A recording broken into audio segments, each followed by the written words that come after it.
widespread voter fraud. And neither did any court ask to review the state's findings. In Arizona, Republican Governor Doug Ducey, Democratic Secretary of State Katie Hobbs, Republican Attorney General Mark Brnovich, and State Supreme Court Chief Justice Robert Brudenell all certified the results of the election on November 30th. And we have heard Arizonans have been voting by mail for almost 30 years. And Governor Ducey has expressed confidence in the state's process numerous times. In November, he said, "We do elections well here in Arizona. The system is strong, and that's why I have bragged on it so much." He further stated, "We have some of the strongest election laws in the country, laws that prioritize accountability and clearly lay out our procedures for conducting, canvassing, and even contesting the results." And they are right. Arizona has one of the most transparent election processes in the country, with built-in accountability, starting with internal auditing. We have heard unfounded allegations that voting machines in Arizona and elsewhere somehow changed vote tallies or somehow improperly rejected ballots while claiming to accept them. These allegations all ignore the fact that Arizona counties conducted ballot audits by hand to double-check the machine counts, and these audits found no widespread fraud or irregularities. Maricopa County, the county where more than 60% of the state population resides, conducted a post-election hand count audit in the week after the election, which showed perfect 100% accuracy in the machine tabulations.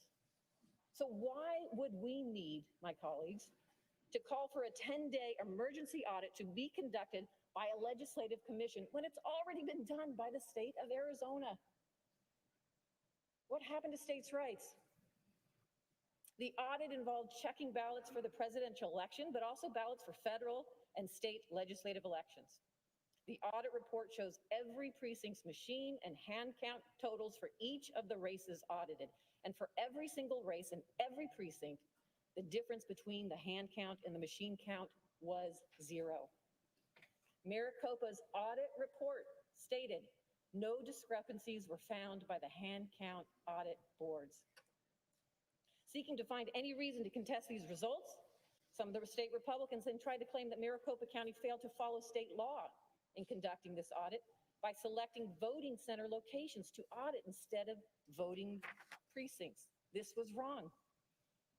And this too went to a court. In rejecting this claim, state court in Arizona found that the county followed the properly issued guidance on hand audit procedures from the Arizona Secretary of State. And the court found that Maricopa County officials, therefore, could not lawfully have performed the hand count audit the way the plaintiffs wanted it done. If they had done so, they would have exposed themselves to criminal punishment. The senator's 5 minutes is expired. Thank you, Mr. Vice President. I would close by just saying, please, my colleagues, do not disenfranchise the voters of Arizona and certify their votes tonight. Thank you. Majority Leader. Mr. President, I yield up to 5 minutes to the senator from Utah, Senator Lee. Senator from Utah. Mr. President, at the time I prepared my remarks for today, it seems like a lifetime ago. A lot's changed in the last few hours. And so I'm going to deliver some of the same remarks, but it has a little bit of a different feel than it would have just a few hours ago. My thoughts and prayers go out to the family members of those who have been injured or killed today. My heartfelt gratitude goes out to the Capitol Hill Police who valiantly defended our building and our lives. Well, it's true that legitimate concerns have been raised with regard to how some of the key battleground states conducted their presidential elections. This is not the end of the story. We each have to remember that we've sworn an oath to uphold, protect, and defend this document, written nearly 2.5 centuries ago by wise men raised up by God to that very purpose. That document makes clear what our role is and what it isn't. It makes clear who does what when it comes to deciding presidential elections. You see, because in our system of government, presidents are not directly elected. They're chosen by presidential electors. And the Constitution makes very clear under Article 2, Section 1, that the states shall appoint presidential electors according to procedures that their legislatures develop. Then comes the 12th Amendment. It explains what we're doing here today in the Capitol. It explains that the President of the Senate, the Vice President of the United States, shall open the ballots, and the votes shall then be counted. It's those words that confine, define, and constrain every scrap of authority that we have in this process. Our job is to open and then count. Open, then count. That's it. That's all there is. Now, there are, of course, rare instances in which multiple slates of electors can be submitted by the same state. That doesn't happen very often. It happened in 1960, it happened in 1876. Let's hope it doesn't ever happen again. In those rare moments, Congress has to make a choice. It has to decide which of the electoral votes will be counted and which will not. That did not happen here. Thank heavens, and let's hope that it never does. Now, many of my colleagues have raised objections or had previously stated their intent to raise objections with regard to these. I've spent an enormous time on this issue over the last few weeks. I've met with lawyers on both sides of the issue. I've met with lawyers representing the Trump campaign, reading everything I could find about the constitutional provisions in question. And I've spent a lot of time on the phone with legislators and other leaders from the contested states. I didn't initially declare my position because I didn't yet have one. I wanted to get the facts first, and I wanted to understand what was happening. I wanted to give the people serving in government in the contested states the opportunity to do whatever they felt they needed to do to make sure that their election was properly reflected.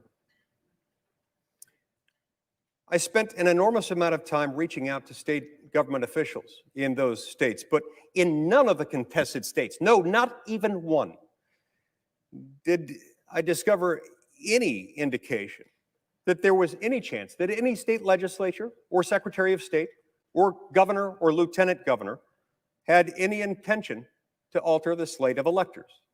That being the case, our job is a very simple one. This simply isn't how our federal system is supposed to work. That is to say, if you have concerns with the way that an election in the presidential race was handled in your state, the appropriate response is to approach your state legislatures, first and foremost. These protests, from hearing from those who have raised concerns, they should have been focused on their state capitals, not their nation's capital, because our role is narrow, our role is defined, our role is limited. Yes, we are the election judges when it comes to members elected to our own body. And yes, the House of Representatives, they're the judges of their own races there. We also have the authority to prescribe, as a Congress, rules governing the time, place, and manner of elections for senators and representatives. There is no corresponding authority with respect to presidential elections. None whatsoever. It doesn't exist. Our job is to convene, to open the ballots, and to count them. That's it. Thank you, Mr. President. I yield the floor.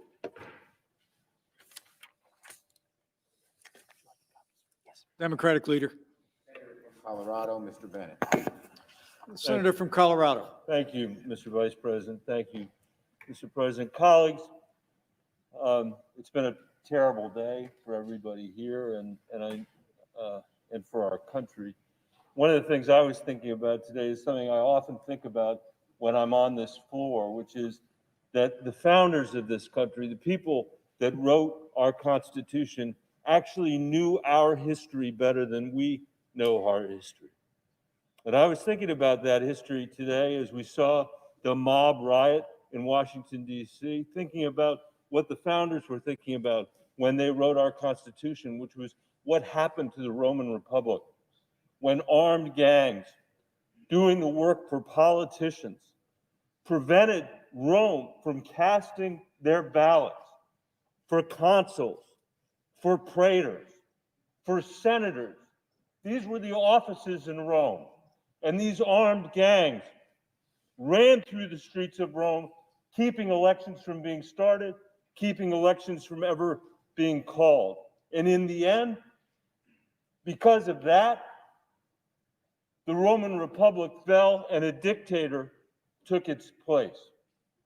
And that was the end of the Roman Republic, or any republic for that matter, until this beautiful Constitution was written in the United States of America. So it is my fervent hope that the way that we respond to this today, my dear colleagues, is that we give the biggest bipartisan vote we can in support of our democracy and in support of our Constitution and in rejection for what we saw today and what the Roman Republic saw in its own time. There's a tendency around this place, I think, to always believe that we're the first people to confront something when that's seldom the case, and to underappreciate what the effect of our actions will be. We need to deeply appreciate in this moment our obligation to the Constitution, our obligation to the democracy, our obligation to the Republic. There are people in this chamber that have twisted the words of a statute written in the 19th century that was meant to actually settle our electoral disputes, to leave them with the states. As the senator from Utah was saying, to give us a ministerial role, except in very rare circumstances. That's what that law is about, that the senator of Texas was talking about today. And that's the law that's leading us to be asked to overturn the judgments of 60 courts in America, many of them courts in Arizona, some of whom have howled the president's lawyers out of the courtrooms because there's no evidence of fraud. And by the way, the fact that 37% or 39% of Americans think there's no evidence of fraud or they think there's evidence of fraud does not mean there is fraud. If you turned a blind eye to a conspiracy theory, you can't now come to the floor of the Senate and say you're ignoring the people who believe the election was stolen. Go out there and tell them the truth, which is that every single member of this Senate knows this election wasn't stolen. And that we, just as in the Roman Republic, have a responsibility to protect the independence of the judiciary from politicians who will stop at nothing to hold on to power. There's nothing new about that either. That's been true since the First Republic was founded. So now we find ourselves in a position just days after many senators here swore an oath to uphold and defend the Constitution. Every single member of the House of Representatives swore the same oath as well. And I think we've got a solemn obligation and responsibility here to prove once again that this country is a nation of laws and not of men.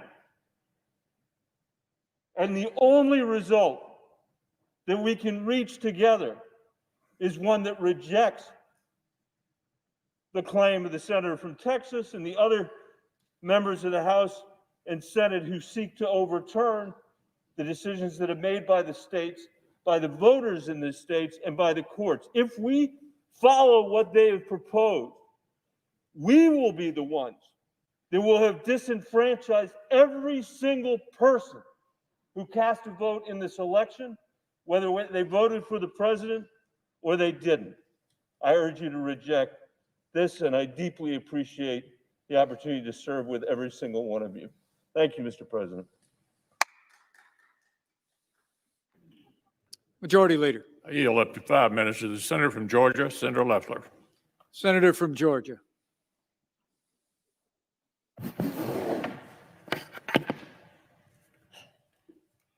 Mr. Mr. President, when I arrived in Washington this morning, I fully intended to object to the certification of the electoral votes. However, the events that have transpired today have forced me to reconsider, and I cannot now in good conscience object to the certification of these electors. The violence, the lawlessness, and siege of the halls of Congress are abhorrent and stand as a direct attack on the very institution my objection was intended to protect, the sanctity of the American democratic process. And I thank law enforcement for keeping us safe. I believe that there were last-minute changes to the November 2020 election process and serious irregularities that resulted in too many Americans losing confidence not only in the integrity of our elections, but in the power of the ballot as a tool of democracy. Too many Americans are frustrated at what they see as an unfair system. Nevertheless, there is no excuse for the events that took place in these chambers today, and I pray that America never suffers such a dark day again. Though the fate of this vote is clear, the future of the American people's faith in the core institution of this democracy remains uncertain. We as a body must turn our focus to protecting the integrity of our elections and restoring every American's faith that their voice and their vote matters. America is a divided country with serious differences, but it is still the greatest country on earth. There can be no disagreement that upholding democracy is the only path to preserving our republic. I yield the floor.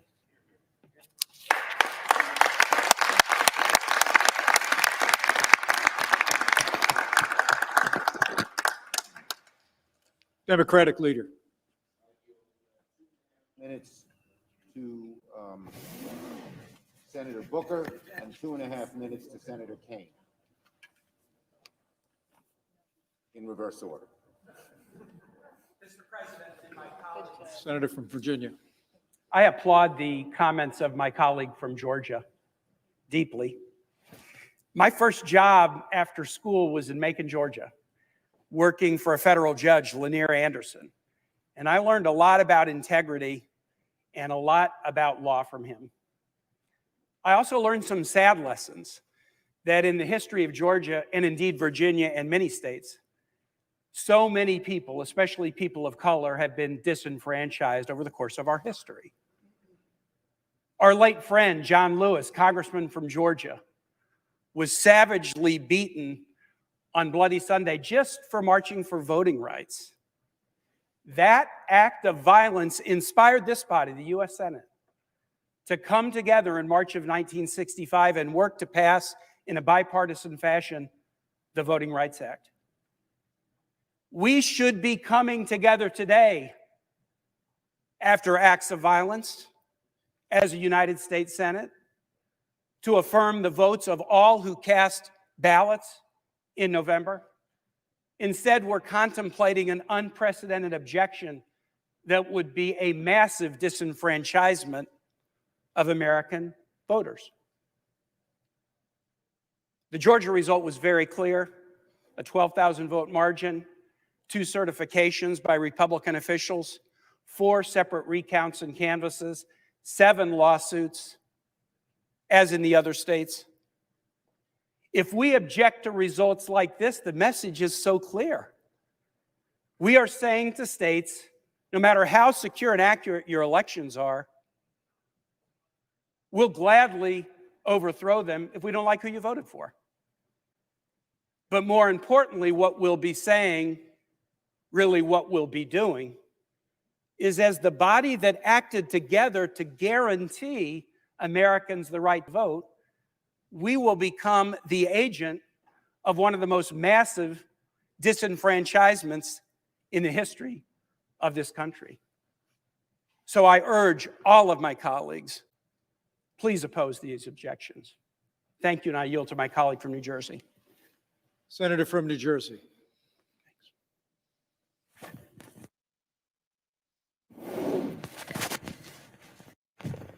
Mr. Vice President, I can only think of 2 times in American history that individuals laid siege to our Capitol, stormed our sacred civic spaces, and tried to upend and overrun this government. One was in the War of 1812.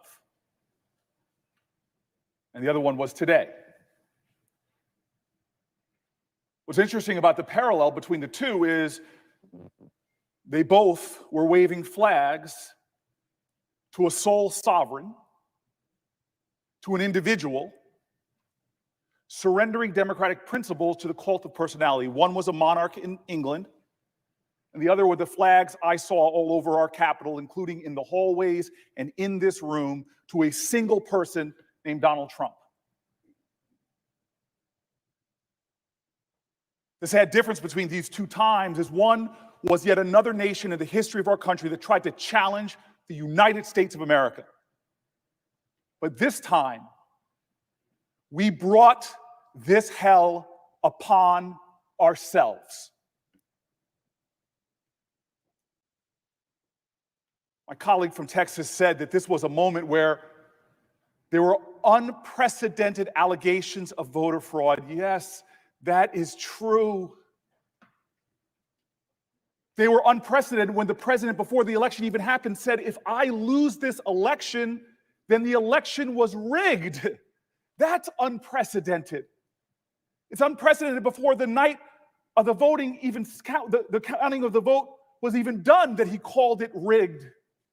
And it's unprecedented that he is fanning the flames of conspiracy theory to create a smokescreen in this nation to cover what he is trying to do, which is undermine our democratic principles. But it's not just that. The shame of this day is it's being aided and abetted by good Americans who are falling prey, who are choosing Trump over truth,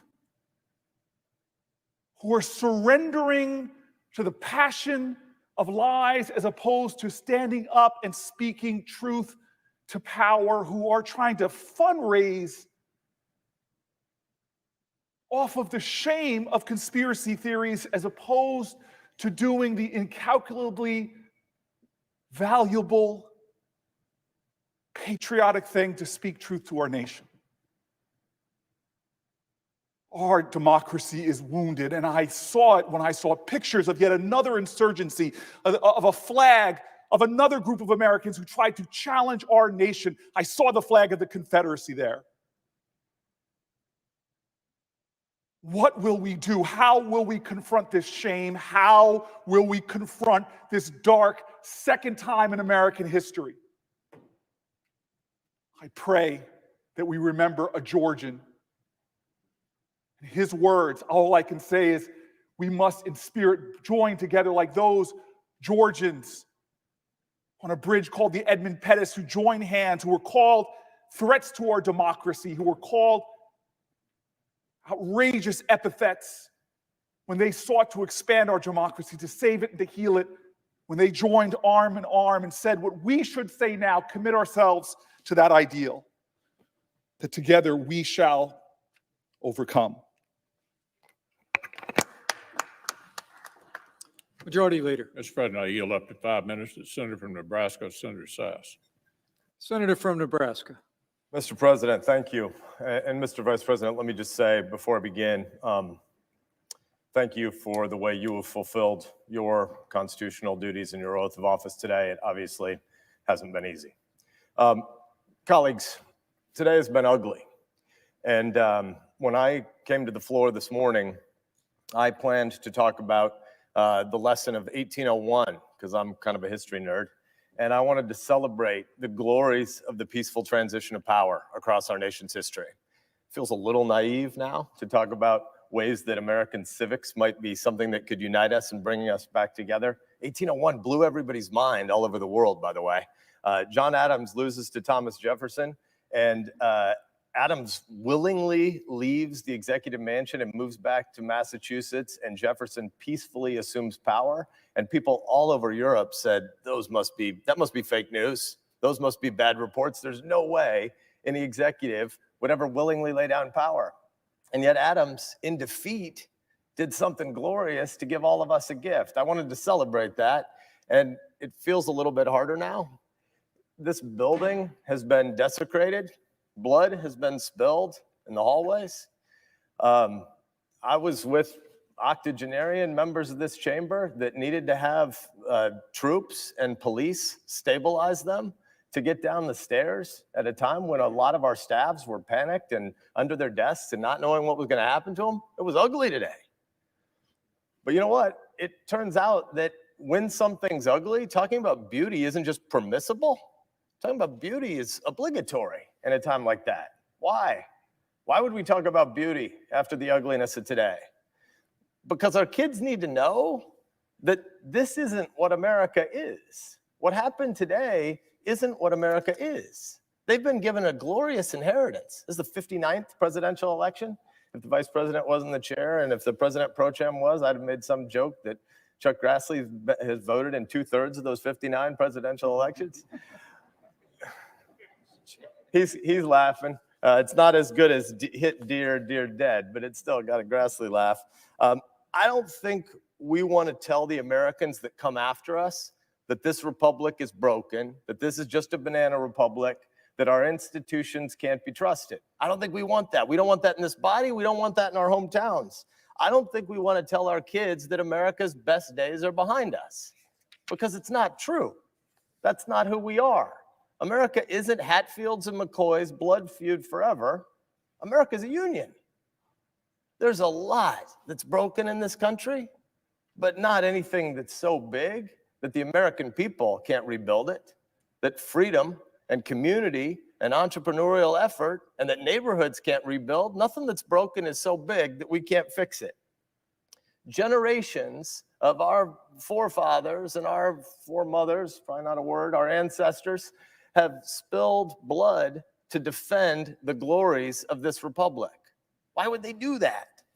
Because America is the most exceptional nation in the history of the world, and because the Constitution is the greatest political document that's ever been written. Most governments in the past have said might makes right, and we saw some of that hooligan nuttery today. Might makes right. No, it doesn't. God gives us rights by nature, and government is just our shared project to secure those rights. America has always been about what we choose to do together, the way we reaffirm our constitutional system, where we've got some governmental tasks, and we all in this body could do better at those governmental tasks, but the heart of America is not government. The center of America is not Washington, D.C. The center of America is the neighborhoods where 330 million Americans are raising their kids and trying to put food on the table and trying to love their neighbor. That's the center of America. We're not supposed to be the most important people in America. We're supposed to be servant leaders who try to maintain a framework for ordered liberty so that there's a structure that back home where they live, they can get from the silver frame of structure and order to the golden apple at the center, as Washington would have said it, which is the things that they build together. The places where they coach Little League, the places where they invite people to synagogue or church. Sometimes the big things we do together are governmental, like kicking Hitler's ass or like going to the moon. Sometimes there is governmental stuff, but the heart of America is about places where moms and dads are raising kids, and we're supposed to serve them by maintaining order and by rejecting violence. You can't do big things like that if you hate your neighbors. You can't do big things together as Americans if you think other Americans are the enemy. Look, there's a lot of uncertainty about the future. I get it. There's a lot that does need to be rebuilt.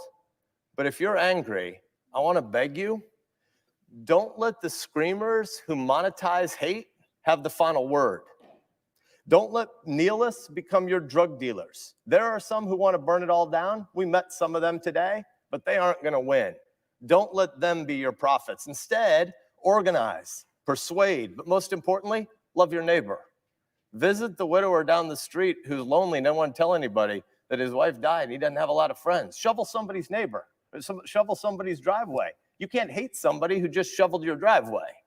The heart of life is about community and neighborhood, and we're supposed to be servant leaders. The constitutional system is still the greatest order for any government ever, and it's our job to steward it and protect it. Let's remember that today when we vote. Democratic leader. Senator Durbin.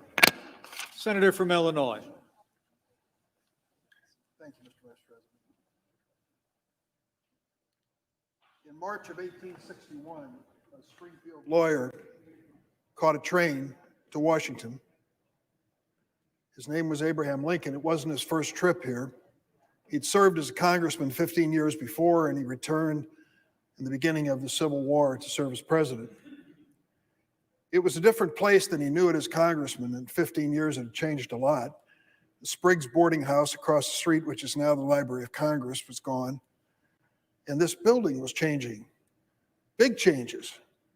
They're building a dome on the Capitol. But they were also in the earliest days of a war, and President Lincoln was counseled, stop building the dome.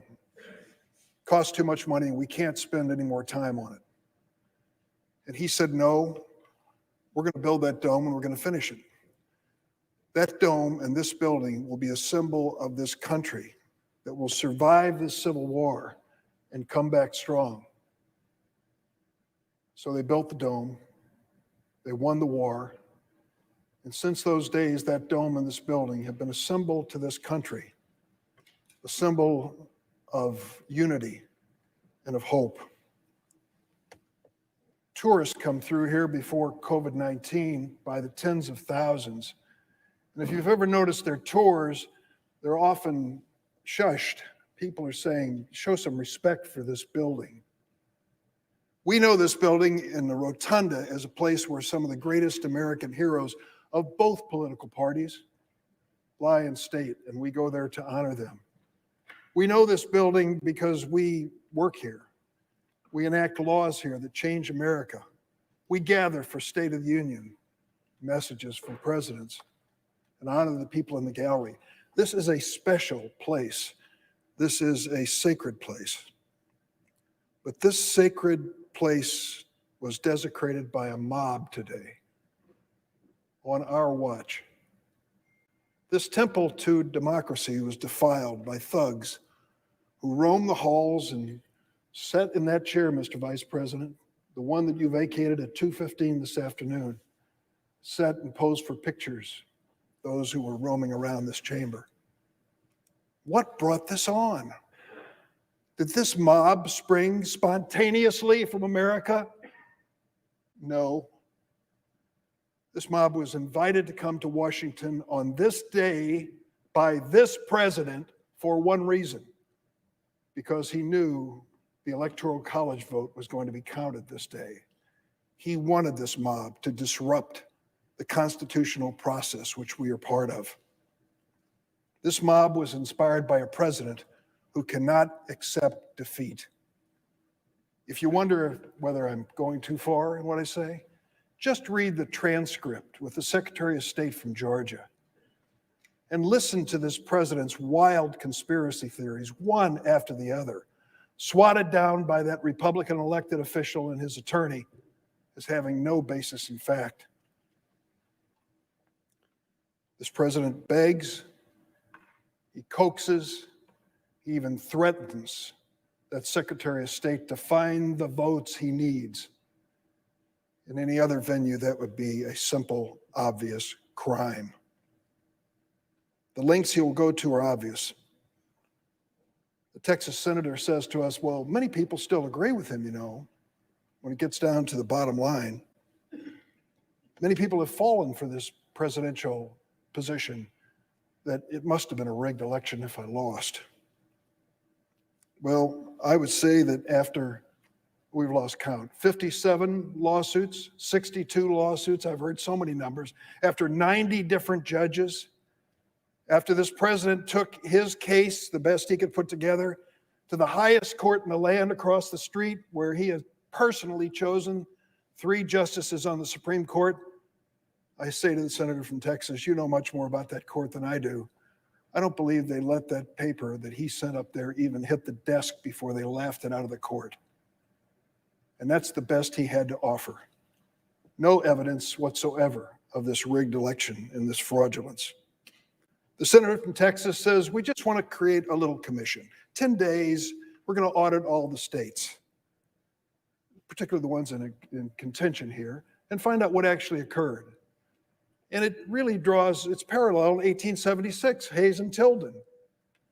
Don't forget what that commission, that so-called political compromise, achieved. It was not just some ordinary governmental commission. It was a commission that killed Reconstruction, that established Jim Crow, that even after a civil war which tore this nation apart, it re-enslaved African Americans. And it was a commission that invited the voter suppression we are still fighting today in America. Let me close by saying this. The vote we're going to have here is a clear choice of whether we are going to feed the beast of ignorance or we are going to tell the truth to the American people. We saw that beast today roaming the halls. Let's not invite it back. Majority Leader. President, I yield up to 5 minutes to the senator from Kansas, Senator Marshall. Senator from Kansas. Thank you, Mr. President. Freedom of speech and the freedom to protest are provided in our Constitution. And while I share the same frustrations many Americans have over the presidential election, the violence and mob rule which occurred at the U.S. Capitol today and across the country over the past year are unacceptable, and I condemn them at the highest level. And like all of us in the chamber, I'm thankful for the heroic law enforcement officers who worked feverishly to restore order so that we get back to the electoral certification process. During my 29-year career as an obstetrician and gynecologist, too often I had to sit down with patients and give them a very bad diagnosis. It might have been a young mother of 3 who I delivered all 3 of her babies, now with metastatic breast cancer, or perhaps another woman with advanced cervical or ovarian cancer, all with a very challenging prognosis. But before I sat down with each one of those patients, I carefully reviewed all their labs, their x-rays, and their pathology to make sure I had the facts straight.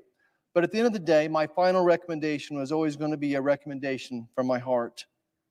I want my fellow Kansans and all Americans to know that I've given as much consideration and thought surrounding the issue objecting to a state's electoral college votes as I did considering the treatment plan for a serious health concern. And today's decision, once again, is from my heart. Mr. President, I rise today to restore integrity to our republic. And I rise to join the many of our colleagues who are all concerned for current and future generations. We must restore faith and confidence in one of our republic's most hallowed patriotic duties, voting. There's no question our U.S. Constitution empowers state legislatures to execute free, legal, and fair elections. Unfortunately, in several states, the clear authority of those state legislatures to determine the rules for voting were usurped by governors, secretaries of states, and activist courts. Our laws and Constitution should always be followed, especially in a time of crisis.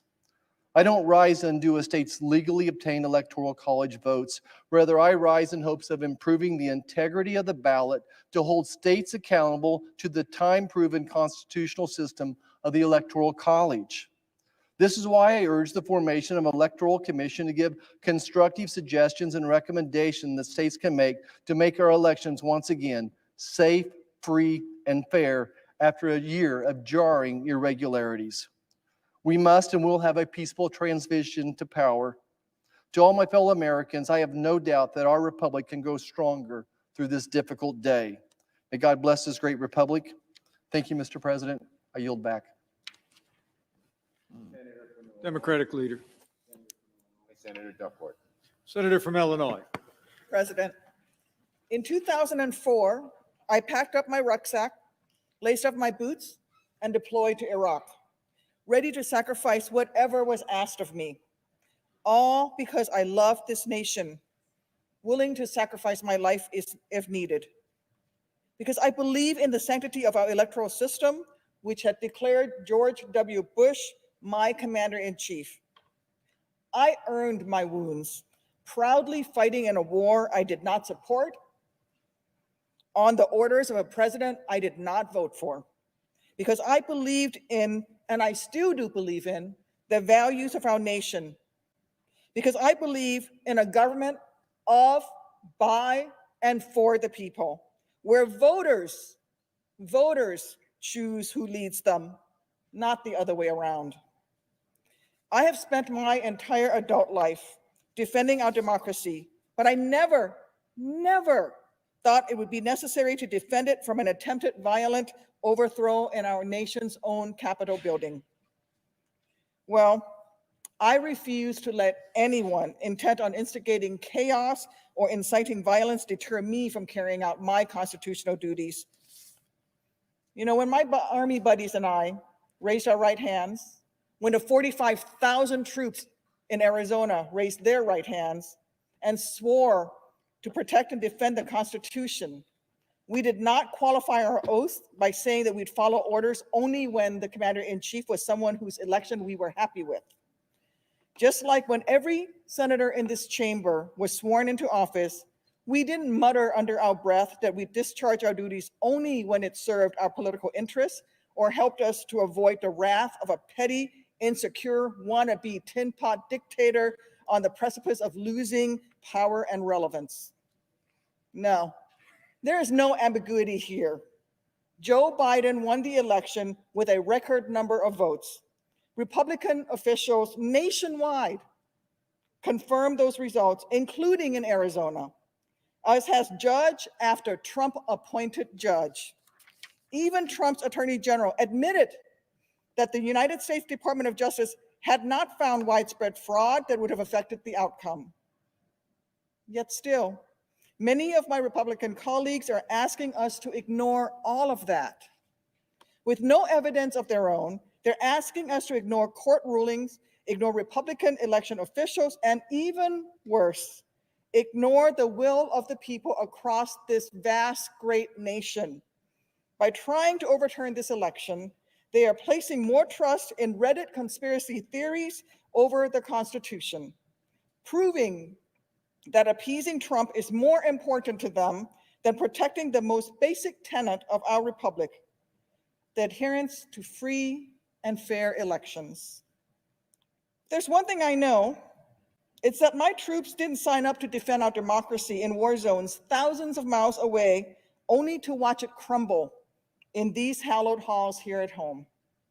Yet that is what this effort amounts to, an attempt to subvert our democracy, and in the process, it is threatening what makes America American. Because in this country, the power of the people has always mattered more than the people in power. That is the ideal that this nation was founded upon. That is why a few patriots threw some tea in Boston Harbor, why Washington crossed the Delaware, why suffragists were arrested a century ago, and why my friend John Lewis crossed that bridge in Selma in 1965. It is why millions spent a Tuesday in November standing in line, braving a pandemic to make their voices heard. Listen, this administration has always had an adversarial relationship with the truth. Trump always cries conspiracy, always foments chaos whenever something doesn't go his way. But today, we here in this chamber have the opportunity to prove that here in this country, truth matters, that right matters, that the will of the people matters more than the whims of any single powerful individual. I have no tea to throw in Boston Harbor tonight, and I regret that I have no rucksack to pack for my country, no Black Hawk to pilot,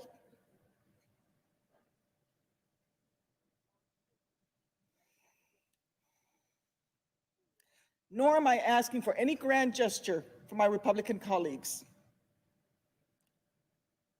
All that I'm asking of you is to reflect on the oaths that you have sworn, on the damage done to our union today, and on the sacrifices made by those who've given so much to this nation. From the service members at Fort Huachuca and Marine Corps Air Station Yuma to the marchers who bent America's moral arc a bit more towards justice with every single step that they took, every bridge that they crossed, then ask yourself whether the democracy they were willing to bleed for, the country that each of us in this chamber has sworn to defend, is worth damaging in order to protect the porcelain ego of a man who treats the Constitution as if it were little more than a yellowing piece of paper. I think we all know the right answer. Majority Leader.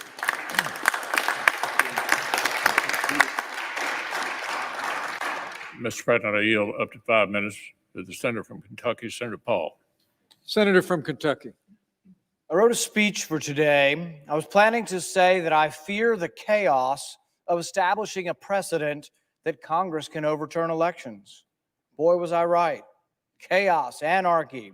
The violence today was wrong and un-American. The vote we are about to cast is incredibly important. Now more than ever, the question is, should Congress override the certified results from the states and nullify the states' rights to conduct elections? The vote today is not a protest. The vote today is literally to overturn elections. We've been told that this is a protest. Well, this is about an electoral commission. No, it's not. It's about whether to seat the electors that have been certified by a state. It's not about an electoral commission. It's not about a protest. You can go outside if you want to protest. This is about overturning a state certified election. If you vote to overturn these elections, wouldn't it be the opposite of what states' rights Republicans have always advocated for?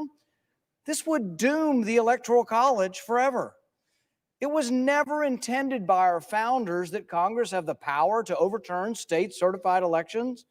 My oath to the Constitution doesn't allow me to disobey the law. I can't vote to overturn the verdict of states. Such a vote would be to overturn everything held dear by those of us who support the rights of states in this great system of federalism that was bequeathed to us by our founders. The Electoral College was created to devolve the power of selecting presidential electors to the states. The Electoral College is, without question, an inseparable friend to those who believe that every American across our vast country deserves to be heard. If Congress were to give the power to overturn the state's election, what terrible. We are going to take a quick break now, but we'll be right back with the rest of your day's news. You're streaming CBSN, CBS News, always on.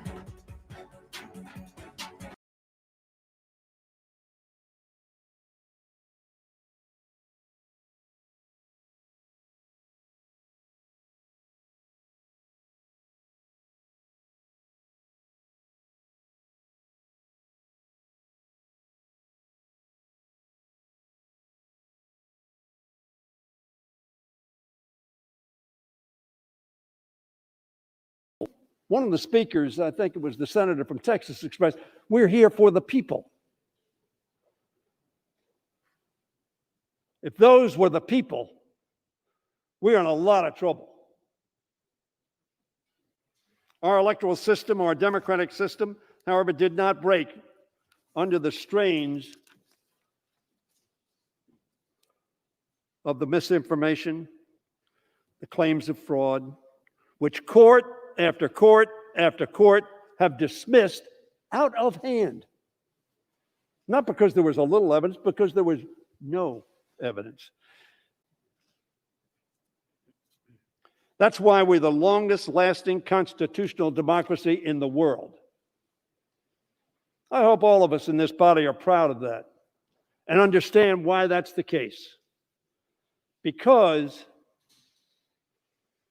as Dick Gephardt said on this floor many years ago, democracy is a substitute for war to resolve differences. It proved once more the ever-beating strong heart that gives life to our republic and our freedoms. That strength, Madam Speaker, is derived in part from our institution and our laws. But most importantly, it is powered by citizens and leaders' commitment to our Constitution. Not just us. We swear an oath. But it's all of America.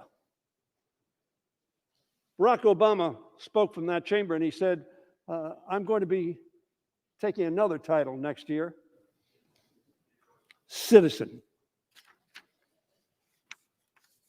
And he was proud to take that. And every citizen needs to protect, preserve, and uplift our democracy.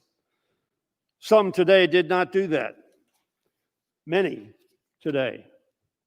68 years ago in Springfield, Illinois, Governor Adlai Stevenson gracefully conceded his loss to General Dwight Eisenhower. He said this, it is traditionally American.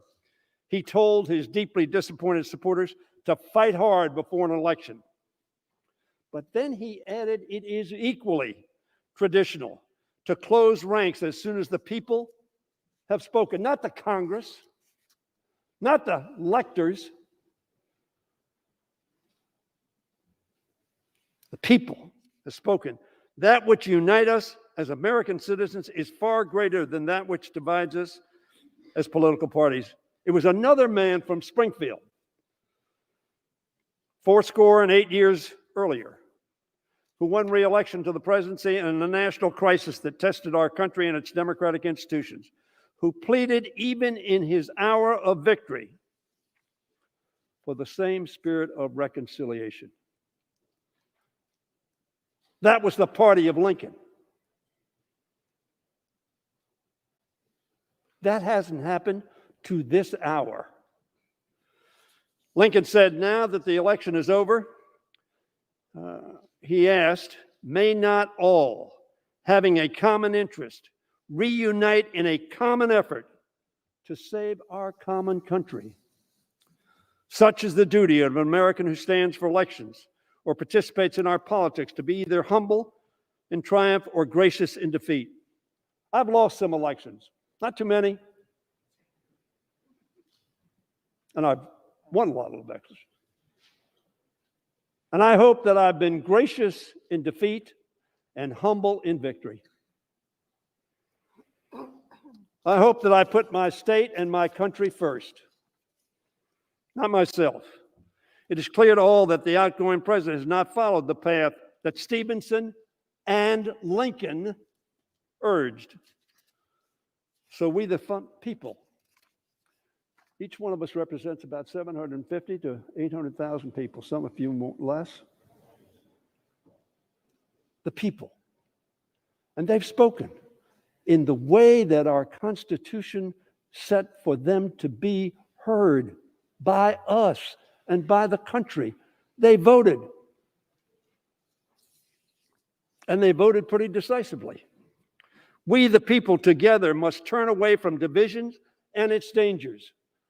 The senior member of our body, Don Young from Alaska, spoke the other day when we were sworn in and said, ladies and gentlemen of this House, we are so divisive that it's going to destroy our country. We need to reach out and hold one another's hands.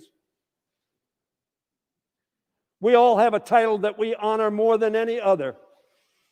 Perhaps parent, perhaps husband, but we are all Americans. Not Americans are, not Americans D. We are Americans. Let us hope tonight,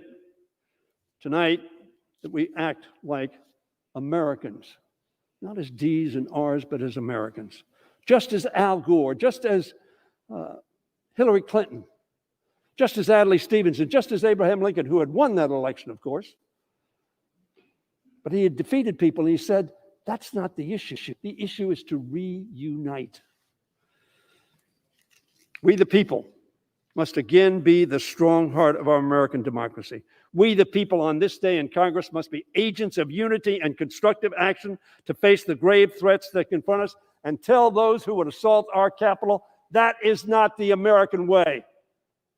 Very narrow circumstances that's also provided for in the law. And yet, last year, Pennsylvania elected officials passed a whole new law that allows universal mail-in balloting and did it irregardless of what the Pennsylvania Constitution said. And then when Pennsylvania citizens tried to go and be heard on this subject before the Pennsylvania Supreme Court, they were dismissed on grounds of procedure, timeliness, in violation of that Supreme Court's own precedent. So the merits of the case have never been heard. The constitutionality of the statute actually has never been defended. I'm not aware of any court that has passed on its constitutionality. Actually, I'm not aware of anybody who's defended the constitutionality. And this was the statute that governed this last election, in which there are over 2.5 million mail-in ballots in Pennsylvania. This is my point, that this is the forum. The Pennsylvania Supreme Court hasn't heard the case. There's no other court to go to hear the case in the state.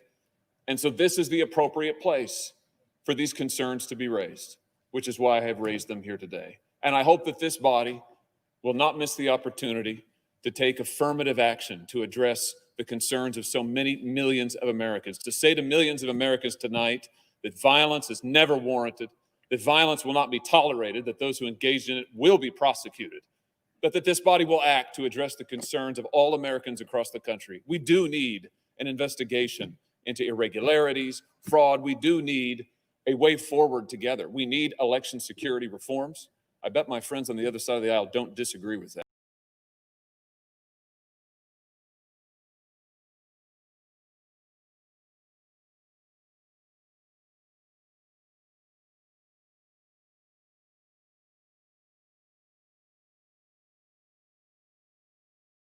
Laws.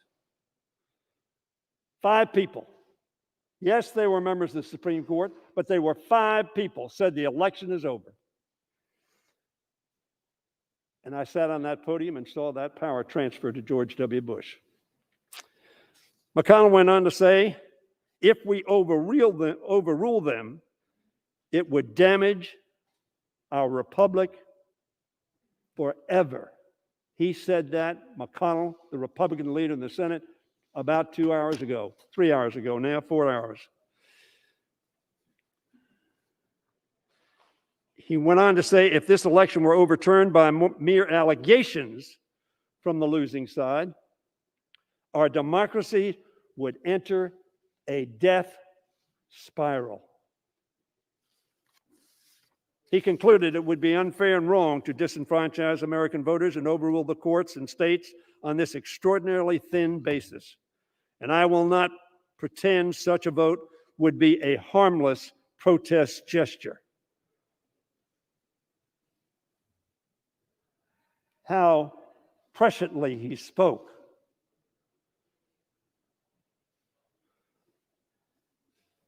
People who think that the election has been stolen, there's some fraud. Why do they think it? Because the commander-in-chief said so. And they respect him and they follow him. And words matter. Repeat as he ended, I will not pretend such a vote would be harmless protest gesture while relying on others to do the right thing. I will vote to respect the people's decision and defend our system of government as we know it. I urge my colleagues to vote no on this objection.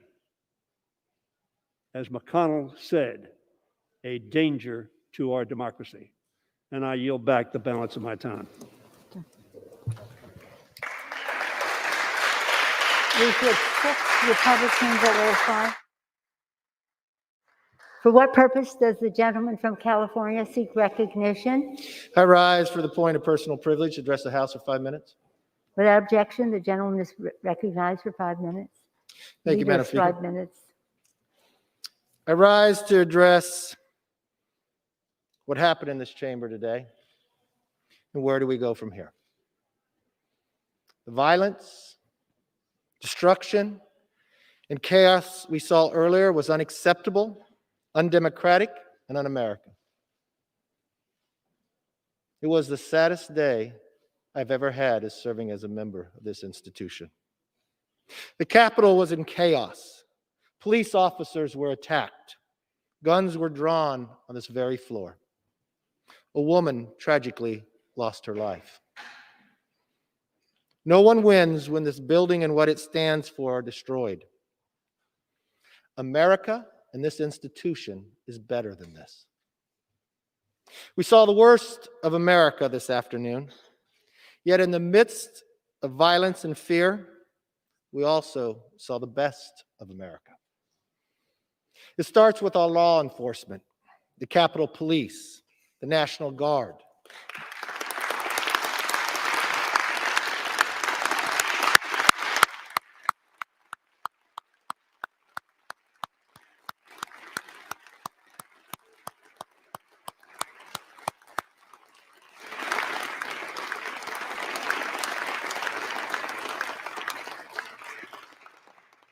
The FBI, the Secret Service, who faced the most difficult challenges, but did their duty with confidence and strength. Many of them are injured right now. And it also extends to this chamber, where both Democrats and Republicans showed courage, calm, and resolve. I'd like to recognize the members now who helped to hold the line. Mark Wayne Mullen, Tony Gonzalez, Jason Crow, Pat Fallon, and Troy Nels. Working with the Capitol Police, they ensured the floor of this chamber was never breached. These are the heroes among us. Thank you for this round of applause.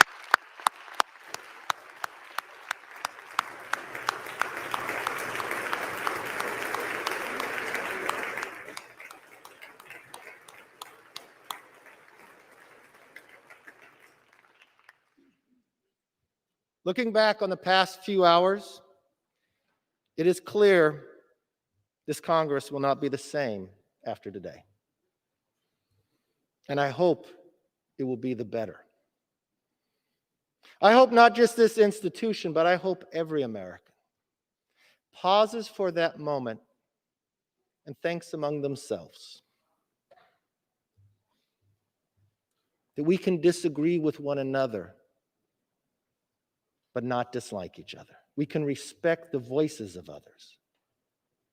There's many times we debate on this body, and we should. There's many times we can get heated.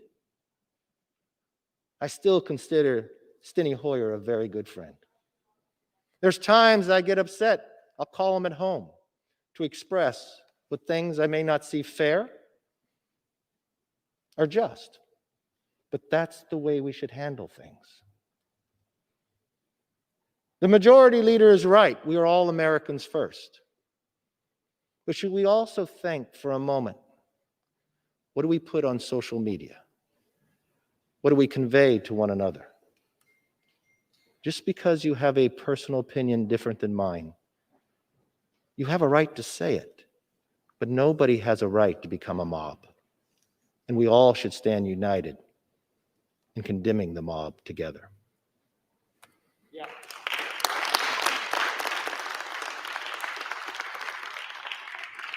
We solve problems before our nation not through destruction, but through debate.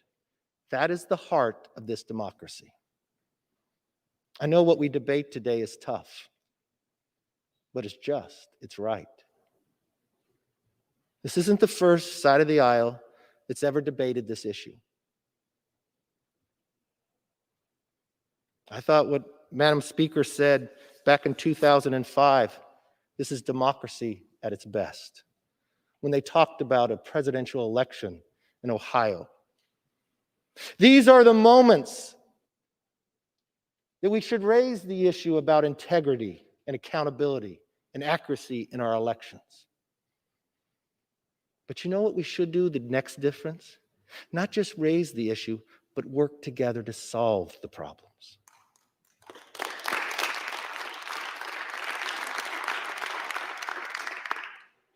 Now is the moment. Now is the moment to show America we can work best together. I will tell you, the size of the majority is slim, so it gives us the opportunity to make that happen. The only thing that can hold us back is the will of one another to do it.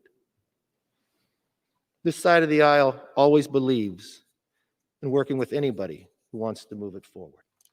That does not mean that we're going to agree 100% of the time.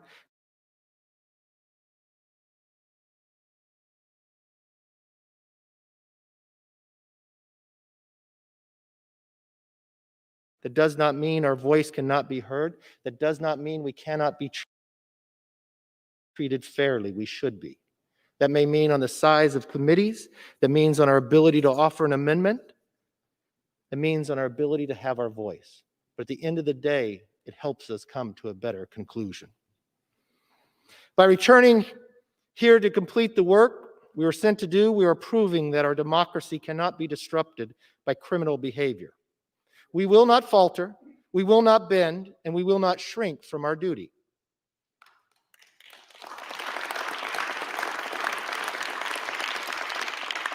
Let me be very clear. Mobs don't rule America. Laws rule America.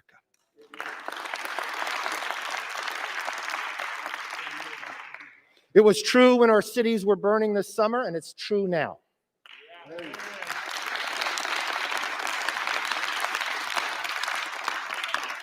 When Americans go to bed tonight, their lasting memory should not be a Congress overrun by rioters. It must be a resolute Congress conducting healthy debate. We may not disagree on a lot in America, but tonight we must show the world that we will respectfully but thoroughly carry out the most basic duties of democracy. We will continue with the task that we have been sent here to do. We will follow the Constitution and the law and the process for hearing valid concerns about election integrity. We'll do it with respect. We will respect your opinion. We'll respect what you say, and we're willing to listen to it. I think the nation will be better for it on both sides of the aisle. Let's show the country the mob did not win. We have a job to do it. Let's do it with pride, and let's be better when the sun rises tomorrow. With that, I yield back, Madam Speaker. For what purpose does the gentleman from Arizona seek recognition? Madam Speaker, I rise in opposition to the objection.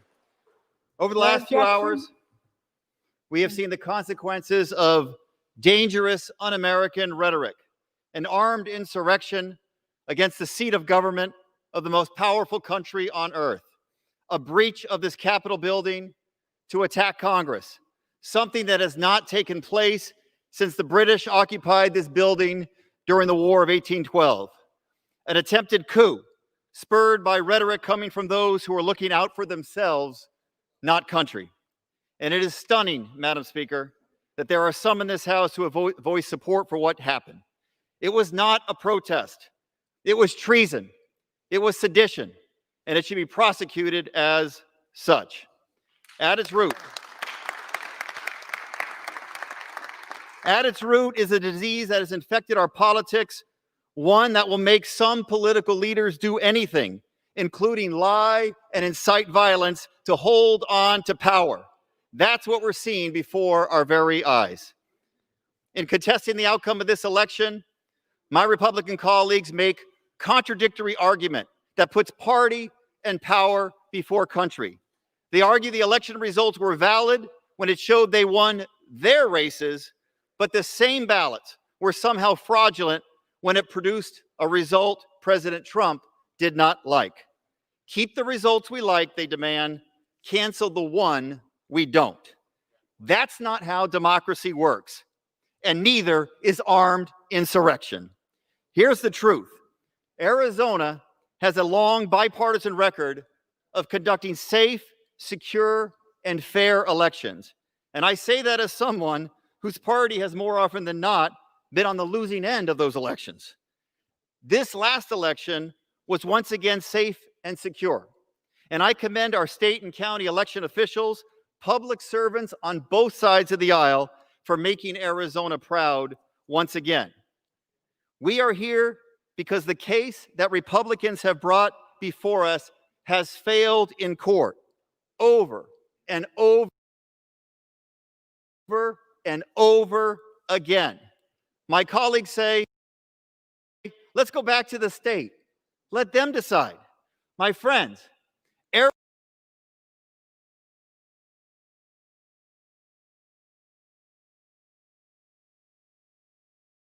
Arizona has spoken.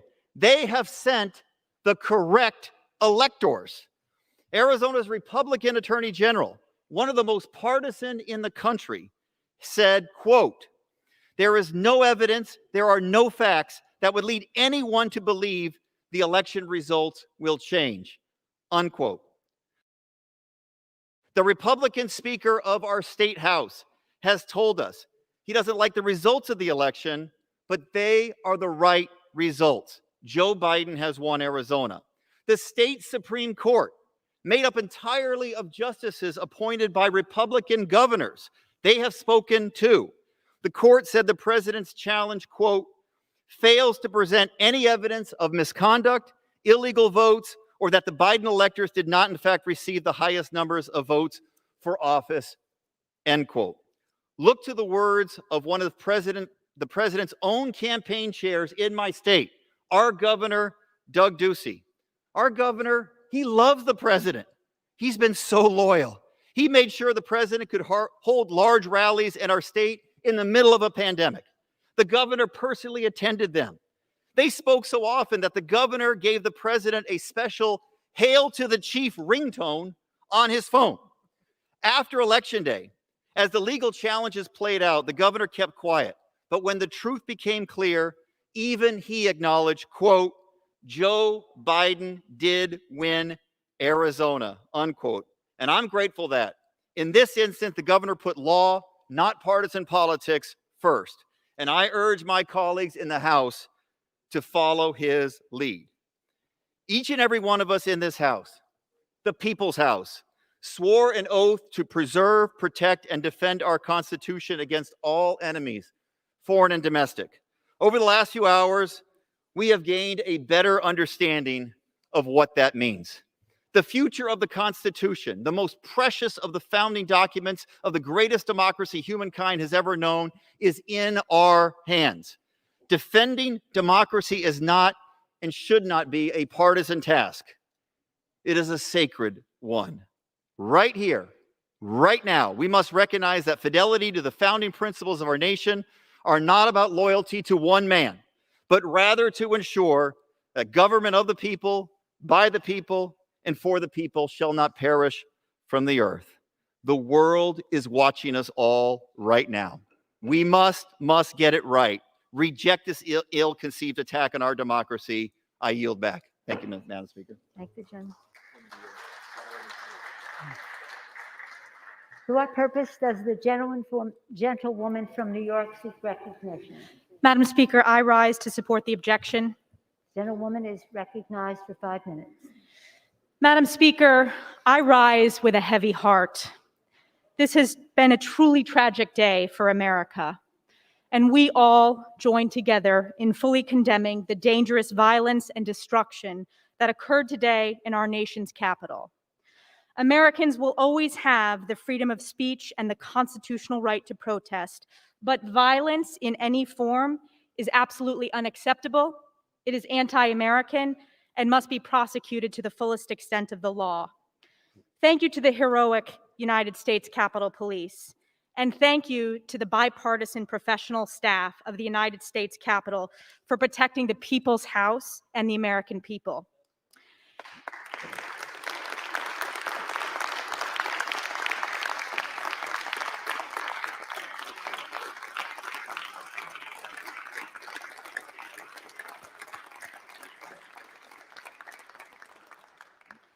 This hallowed temple of democracy is where generations of Americans have peacefully come together to face our nation's greatest challenges, bridge our deepest fissures, and create a more perfect system of government. This is the appropriate place we stand to respectfully and peacefully give voice to the people we represent across our diverse country. The representatives of the American people in this House are standing up for 3 fundamental American beliefs. The right to vote is sacred, that a representative has a duty to represent his or her constituents, and that the rule of law is a hallmark of our nation. And in the spirit of healing, those are not my words, those are the words of you, Madam Speaker, from this very chamber, when some of my colleagues and friends across the aisle objected to the 2005 Electoral College certification. In fact, there were objections on this floor to the certification of nearly every Republican president in my lifetime. In 1989, in 2001, in 2005, and in 2017. So history is our guide that the people's sacred house is the appropriate venue for a peaceful debate. And this peaceful debate serves as a powerful condemnation to the violence that perpetrated our Capitol grounds today. The violence that was truly un-American. Today's discussion is about the Constitution, and it is about the American people, but it must also be about clearly and resolutely condemning the violence that occurred today. I am honored each and every day to represent New York's 21st Congressional District, and I believe it is my solemn and sacred duty to serve as their voice and their vote in the people's house. Tens of millions of Americans are concerned that the 2020 election featured unconstitutional overreach by unelected state officials.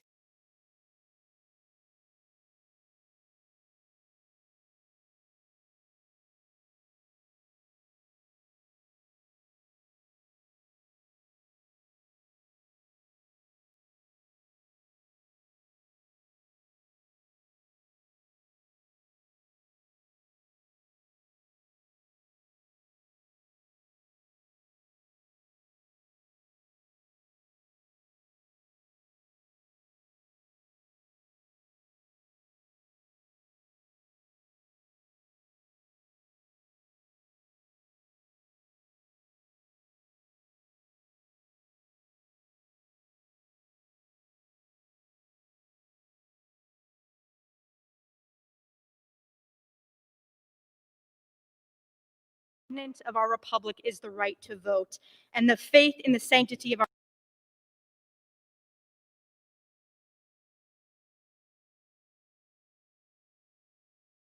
our nation's free and fair elections.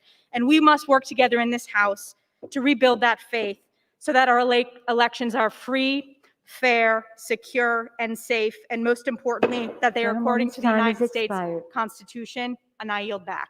Thank you. Mr. Boyd? Where's he from?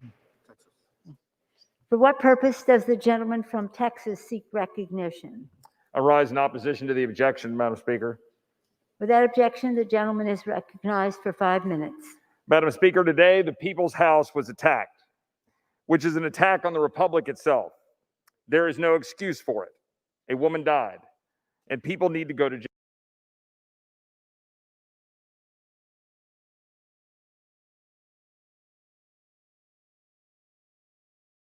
jail. And the president should never have spun up certain Americans to believe something that simply cannot be. I applaud.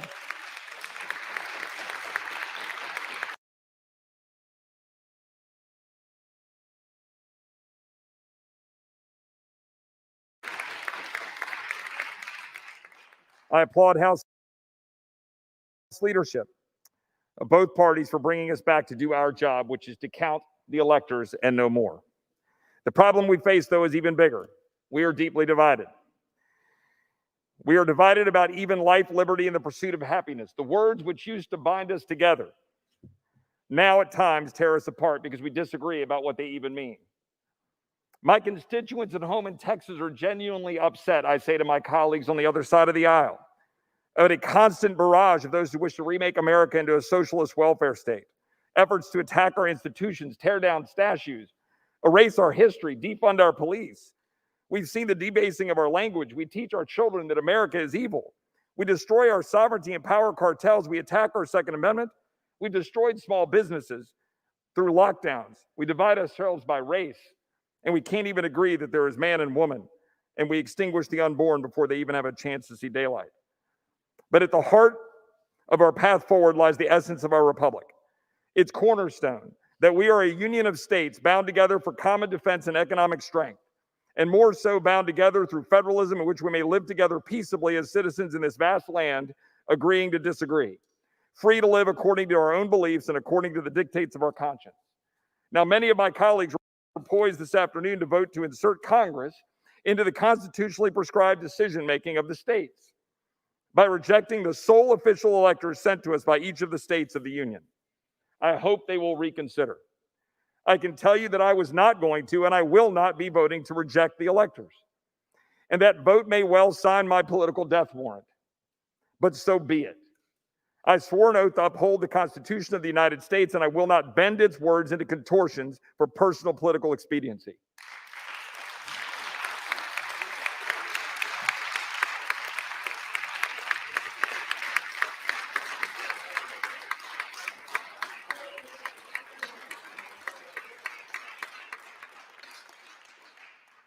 Number one, rejecting the electors certified to Congress by sovereign states violates the 12th Amendment and the entirety of the Constitution it amends. Notwithstanding claims that you must read certain sections first, it is clear, it is black and white, we count. It is ministerial. and our only job is to count the electors before us. We have only one slate of electors per state sent to us under color of law and no more.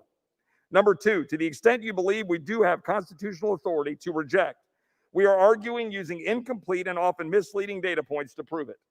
I'm not afforded time to go point by point, but there are more misleading claims than legitimate ones. Three, rejecting the electors ignores the founder's specific admonition that Congress not choose the president, as articulated in Federalist 68.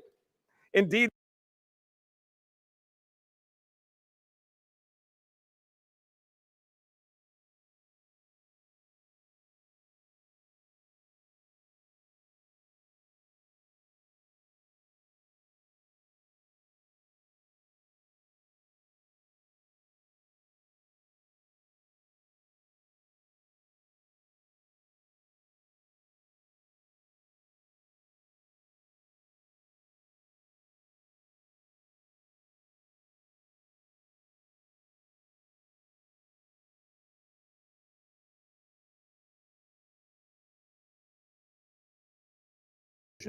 whether these poor policy decisions violate state law is a contested matter and a matter for the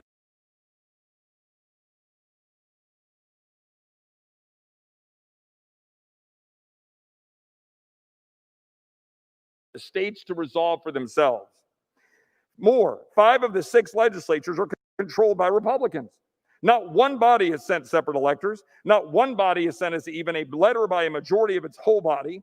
The only body, the Pennsylvania Senate, who managed to come up with a majority of Republicans to complain, only did so yesterday in an 11th hour face-saving political statement.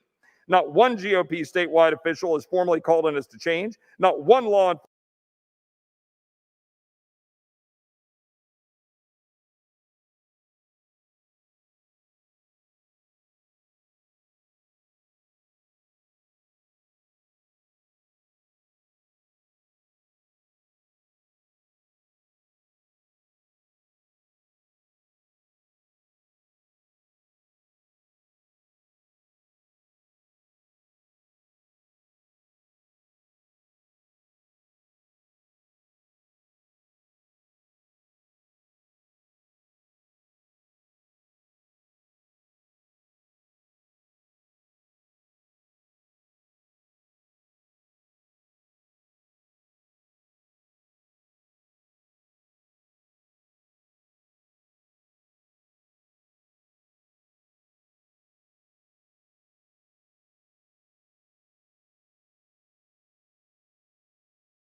registration list are not U.S. citizens.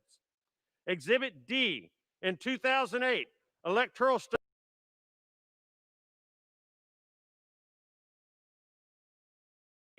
in American elections. As an aside, I have seen higher percentages in other studies. Exhibit E, the 2010 census counted 11 million illegal aliens in America.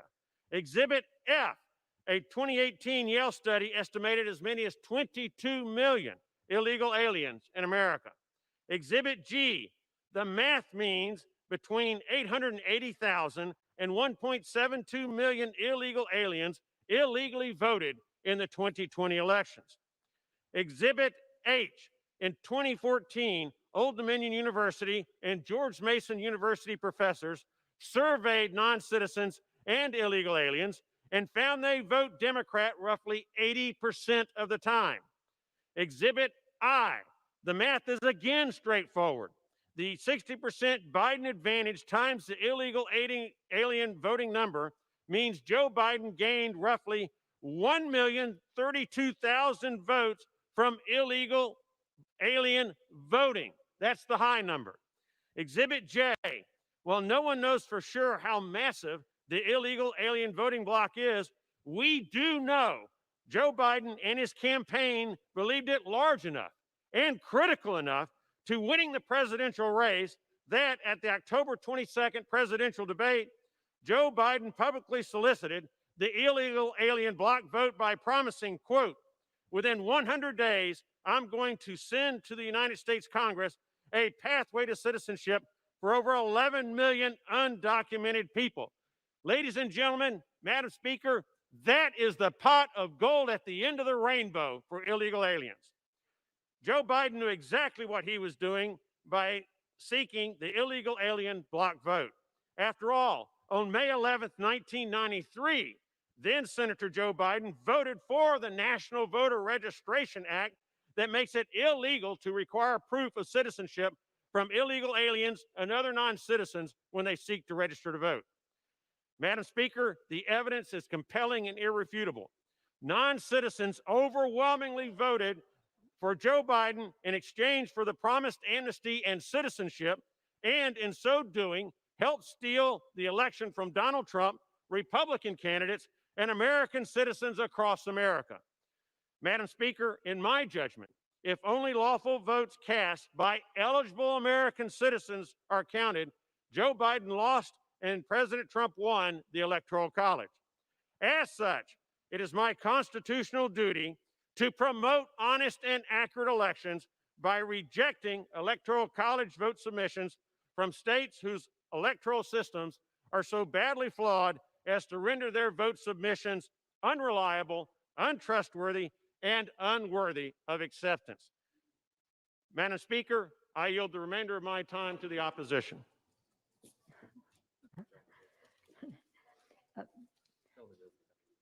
Gentleman yields back. For what purpose does the gentleman from New York State seek recognition? Madam Speaker, as a proud Republican, I rise in opposition to the objection to the electors.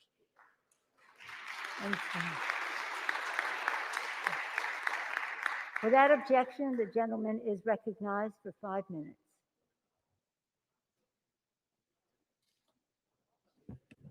Madam Speaker, I come to this side of the aisle as a proud Republican, but most importantly, as a proud American. Today, we saw an assault on our democracy. I love this institution. I love the United States Congress. And I love the United States of America.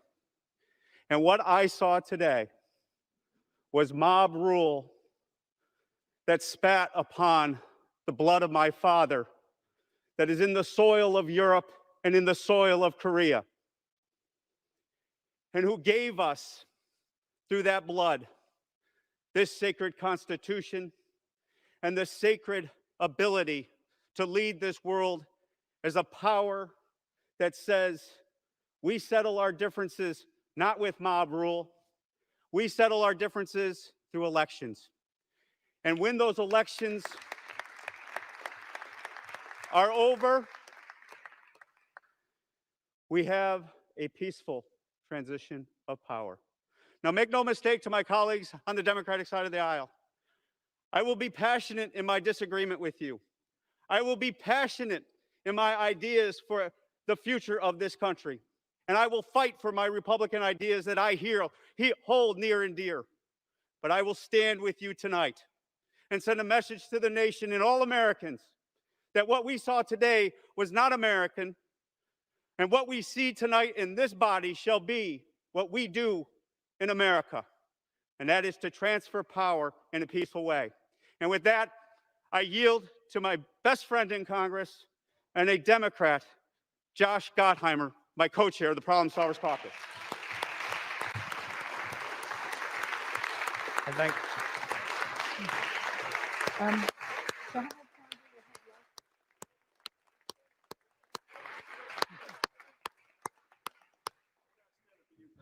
I thank my friend for yielding and for standing with me and with all of us. Tom Reed is my co-chair of the Problem Solvers Caucus. He's a Republican and I'm a Democrat. When it comes to policy views, we often disagree. But at the end of the day, we are united as Americans. My good friend like me always puts country first. Today, a group of lawless thugs sought to upend the Constitution and the peaceful transition of power because they didn't like the outcome of the presidential election. So they tried to nullify it using improvised explosives, shattering windows, breaking down doors, injuring law enforcement, and even tearing down the American flag that rises above this beacon of democracy. But their attempt to obstruct democracy failed. Their insurrection was foiled. The American people and the greatest democracy the world has ever known won.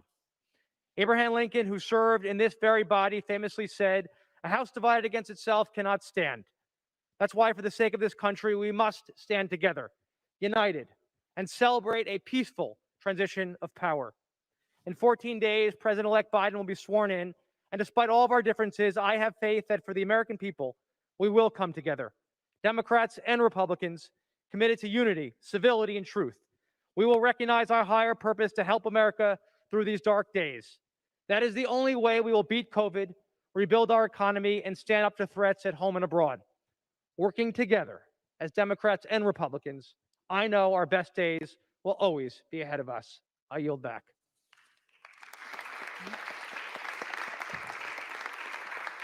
Madam Speaker, I encourage my colleagues to always search their conscience and their souls. And I respect my Republican colleagues and my Democratic colleagues. But today, let us pause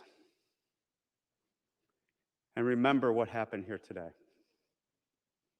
Let us pause that our tenure in this Congress will far surpass the time that we stay here.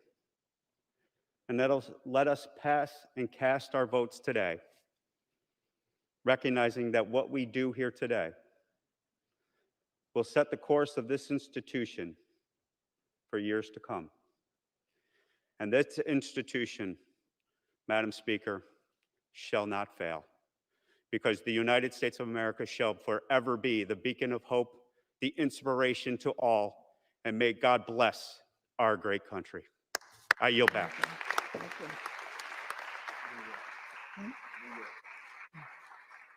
For what purpose does the gentleman from New York seek recognition? Madam Speaker, I rise in support of the objection. Without objection, the gentleman is recognized for 5 minutes. Thank you, Madam Speaker. My constitutional oath is sacred, and I have a duty to speak out about confirmed, evidence-filled issues with the administration of the 2020 presidential election in certain battleground states. Signature verification, ballot observation, voter roll integrity, voter ID requirements, and ballot collection protections were weakened on top of the millions of mailboxes that were flooded with unrequested mail-in ballots. Many of my constituents have been outraged and demanding that I voice their objections here today. This debate is necessary because rogue election officials, secretaries of state, and courts circumvented state election laws. They made massive changes to how their state's election would be run. These acts, among other issues, were unlawful and unconstitutional. Congress has the duty to defend the Constitution and any powers of state legislatures that were usurped. Some claim today's objections set new precedent by challenging state electors. That claim, of course, ignores that Democrats have objected every time a Republican presidential candidate has won an election over the past generation. If you don't have any objections today, that's your call, but don't lecture about precedent. Over the past 4 years, Democrats boycotted President Trump's inauguration and State of the Union addresses, pushed the Trump-Russia collusion conspiracies and investigations and knowingly lied about it, voted to impeach the president before even knowing what to impeach him for, and then actually passed articles of impeachment before Senate Democrats voted to remove him from office. Today's debate is necessary, especially because of the insistence that everything President Trump and his supporters say about the 2020 election is evidence-free. It's simply not true. No one can honestly claim it's evidence-free when I say that in Arizona, courts unilaterally extended the legislatively set deadline to register to vote. The Arizona State Senate issued subpoenas post-election to get information from the Maricopa County Board on various election matters, but the board and the courts refused to help at all to let the state Senate complete its constitutional duties. In Pennsylvania, where state legislators wrote us about their powers being usurped, the Democrat majority on the state Supreme Court changed signature matching, and postal marking requirements. The date to submit mail-in ballots was extended, contradictory to the date set by state law.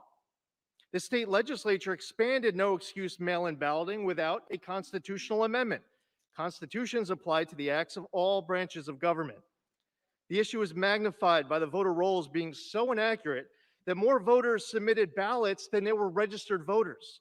Signature authentication rules for absentee and mail-in ballots were weakened by the Democrat Secretary of the Commonwealth without authorization. Ballot defects were allowed to be cured in some counties, but not others. There were poll watchers denied the ability to closely observe ballot counting operations.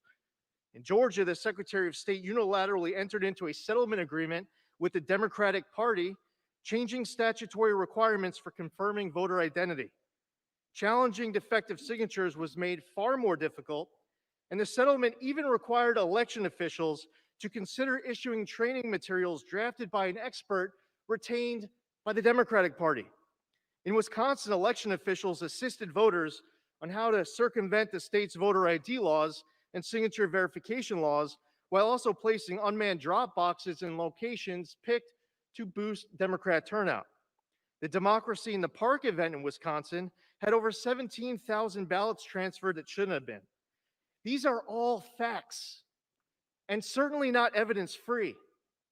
Americans deserve nothing less than full faith and confidence in their elections, and a guarantee that their vote, their voice counts, and that their concerns are being heard. That's why we need to have this debate today, whether you like it or not. This isn't about us. This is about our Constitution, our elections. This is about our people and our republic. I yield back. Mayor Diego. For what purpose does the gentleman from Arizona seek recognition? Madam Speaker, I rise in opposition to the objection. The gentleman is recognized for 5 minutes. Madam Speaker, I am the proud son of immigrants. Growing up, I heard stories about parties, politicians, and presidents invalidating elections from the people that took power for themselves. That's why when I joined the Marine Corps, the most sacred part of my oath was to protect the Constitution of the United States. I never thought I would have to do that on the floor of Congress. But here we are. The people have spoken, and the power of the people, the Constitution will be preserved. Madam Speaker, I left my youth. I left my sanity. I left it all in Iraq for this country because there was this one precious idea that we all had, that we all believed, that this country was going to protect everyone's individual rights, that you were going to be able to vote, that you were going to be able to preserve democracy and pass it on as a legacy, as an inheritance to every American. But today there was treason in this house. Today there was traitors in this house. So I'm not asking my Republican colleagues to help me and stop this objection to Arizona. I'm asking you to get off all these objections. It is time for you to save your soul. It is time for you to save your country.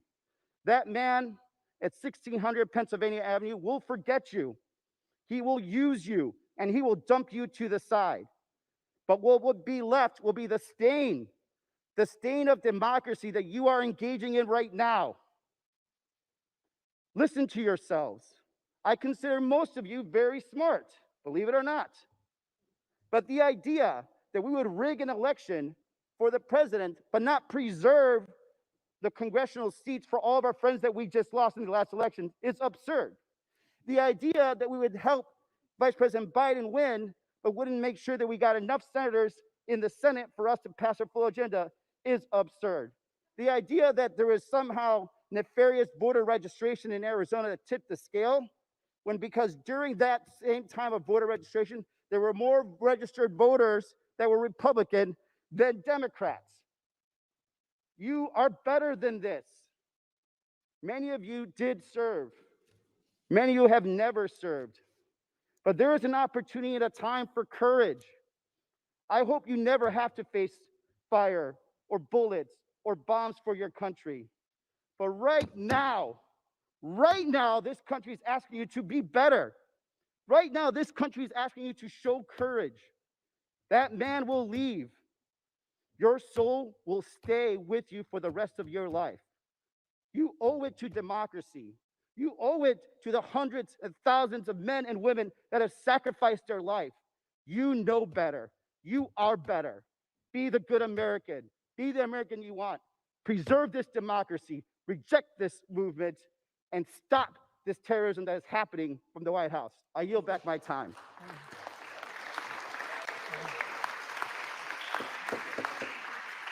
Members are reminded to redirect their remarks to the chair. What purpose does the gentleman from North Carolina seek recognition? Thank you, Madam Speaker. To speak in favor of the objection. Gentleman is recognized for 5 minutes. Madam Speaker, it's been quite a day. And in contrast to the gentleman's comments just now, I couldn't get over this text that I received from the mayor of Charlotte, Vi Lyles, about 30 minutes ago. She is a progressive Democrat, political opponent for years, tremendously graceful person. She said, "Representative Bishop, I hope you're safe and well. It must have been a day of anguish for the world to see our Capitol buildings under siege. I know you have a long night ahead and want you to know I was thinking about you, your family, and staff. God bless, Vi." Back home, the generosity of spirit still exists. And I understand the sharp words and feelings on the other side tonight. But there are also good people back home. And I've heard from many, many, many of them. And news would suggest there are millions of Americans. That's a big number. Millions, tens of millions who believe something went awry in this election. And they aren't dumb. They aren't mindless. They don't believe things simply because the president says them. There were problems. I know that Joe Biden will be president. But I don't know that it hurts or would hurt any of us to have the generosity of spirit to continue to reflect on what might be better or what might seriously have gone wrong here, even if you reject the notion that the result was wrong. I'd like to offer a slightly different perspective, a distinct perspective. Perhaps it will be rejected. I think if I were sitting on the other side of the aisle, it would be very difficult for me to listen to tonight. But you all have heard it said, and it certainly is true, that many executive branch officials around the nation departed from state legislation.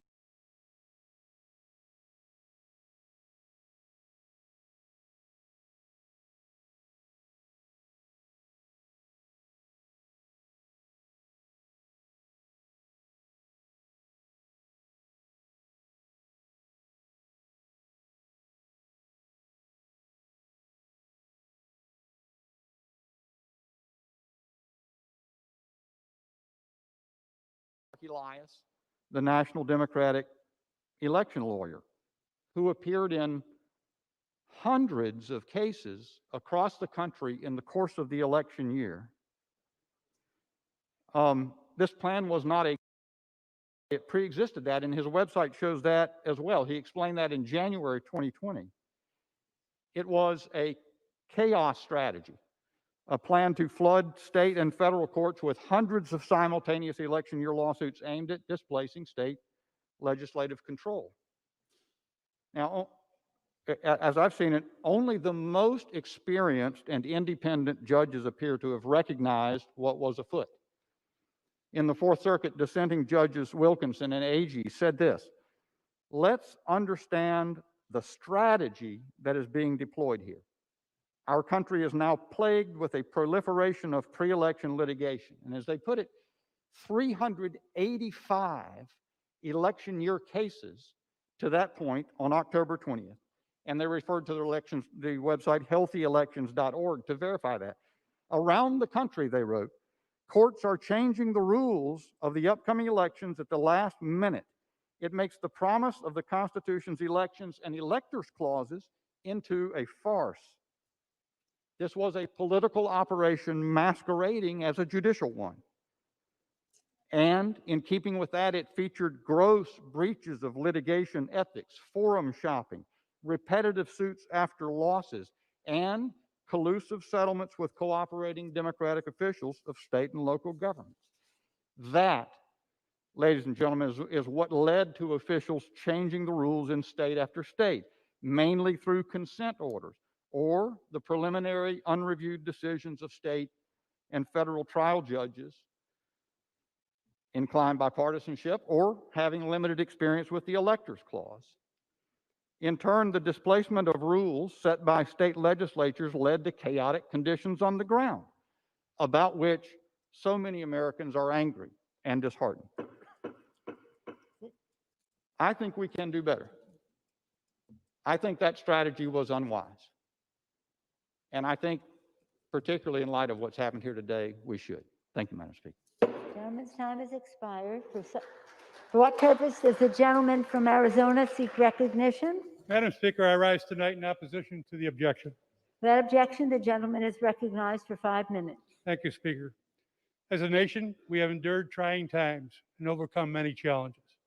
And now we face an unprecedented effort to ignore the will of the American people and the people of Arizona.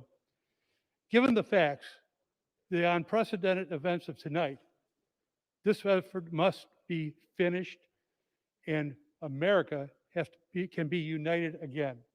That is going to take leadership. We are all leaders. We are elected to be leaders. And if we're going to do that, we have to do it from the respect to others, the idea that truth is important, that factual content is important, that we're going to tell the American people what is going on in this country and not what we hope they hear from a 30-second soundbite. I used to be a homicide investigator. My job was to follow the facts, develop a case, make decisions and recommendations based on where those facts led me. Following the process means that decisions cannot be made on rumors and innuendos alone. I am proud to say that Arizona has used mail-in voting for over 2 decades. Both Republicans and Democrats have long been proud of how our state has administered elections. In 2020, over 65% of eligible Arizonans voted in record number. Our Republican governor, Republican Attorney General, Democratic Secretary of State, and our state's election administrators and volunteers worked with integrity to administer a fair election. We saw turnout increase in both Republican and Democratic areas, and in fact, more Republicans registered this election than any other party. I am proud that many of our tribal, rural, and underserved communities voted in record numbers, all during a pandemic. In 2020, Arizonans made their voices heard. The fact is, multiple federal, state judges, agencies, state elected officials concluded the winner was Joe Biden. In Arizona, this process was administered and overseen by officials from both parties. Elections officials conducted random, hand-counted audits of many precincts that confirmed there were no errors that would change the result of the election. The fact is that the Republican chairman of Maricopa County, the largest Republican county in the state, the biggest population county, he stated more than 2 million ballots were cast, and there was no evidence of fraud or misconduct or malfunction. He concluded, no matter how you voted, this election was administered with integrity, transparency, and in accordance with state laws. The fact is, the president and his campaign and several Republican-led groups filed 8 election lawsuits, all of which were dismissed. The Arizona Supreme Court, a body where all justices have been appointed by Republican governors, unanimously dismissed the case. The justices found that the party had failed to present any evidence of misconduct or illegal votes, let alone establish any degree of fraud or a significant error rate that would undermine the certainty of the election results. After these judicial rulings, the governor said, I trust our election system. There's integrity in our election system. The fact is, Joe Biden is the certified winner of Arizona's 11 electoral votes. Arizona's elected and appointed officials from both parties followed the facts and came to this conclusion.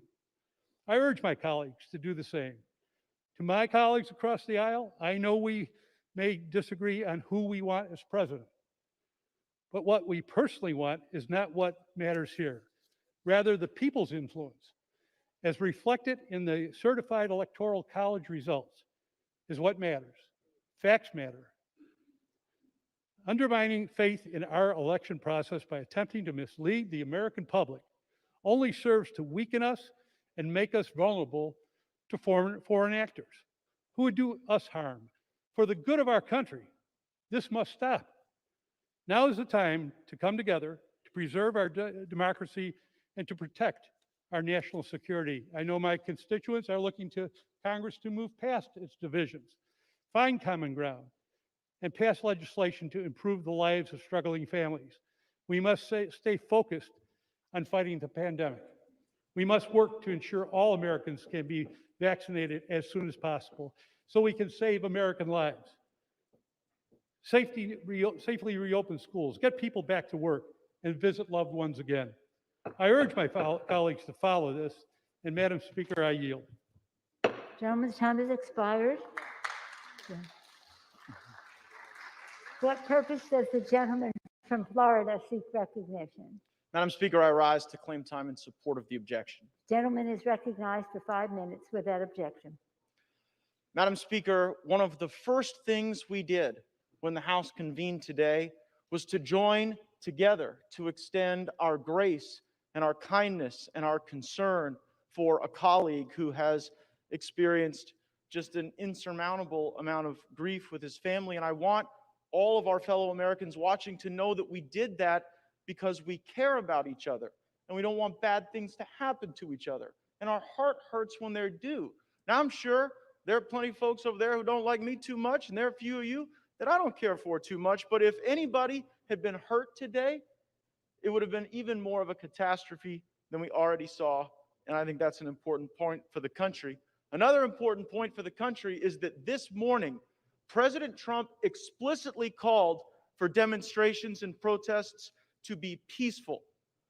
He was far more, you can moan and groan, but he was far more explicit about his calls for peace than some of the BLM and left-wing rioters were this summer when we saw violence sweep across this nation.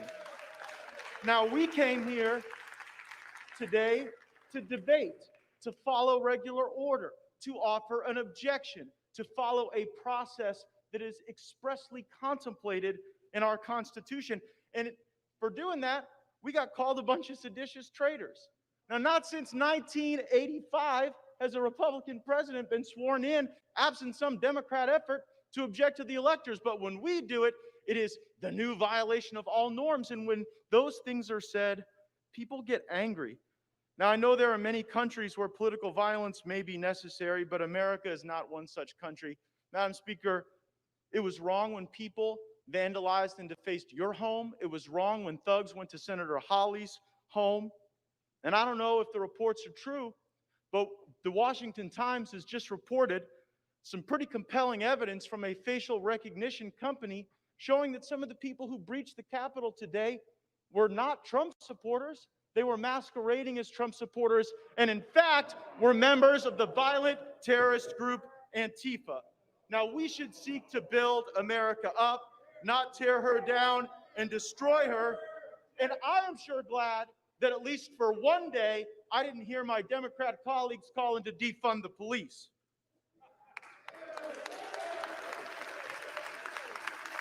Now, I appreciate all the talk.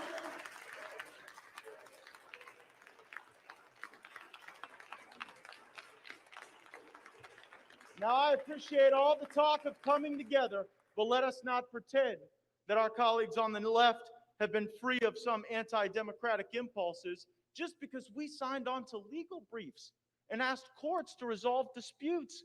There were some on the left who said that we should not even be seated in the body, that we ought to be prosecuted, maybe even jailed.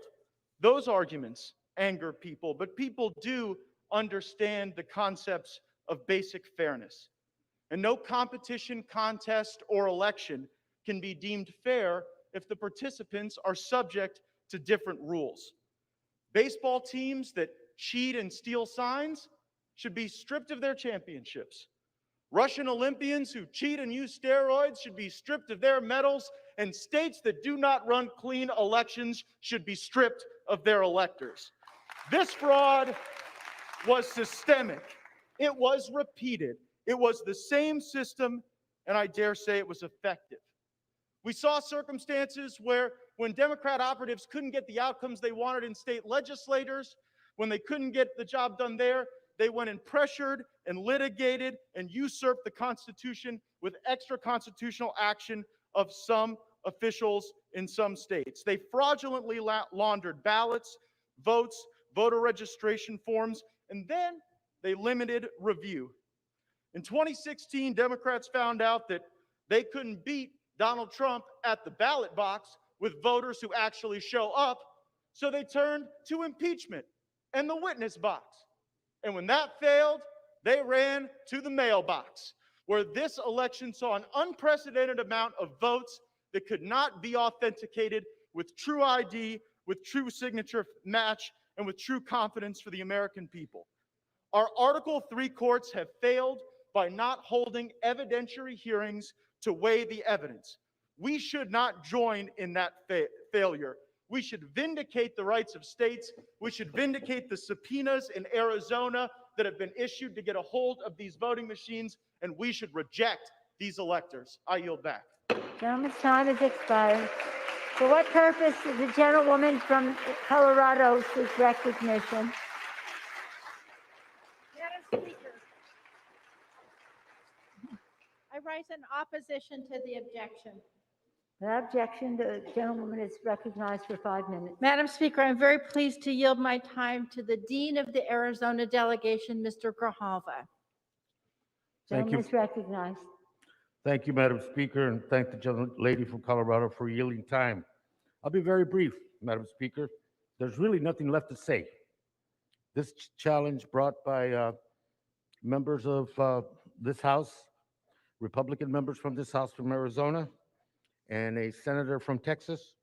The whole discussion today, this challenge to the 11 electoral votes that are designated for President Biden and Vice President Harris, the discussion today proved there is no merit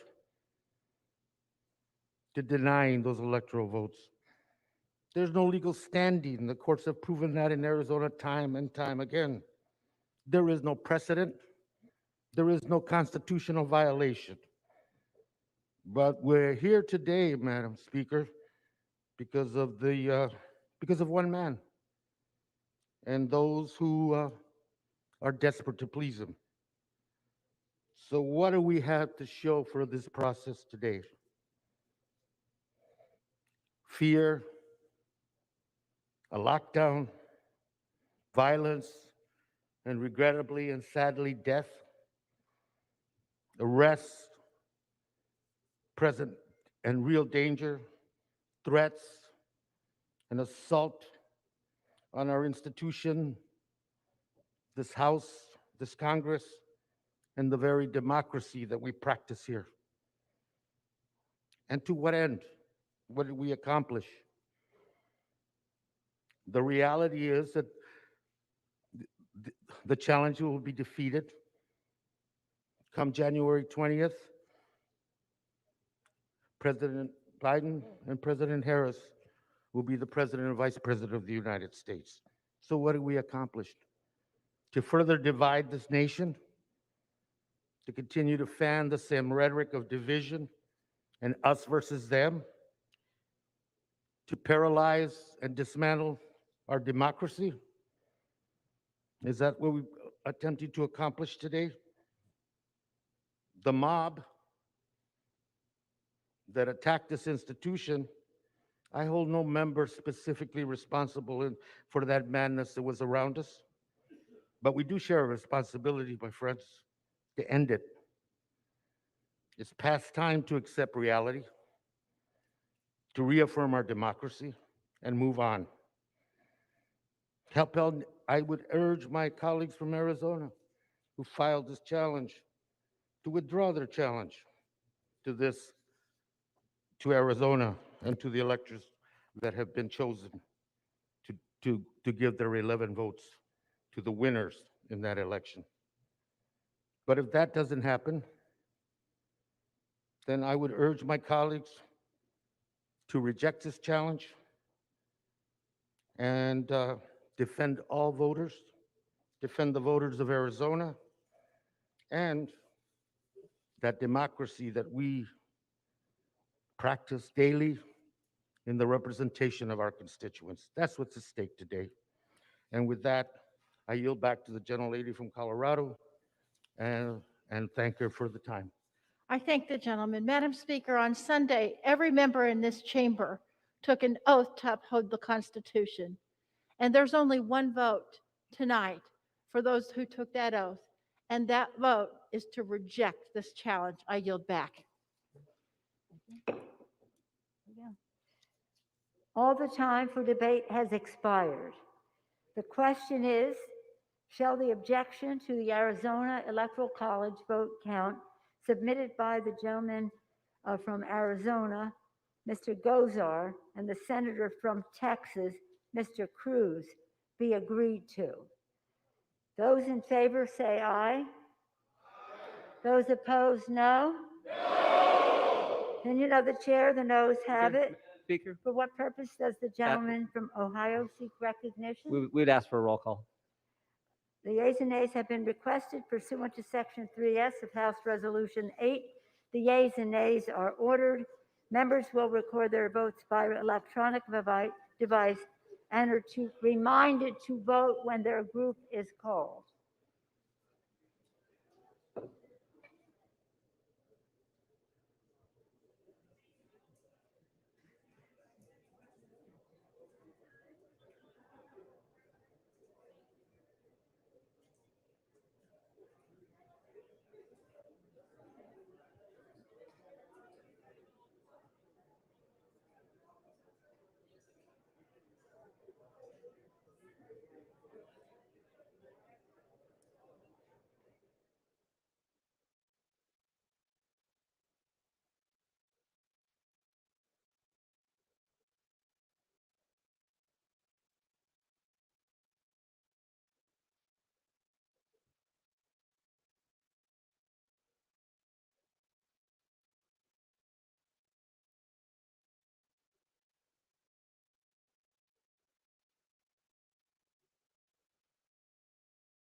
To fail.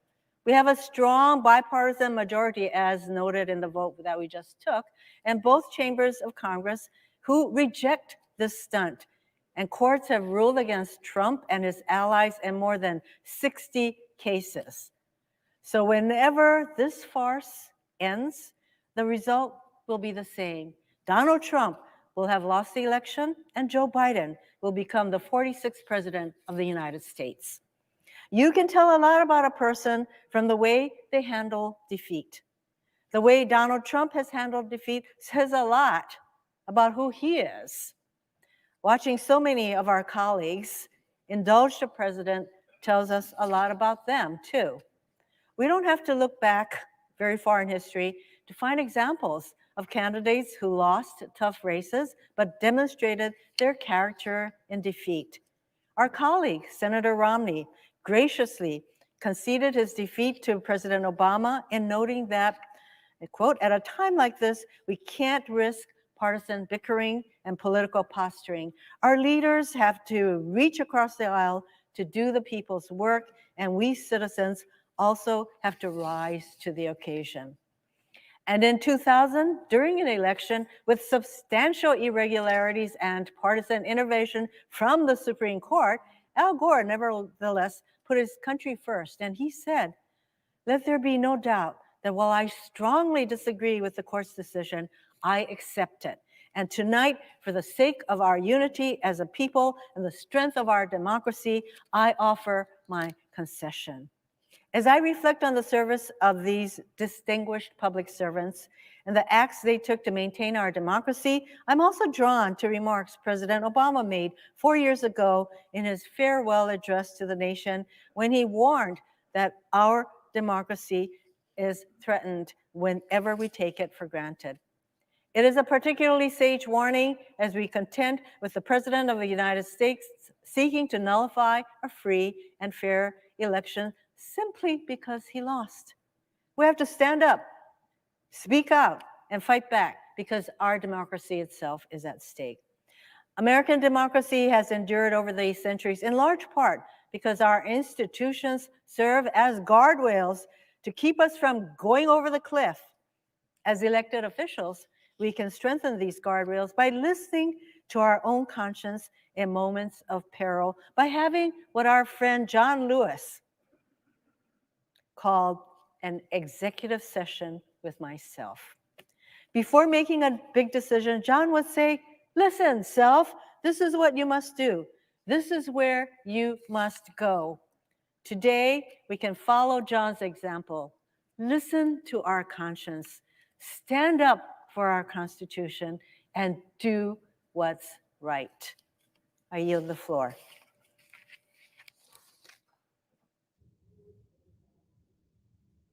The senator from Maine is recognized. Thank you, Mr. President. Mr. President, let me begin my remarks tonight by expressing my heartfelt gratitude to the members of the law enforcement community and the National Guard, whose hard work and courage made it possible for us to resume our deliberations tonight. We return to this chamber tonight undeterred by the violence we witnessed and strengthened in our determination to fulfill our constitutional duty. Mr. President, the Constitution is the foundation of our American democracy, and the Constitution is what must guide our decisions on the presidential election. The process the Constitution sets forth for electing presidents through the Electoral College is straightforward. The people vote. Electors are chosen. The electors vote. Then Congress counts the electors' votes. That final step in the process is why we have convened today. Counting the votes of the electors, a function that the 12th Amendment assigns to Congress, is an administrative and largely ceremonial act. Our job is simply to count the votes certified by each state, nothing more. We should not attempt to usurp the roles of the voters, the states, or the Electoral College. Mr. President, the American people have done their job, turning out in record numbers to vote in the midst of a frightening pandemic.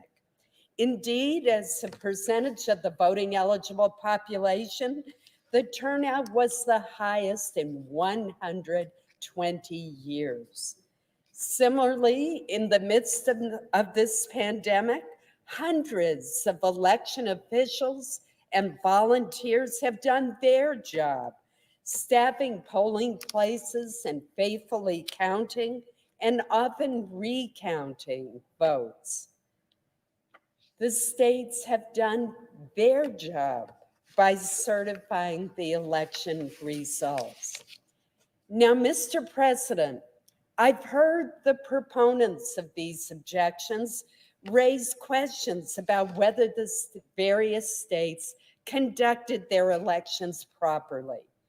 When disputes over elections arise, candidates are able to appeal to our legal system, not Congress, for recourse. In the 2 months since the 2020 election, the president's lawyers and allies have had the opportunity to make their arguments and challenge election results before the courts. Notably, every one of nearly 60 lawsuits that they brought forward have been rejected. In fact, the Supreme Court has twice refused to hear their election challenges. Mr. President, we must abide by these rulings. The time has now come for Congress to do its job. We should affirm the certified results of each state by counting the votes of their electors. Mr. President, altering the results of the Electoral College would set a terrible precedent in which the party in control of Congress could override the will of the voters and overrule our courts to unilaterally choose the next president. One senator attempted such a maneuver after the election in 2004, and the Senate overwhelmingly rejected that effort. The Senate has demonstrated by its vote tonight that it will follow that precedent and do so again. Tonight, Mr. President, I will continue to vote to reaffirm the foundation of our democracy, the Constitution of the United States, and I will reject these challenges to the Electoral College. Thank you, Mr. President. Mr. President, The senator from Oregon is recognized. Mr. President, I invite all of my colleagues to cast your eyes upon these three boxes sitting on the table in front of the dais.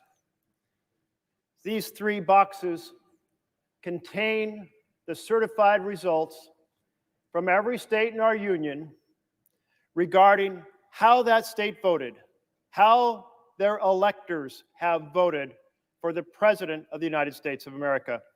You know, you cast your eyes on these three boxes, and you know that there's something special. You see that there are straps on them holding the top on and straps around the side, and they're engraved, beautiful handle, beautiful leather work, crafted in the cabinet shop of our very Senate to say to the world that their cargo is precious. Now, there's three of these boxes. The third box is brand new. It was crafted because so many states were celebrating this process that they started to use very large forms, very large envelopes, very large seals to put those ballots into, and thus a third box was needed. These boxes contain the voice of the American people weighing in as they have election after election after election. They've been used, these two smaller boxes, in the last 14 elections. They carry a voice. They are transported through those doors to the House of Representatives, where the Senate and House gather to witness the opening of the envelopes to determine who will be the President of the United States. It is our constitutional responsibility to witness the counting. That is what the Constitution calls for. Tonight, when this Senate chamber was under attack by domestic terrorists, we were held here in this room, doors locked, to protect us with the help of the Capitol Police. They did an excellent job, and then they escorted us to a safe room. And that announcement came quickly. And when that announcement came, our senior assistant parliamentarian, Lee Hildebrand, organized the team to rescue these boxes and keep them safe. Now, thank you to her and the entire team that rescued the voice of the American people. Had they not done so, then the hooligans outside, disrespecting the Constitution, would have come in here and opened these boxes and burned the ballots, destroying the voice of the people symbolically. And I know no one in this chamber wanted something like that to happen, because we're here to defend the Constitution, to defend the integrity of the election process, not to allow it to be destroyed. But colleagues, although we are 100 senators, or 99 actually now, because there's only 99 of us who are duly elected at the moment, 99 senators united across party defending these ballots from the hooligans outside, there's more than one way these ballots can be destroyed. And that is for this chamber and the House chamber to vote that one of those envelopes representing the state will be shredded, will be burned, that those votes will be discounted. We just held a vote on whether or not the envelope containing the electoral votes from Arizona should be burned. We defended these ballots against the hooligans outside. But there are those in this chamber supporting the destruction of the voice of the citizens of Arizona. 6 voted. And we are coming back later tonight to vote on whether to shred or burn the ballots for the people of Pennsylvania. So we have to stand together to say absolutely not. The constitutional responsibility is for us to defend the process, not to proceed to destroy these ballots. Now, in spite of all the troubling things that have happened in this chamber this evening, something beautiful happened.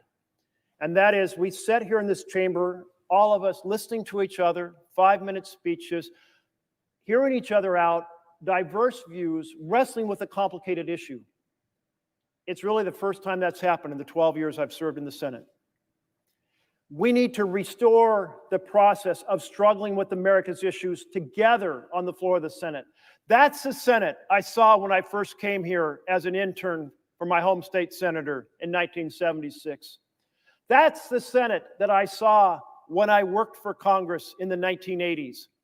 That's the Senate that has disappeared. There is a conversation going forward between Democrats and Republicans to restore the ability to hold debate on the floor, to restore the ability to have amendments on the floor, so that we deliberate and wrestle with, in a very public and transparent fashion, the big issues.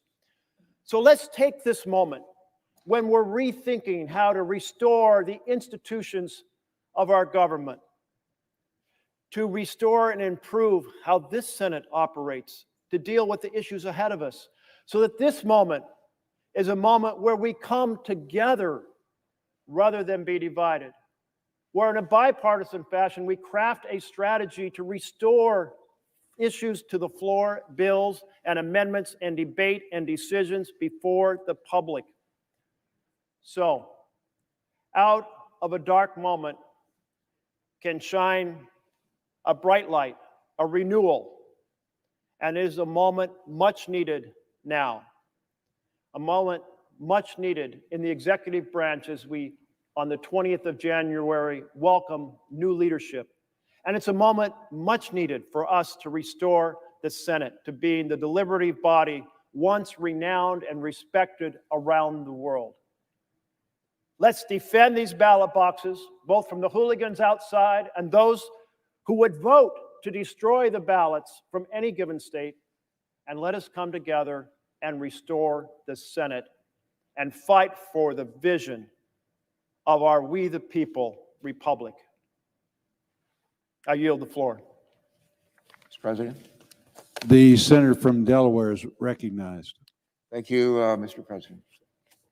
Mr. President, free, fair elections are the lifeblood of our democracy. Charges of unfairness are serious. I think we'll all agree. But calling an election unfair does not make it so. Charges require specific allegations, and then they require proof. We have neither here. Those are not my words. Those are the words of a judge on the U.S. Circuit Court of Appeals for the Third Circuit, rejecting President Trump's legal challenges to the Pennsylvania election. Might add, a judge who was a longtime member of the Conservative Federalist Society and was nominated to the bench by none other than Donald Trump. Mr. President, the 2020 presidential election was hard fought, we'll all agree. But the American people spoke clearly and they spoke decisively. 81.2 million voters voted for Joe Biden, 81.2. 74.2 million voted for Donald Trump. 51.3% of the vote went for Joe Biden. 46.8% of the vote was for Donald Trump. 306 electoral college votes for Joe Biden. 232 electoral college votes for Donald Trump. Just 4 years earlier, Donald Trump referred to that kind of outcome as a landslide for him, and he lost a popular vote by 3 million votes. But accepting the outcome of an election can be difficult when our political party doesn't win. We've all felt that before. But calling an election unfair does not make it so. More than 60 federal and state courts involving more than 90 judges, many of whom were nominated by Republican presidents, including Donald Trump, are all in agreement. That's pretty amazing, isn't it? All in agreement. No evidence of widespread fraud, wrongdoing, or other irregularities have been uncovered during the 2020 election. That is a victory for democracy, for our democracy. Unfortunately, some of our colleagues today ask us to do the same thing that Donald Trump asked of the Secretary of State for the state of Georgia, to overturn the results of the 2020 election without specific allegations and, more importantly, without any proof. Our colleagues are asking us not to abide by the will of the people, but to bend to the will of one man, Donald Trump. In 1787, delegates from the 13 colonies convened in Philadelphia to debate the future of what would become the United States of America. Our founders disagreed on a lot of things. But you know, they all agreed on one thing for sure. They did not want a king. They did not want a monarch. Many of them had been there, done that. They didn't want to see it and feel it again. And they set up this intricate system of checks and balances to ensure that we would never have that all-powerful king in this country. That system of checks and balances is being pushed to a dangerous limit here today. But that system will prevail. Along with it, our democracy. Here are just some of the claims that Donald Trump and his legal team have made, and that our colleagues lend credence to here today. That Venezuela, Cuba, and China rigged our country's voting machines in favor of Joe Biden. That dead people voted in this election, and they only voted for Joe Biden. That poll watchers and election observers who risked their lives during this pandemic to uphold the integrity of our elections, that stuffed ballot boxes with Biden votes and then they shredded Trump votes. Not one, let me repeat, not one of these things is true. There is no evidence to back up these ridiculous claims. Many of these absurd claims from Donald Trump and his legal team are nothing more than conspiracy theories circulating online. This misinformation and dangerous rhetoric from the president and his allies, including calls for violence, have polluted our discourse and imperiled our peaceful transfer of power. And when our colleagues show indifference or outright support for these unsubstantiated claims and conspiracy theories, they lead our nation and our Constitution down a dangerous, dangerous path. All of us who serve here swore an oath to support and defend our Constitution. I swore that same oath as a naval flight officer many times, as a midshipman before that. But all of us here have sworn to support and defend our Constitution, not our political party, and certainly not any individual candidate. Colleagues, for the safety of our citizens and our republic, we must lead by example. We must turn the temperature down. It was a hard-fought campaign, but the campaign is over. The votes have been counted. The count has been certified in all 50 states. And in 2 weeks, on January 20th, Joe Biden and Kamala Harris will be sworn in as President and Vice President of the United States, as they should be. We have serious and urgent challenges that will require working together with our new president, our new vice president, with one another in this chamber, Democrats, Republicans, Independents, and with our colleagues over in the House of Representatives. What's on our to-do list? Well, we can start with making sure that hundreds of millions of Americans get vaccinated. That we get off the dime and start vaccinating. We vaccinated 4 million people last month. 4 million. We're supposed to vaccinate 20. How are we ever going to get to 250 million at this rate? What else is on our to-do list? We're getting our kids back to school. We got kids that are unable to get on the internet, unable to participate in their classes, may not have any adult supervision at home. They're struggling. They're falling even further behind. We need to do something to help them. What else is on our to-do list? Getting their parents back to work, just to name a few things. Think of all the millions of people lost jobs and they don't have skills anymore to fill the jobs that are needed. They need our help. They need to be retooled and retrained. It's time to stop trying to overturn the will of the people and get back to working on their behalf. Mr. President, Abraham Lincoln has been quoted a couple of times here tonight, but he observed at the end of the Gettysburg Address that ours is, quote, a government of the people, by the people, and for the people. Even in the midst of his Civil War, President Lincoln put his unwavering faith in the people to chart our nation's course. We would be wise to remember Lincoln's words at this moment, at this special moment in our nation's history. We're not a government of Trump, by Trump, and for Trump. We're a government of the people, by the people, and for the people. And the people have spoken. The people have spoken. Our job here today is to listen to them. I intend to do that. And I trust that my colleagues will join me in doing that as well. Mr. President, I yield the floor. President. Senators recognized. Mr. President, first I want to thank all of the first responders who helped to protect this sacred chamber today, protect those electoral college ballots.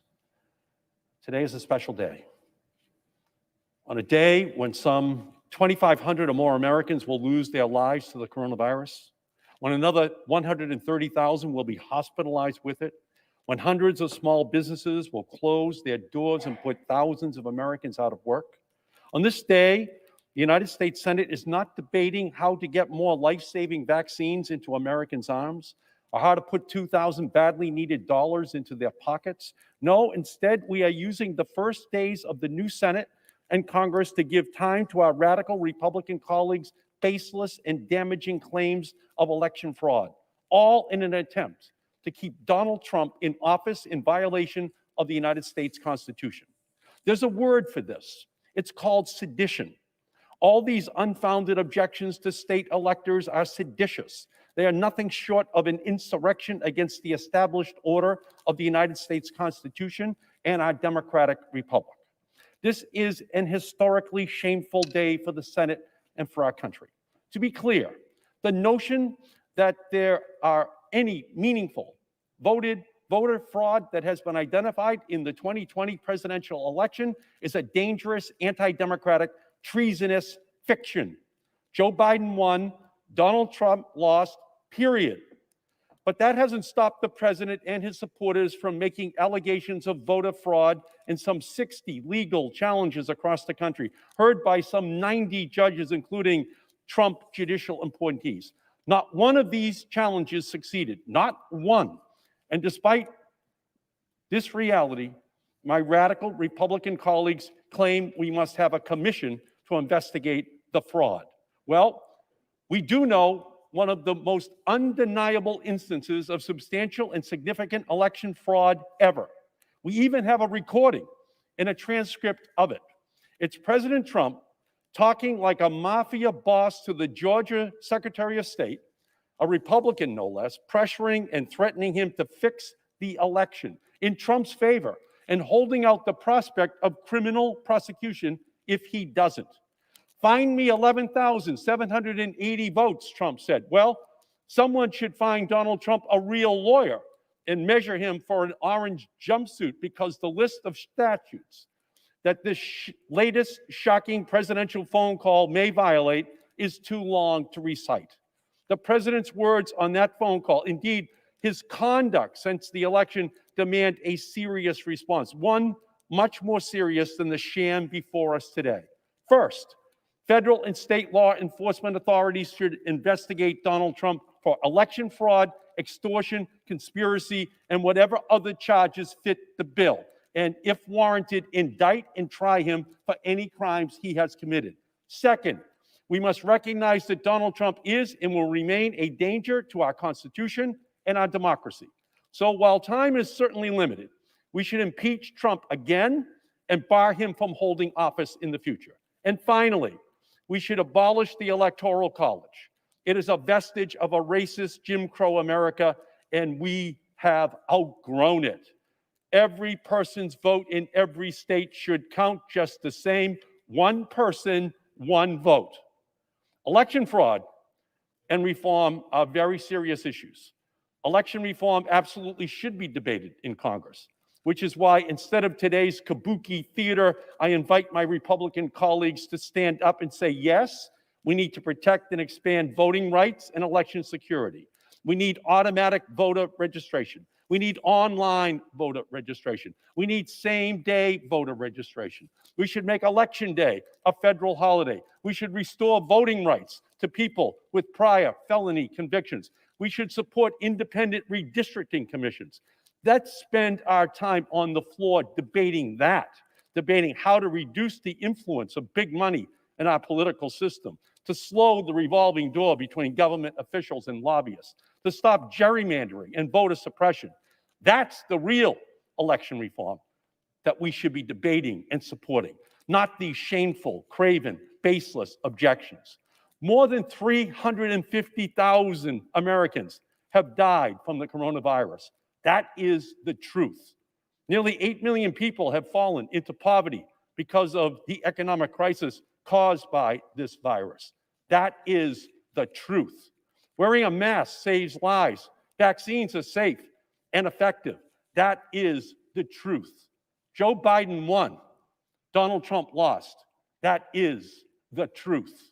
I urge all my Senate colleagues to vote against these objections, affirm our democracy, and recognize that Joe Biden and Kamala Harris will rightfully be sworn in on January 20th as the President and Vice President of the United States.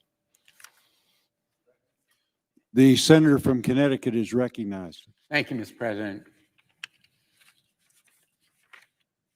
Today was a stomach-churning, gut-wrenching moment in our history. And truly, it was an assault on the heart of our democracy.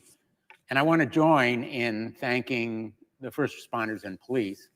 But I also want to thank others who have been heroes of our democracy, unsung in many instances. First, all of the election officials, all the poll workers, all of the members of boards of election who actually counted the votes, who went to the polls and make sure that votes could be cast, and who ultimately stood firm for the integrity of that voting system. I want to thank the judges. There are now about 90 of them who, except for one or two who rule the other way on a technicality, have stood firm for the integrity of that voting system. In those 60 to 70 cases, except for that one ruled on a technicality, they went with the integrity of our voting system and the rule of law. Today was indeed disgusting and sickening. It was shocking and despicable. It was heartbreaking, but it was not surprising. In fact, today's assault on our democracy, the mob violence, the riots, the thugs and goons who were inspired and incited by the President of the United States, all were of a piece with these past 4 years of a president who has no respect for the truth or the rule of law. Donald Trump's presidency is coming to a close in the very same way it began, with an attack on our democracy. In 2016, the Trump campaign welcomed hostile foreign interference with our election, and the president refused to acknowledge that he would accept the results of the election if he lost. And then again and again and again, he demonstrated his contempt for the rule of law and for the laws themselves.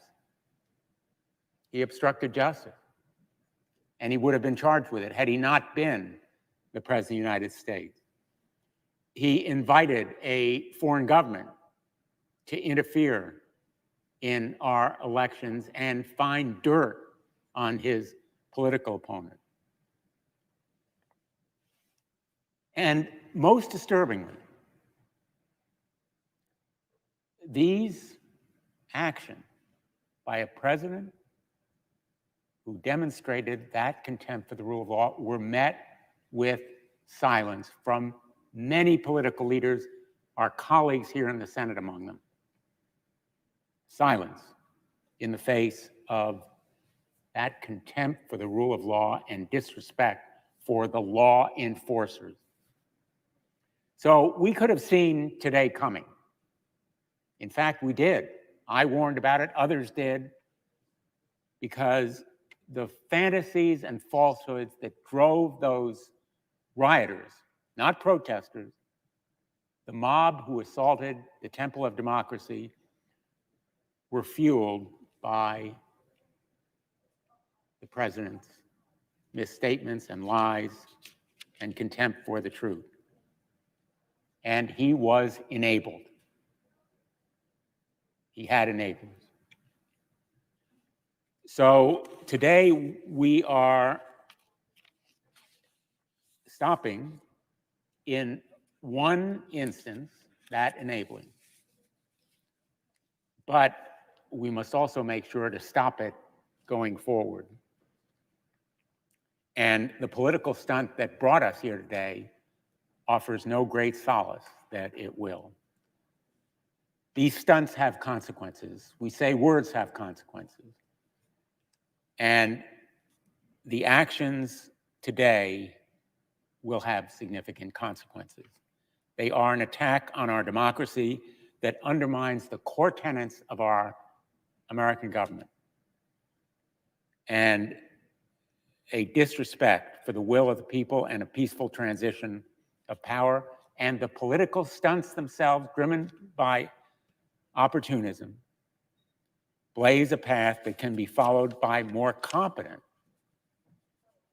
challenges, just as the dictatorial instincts and actions of this president can be followed by more effective would-be tyrants intent on destroying our republic. Yes, we have more important tasks that we should be addressing as well. The pandemic, the economic revival. But today we must be mindful of the threat to our democracy that we face down, and we come together on a bipartisan basis. But silence is never excusable in the face of lawlessness at the very top of our political structure. Thank you, Mr. President. I yield the floor. Mr. President. The senator from Delaware is recognized. Mr. President, I have a question for all of my colleagues this evening, which is what happened here today? And how is it different from what we expected as we assembled in this chamber early this afternoon?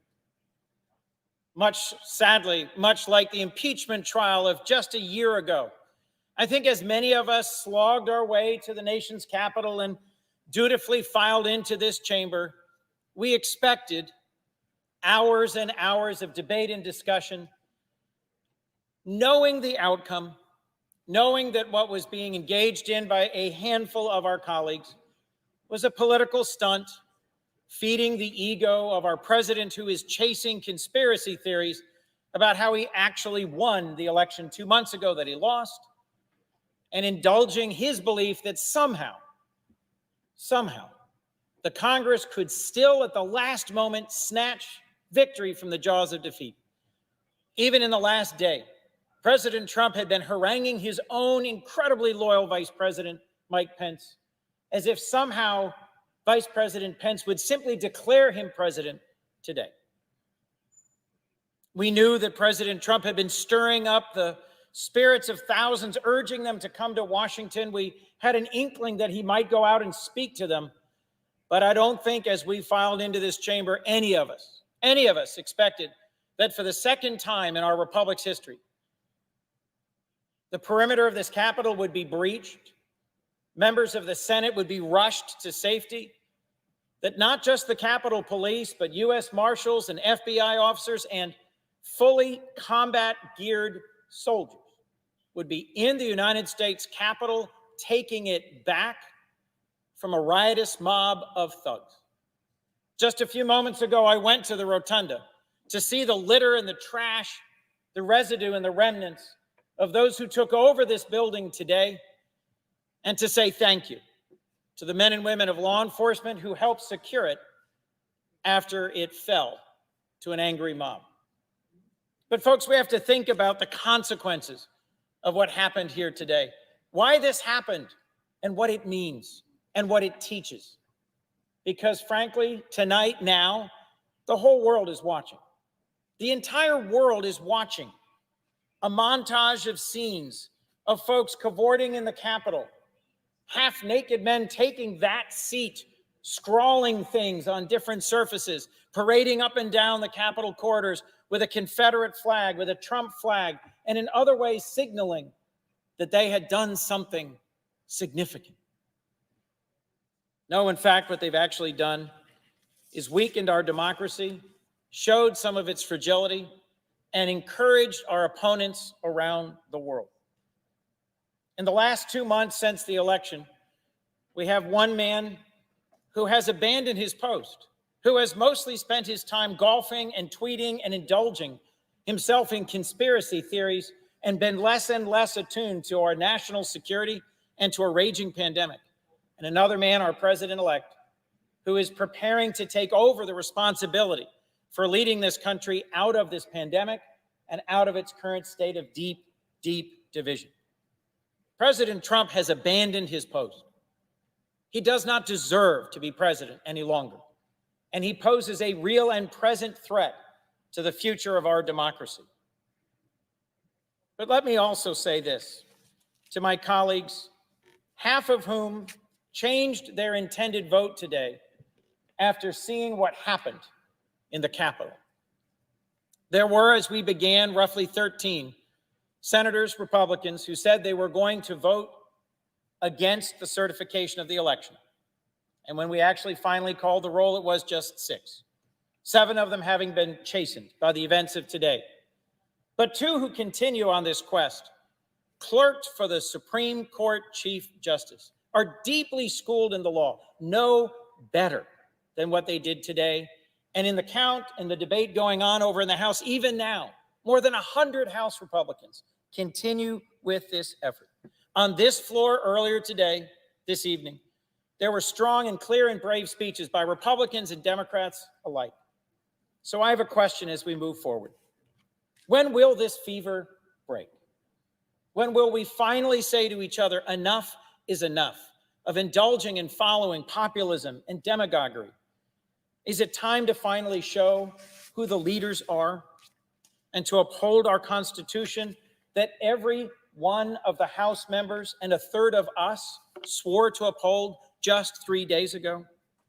I will tell you as I look ahead that I am confident that 2 weeks from now, Joseph Biden will be sworn in as the next president, Kamala Harris sworn in as the next vice president, and we have a unique moment in my lifetime. Because as presidents and leaders in the Senate of both parties over the last decades have observed, the Senate has steadily shrunk in its significance, its role, and its power, and the presidency has steadily grown. Not in my lifetime, not since LBJ, have we had an incoming president who spent 36 years in this chamber. We have a chance with Joe Biden, a president-elect who ran on bringing our country together, a president-elect who ran on turning the page from our moment of national division, a president-elect who respects and honors and understands the significance of this body. So we have to take this opportunity to heal, to hear each other, to compromise, to work together, and to see the real challenges facing the American people and take this last, best moment. What happened here today should leave all of us gravely concerned about the health and the future of our democracy, and the opportunity we will have 2 weeks from today is one we should not let pass us by. Thank you, Mr. President. With that, I yield the floor. Mr. President, The senator from Massachusetts is recognized. Mr. President, more than 350,000 of our loved ones have died from a terrible disease. Small businesses have gone under, never to reopen. Millions have lost their jobs, and too many families don't know how they're going to pay the rent or put groceries on the table. It is tough out there, but Americans are fighters. And despite all the challenges, in November, they did what Americans do when they are unhappy with their leadership. They voted for change. They turned their backs on a sitting president who fans the flames of hatred while bodies pile up in the morgue. Instead, they elected a new president who wants to save lives, to save our economy, and to save our democracy. Even as the pandemic raged, Americans showed up for democracy. States worked overtime to set up safe systems, ballot drop boxes and early voting, and gallons of hand sanitizer. Voters mailed their ballots earlier, put on masks, and stood in line at the polls. The election of 2020 shattered voting records. So here we are on the floor of the United States Senate in the aftermath of an historic election held in the middle of a pandemic. People are suffering, and we should be working to get them the help they need. Instead, we are here because Donald Trump wants to overturn the results of that election. The Republicans objecting to the results of this election will be judged by history, but the rest of us will be judged as well. It is our responsibility to stand up for our democracy, even while other senators work to undermine it. Losing is hard. I ran for president myself. It was a hard-fought primary, but Joe Biden won and I lost. I am not the only one to live through that. A number of senators in this room have run for president. None of us was successful. And when we lost, we conceded and we got out of the race, because that is how democracy works. None of us lied about the results. We didn't throw temper tantrums. We didn't tell our allies in Congress or the states to overturn the results. We didn't feed poisonous propaganda to our supporters. We didn't urge people to march on state capitals or to descend on Washington. We accepted the will of the voters. And it's not just us. It's everyone who has run for president since the beginning of America. Only once in America's history have the people who lost tried to burn down our democracy on the way out. They caused a civil war that nearly destroyed our nation. Make no mistake, the violence we witnessed in this chamber today was the direct result of the poisonous lies that Donald Trump repeated again and again for more than 2 months. His words have consequences. Our democracy has been grievously injured by this lying coward. This effort to subvert our democracy is not merely one last presidential tantrum. This effort is designed to knock out the basic pillar on which democracy is founded, the idea that the voters, not the sitting president and not the members of Congress, but the voters decide who will lead this nation. A democracy in which the elected leaders do not bend to the will of the voters is no democracy. It is a totalitarian state. And those who pursue this effort are supporting a coup. I urge my colleagues to vote no on this effort to overthrow our democracy. I yield, Mr. President. The senator from Alaska is recognized. Ask that the Senate stand in recess, subject to the call of the chair. Without objection.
District of Columbia seems to be regular in form and authentic, and it appears therefrom that Joseph R. Biden Jr.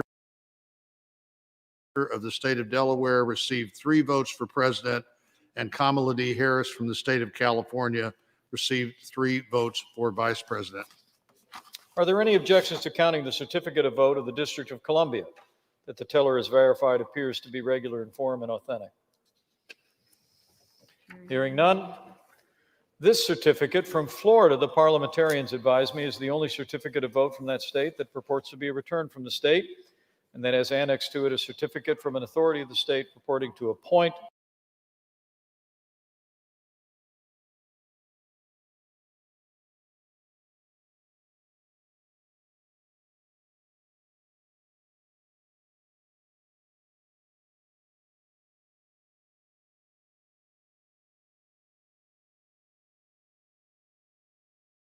Pence of the state of Indiana received 29 votes for vice president. Are there any objections to counting the certificate of vote of the state of Florida that the teller has verified appears to be regular in form and authentic? Hearing none. This certificate from Georgia, the parliamentarians advise me, is the only certificate of vote from that state that purports to be a return from the state, and that has annexed to it a certificate from an authority of the state purporting to appoint or ascertain electors.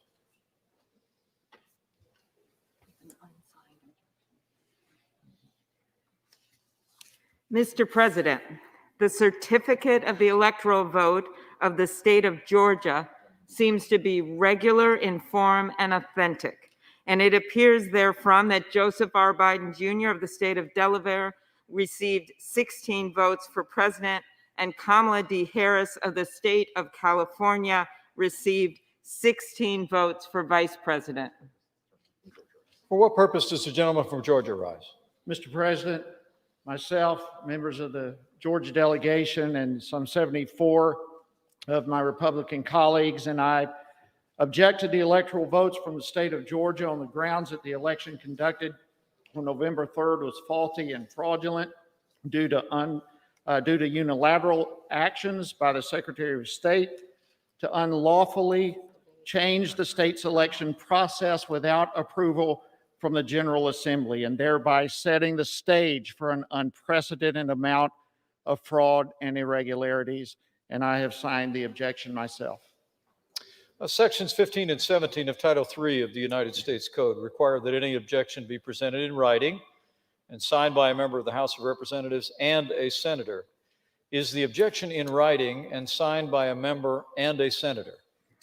Mr. President, prior to the actions and events of today, we did, but following the events of today, it appears that some senators have withdrawn their objection.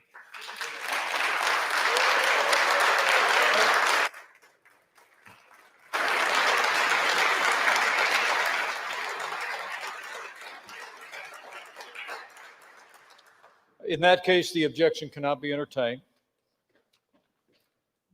Section 18 of Title III of the United States Code moves us.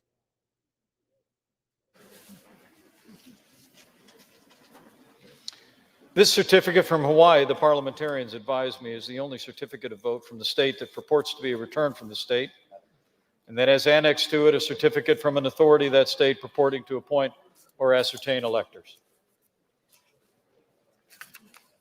Mr. President, the certificate of the electoral vote of the state of Hawaii seems to be regular in form and authentic, and it appears therefrom that Joseph R. Biden Jr. of the state of Delaware received 4 votes for president, and Kamala D. Harris of the state of California received 4 votes for vice president. Are there any objections to counting the certificate of vote from the state of Hawaii that the teller has verified appears to be regular in form and authentic? Hearing none, this certificate from Idaho, the parliamentarians advise me, is the only certificate of vote from the state that purports to be a return from the state, and that has annexed to it a certificate from an authority of the state purporting to appoint or ascertain electors. Mr. President, the certificate of the electoral vote of the state of Idaho seems to be regular in form and authentic, and it appears therefrom that Donald J. Trump of the state of Florida received 4 votes for president, and Michael R. Pence of the state of Indiana received 4 votes for vice president. Are there any objections to counting the certificate of vote from the state of Idaho that the teller has verified appear to be regular in form and authentic? Hearing none. Hearing none, this certificate from Illinois, the parliamentarians advise me, is the only certificate of vote from that state that purports to be returned from the state, and that has annexed to it a certificate from an authority of that state purporting to appoint and ascertain electors. Mr. President, the certificate of the electoral vote of the state of Illinois seems to be regular in form and authentic, and it appears therefrom that Joseph R. Biden Jr. of the state of Delaware received 20 votes for president, and Kamala D. Harris of the state of California received 20 votes for vice president. Are there any objections to counting the certificate of the vote of the state of Illinois that the teller has verified appears to be in regular form and authentic? Hearing none, this certificate from Indiana, the parliamentarians advise me, is the only certificate of vote from that state that purports to be returned from the state, and that has annexed to it a certificate from an authority of that state purporting to appoint and ascertain electors. Mr. President, the certificate of the electoral vote of the state of Indiana seems to be regular in form and authentic, and it appears therefrom that Donald J. Trump of the state of Florida received 11 votes for president, and Michael R. Pence of the state of Indiana received 11 votes for vice president. Are there any objections to counting the certificate of the vote of the state of Indiana that the teller has verified? Appears to be regular in form and authentic. Hearing none. This certificate from Iowa, the parliamentarians advise, is the only certificate of vote from the state that purports to be a return from the state, that has annexed to it a certificate from an authority of the state purporting to appoint or ascertain electors. Mr. President, the certificate of the electoral vote of the state of Iowa seems to be regular in form and authentic, and it appears therefrom that Donald J. Trump of the state of Florida received 6 votes for president, and Michael R. Pence of the state of Indiana received 6 votes for vice president. Are there any objections to counting the certificate of vote of the state of Iowa that the teller has verified? Appears to be regular and authentic. Hearing none. This certificate from Kansas, the parliamentarians advise me, is the only certificate of vote from that state that purports to be returned from the state, and that has annexed to it a certificate of authority of the state purporting to appoint or ascertain electors. Mr. President, the certificate of the electoral vote of the state of Kansas seems to be regular in form and authentic. It appears therefrom that Donald J. Trump of the state of Florida received 6 votes for president, and Michael R. Pence of the state of Indiana received 6 votes for vice president. Are there any objections to counting the certificate of vote of the state of Kansas that the teller has verified appears to be regular in form and authentic? Hearing none. This certificate from the Commonwealth of Kentucky, the parliamentarians advise me, is the only certificate of vote from that state that purports to be a return from the state, as annexed to it a certificate of authority of the state purporting to appoint or ascertain electors. Mr. President, the certificate of the electoral vote of the Commonwealth of Kentucky seems to be regular in form and authentic, and it appears therefrom that Donald J. Trump of the state of Florida received 8 votes for president, and Michael R. Pence of the state of Indiana received 8 votes for vice president. Are there any objections to counting the certificate of the vote of the Commonwealth of Kentucky that the teller has verified appears to be regular in form and authentic? Hearing none. This certificate from Louisiana, the parliamentarians advise me, is the only certificate of vote from that state that purports to be returned from the state, has annexed to it a certificate of authority from the state purporting to appoint or ascertain electors. Mr. President, the certificate of the electoral vote of the state of Louisiana seems to be regular in form and authentic, and appears therefrom that Donald J. Trump of the state of Florida received 8 votes for president, and Michael R. Pence of the state of Indiana received 8 votes for vice president. Are there any objections to counting the certificate of the vote of the state of Louisiana that the teller is verified to be regular in form and authentic? Hearing none, this certificate from Maine, the parliamentarians advise, is the only certificate of vote from that state that purports to be returned from the state that has annexed to it a certificate of authority from the state purporting to appoint or ascertain electors. Mr. President, the certificate of the electoral vote of the state of Maine seems to be regular in form and authentic, and it appears therefrom that Joseph R. Biden Jr.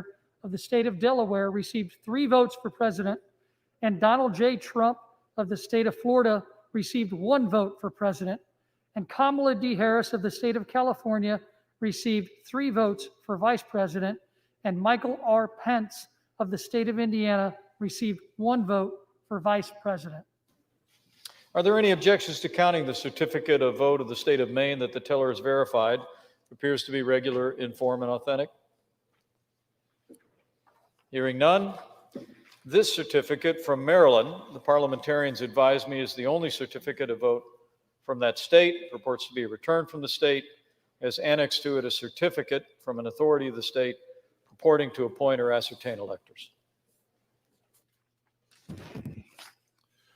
Mr. President, the certificate of the electoral vote of the state of Maryland seems to be regular in form and authentic, and it appears therefrom that Joseph R. Biden Jr. of the state of Delaware received 10 votes for president, and Kamala D. Harris of the state of California received 10 votes for vice president.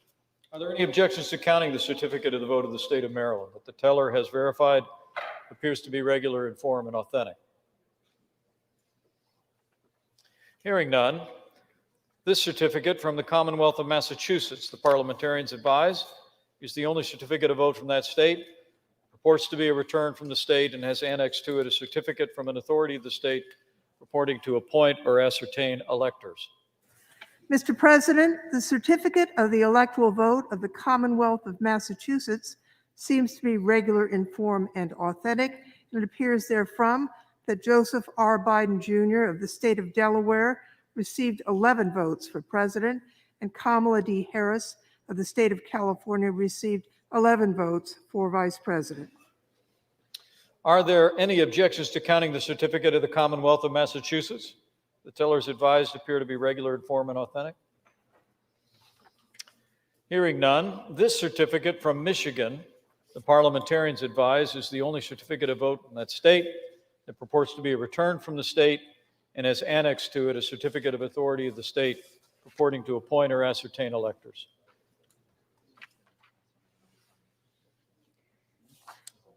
Mr. President, the certificate of the electoral vote of the state of Michigan seems to be regular in form and authentic, and it appears therefrom that Joseph R. Biden Jr. of the state of Delaware received 16 votes for president, and Kamala D. Harris of the state of California received 16 votes for vice president.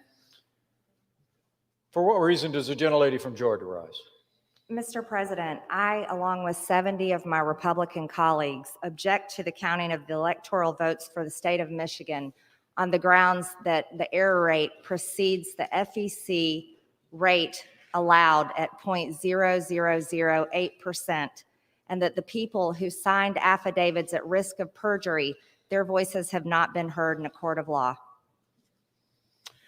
Section 15 and 17 of Title III of the U.S. Code require that any objection be presented in writing and signed by a member of the House of Representatives and a senator. Is the objection in writing and signed by a member and a senator?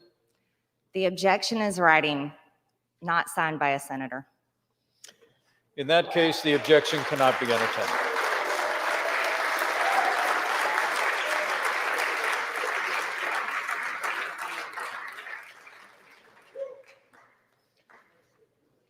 Are there any further objections to counting the certificate of the vote from the state of Michigan? The certificate the teller has verified appears to be regular in form and authentic. Hearing no further objections, this certificate from Minnesota, the parliamentarians advise me, is the only certificate of vote from that state that purports to be a return from the state. Annexed to it, certificate of authority from the state purporting to appoint and ascertain electors. President, the certificate of the electoral vote of the state of Minnesota seems to be regular in form and authentic, and it appears therefrom that Joseph R. Biden Jr. of the state of Delaware received 10 votes for president, and Kamala D. Harris of the state of California received 10 votes for vice president. Are there any objections to counting the certificate of the vote of the state of Minnesota that the teller has verified appears to be regular in form and authentic? Hearing none. This certificate from Mississippi, the parliamentarians advise, is the only certificate of vote from that state. It purports to be a return from the state, as annexed to it a certificate of authority of the state purporting to appoint and ascertain electors. Mr. President, the certificate of the electoral vote of the state of Mississippi seems to be regular in form and authentic, and it appears therefrom that Donald J. Trump of the state of Florida received 6 votes for president, and Michael R. Pence of the state of Indiana received 6 votes for vice president. Are there any objections to counting the certificate of vote from the state of Mississippi that the teller has verified appears to be regular in form and authentic? Hearing none. This certificate from Missouri, the parliamentarians advise, is the only certificate of vote from the state that purports to be a return from the state, that has annexed to it a certificate from an authority of the state purporting to appoint or ascertain electors. Mr. President, the certificate of the electoral vote of the state of Missouri seems to be regular in form and authentic, and it appears therefrom that Donald J. Trump of the state of Florida received 10 votes for president, and Michael R. Pence of the state of Indiana received 10 votes for vice president. Are there any objections to counting the certificate of the vote of the state of Missouri that the teller has verified appears to be regular and authentic? Hearing none. This certificate from Montana, the parliamentarians advise, is the only certificate of vote from that state that purports to be a return from the state, and that has annexed to it a certificate of authority of the state purporting to appoint or ascertain electors. Mr. President, the certificate of the electoral vote of the state of Montana seems to be regular in form and authentic, and it appears therefrom that Donald J. Trump of the state of Florida received 3 votes for president, and Michael R. Pence of the state of Indiana received 3 votes for vice president. Are there any objections to counting the certificate of the vote of the state of Montana that the teller verified appears to be regular in form and authentic? Hearing none.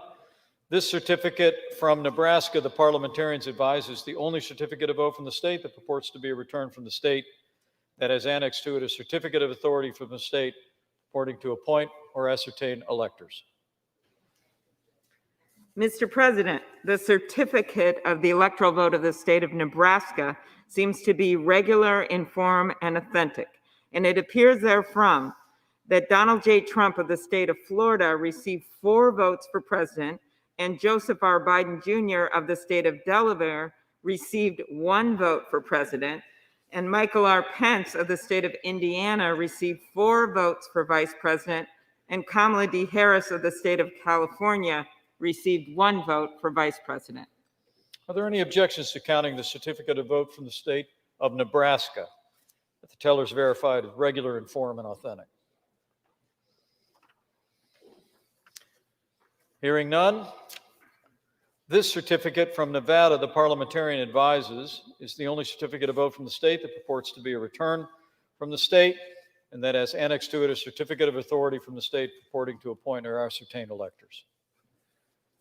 Mr. President, the certificate of the electoral vote of the state of Nevada seems to be regular in form and authentic, and it appears therefrom that Joseph R. Biden Jr. of the state of Delaware received 6 votes for president, and Kamala D. Harris of the state of California received 6 votes for vice president. For what reason does the gentleman from Alabama rise? Mr. President, I and 55 other members of the United States House of Representatives object to the electoral votes of the state of Nevada in order to protect the lawful votes of Nevada and all other American citizens. Section 15 and 17 of Title III of the United States Code requires that any objection be presented in writing and signed by a member of the House of Representatives and a senator. Is the objection in writing and signed by a member and a senator? Mr. President, it is in writing, but unfortunately, no United States senator has joined in this effort.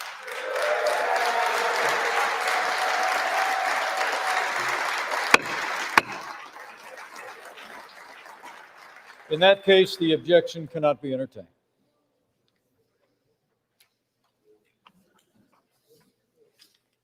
Are there any further objections to counting the certificate of vote of the state of Nevada that the teller has verified appears to be regular, in form, and authentic?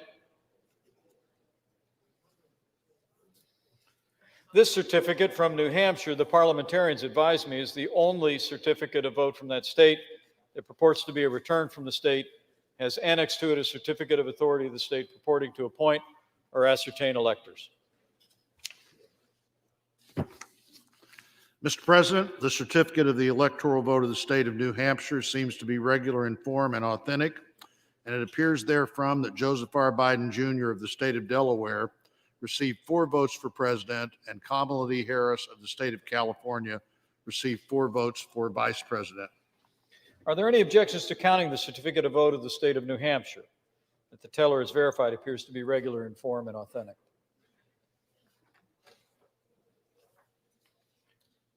This certificate from New Jersey, the parliamentarians advise, is the only certificate of vote from the state that purports to be a return from the state, has annexed to it a certificate of authority of the state purporting to appoint and ascertain electors.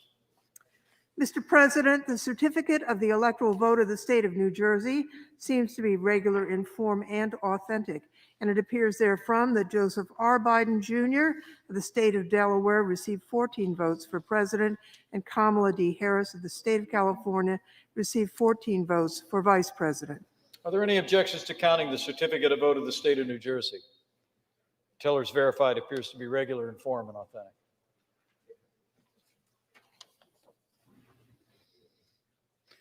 This certificate from New Mexico, the parliamentarians advise, is the only certificate of vote from the state that purports to be a return from the state, and that has annexed to it a certificate of authority of the state purporting to appoint or ascertain electors.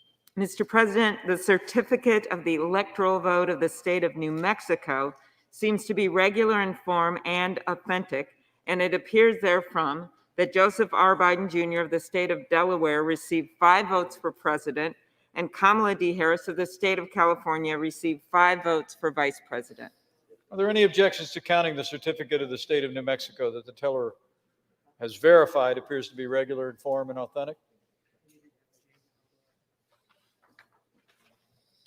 Hearing none, this certificate from New York, the parliamentarians advise me, is the only certificate of vote from the state that purports to be a return from the state, has annexed to it a certificate of authority from the state purporting to appoint and ascertain electors. Mr. President, the certificate of the electoral vote of the state of New York seems to be regular in form and authentic, and it appears therefrom that Joseph R. Biden Jr. of the state of Delaware received 29 votes for president, and Kamala D. Harris of the state of California received 29 votes for vice president. Are there any objections to counting the certificate of vote of the state of New York that the teller's verified appears to be regular in form and authentic? Hearing none, this certificate from North Carolina, the parliamentarians advise me, is the only certificate of vote from that state that purports to be a return from the state, has annexed to it a certificate from the state purporting to appoint and ascertain electors. Mr. President, the certificate of the electoral vote of the state of North Carolina seems to be regular in form and authentic, and it appears therefrom that Donald J. Trump of the state of Florida received 15 votes for president, and Michael R. Pence of the state of Indiana received 15 votes for vice president. Are there any objections to counting the certificate of vote of the state of North Carolina that the teller is verified appears to be regular in form and authentic?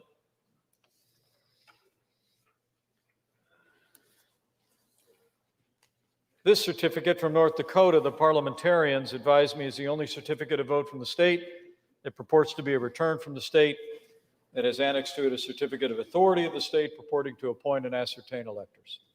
Mr. President, the certificate of the electoral vote of the state of North Dakota seems to be regular in form and authentic, and it appears therefrom that Donald J. Trump of the state of Florida received 3 votes for president, and Michael R. Pence of the state of Indiana received 3 votes for vice president. Are there any objections to counting the certificate of vote of the state of North Dakota that the teller is verified as regular and authentic?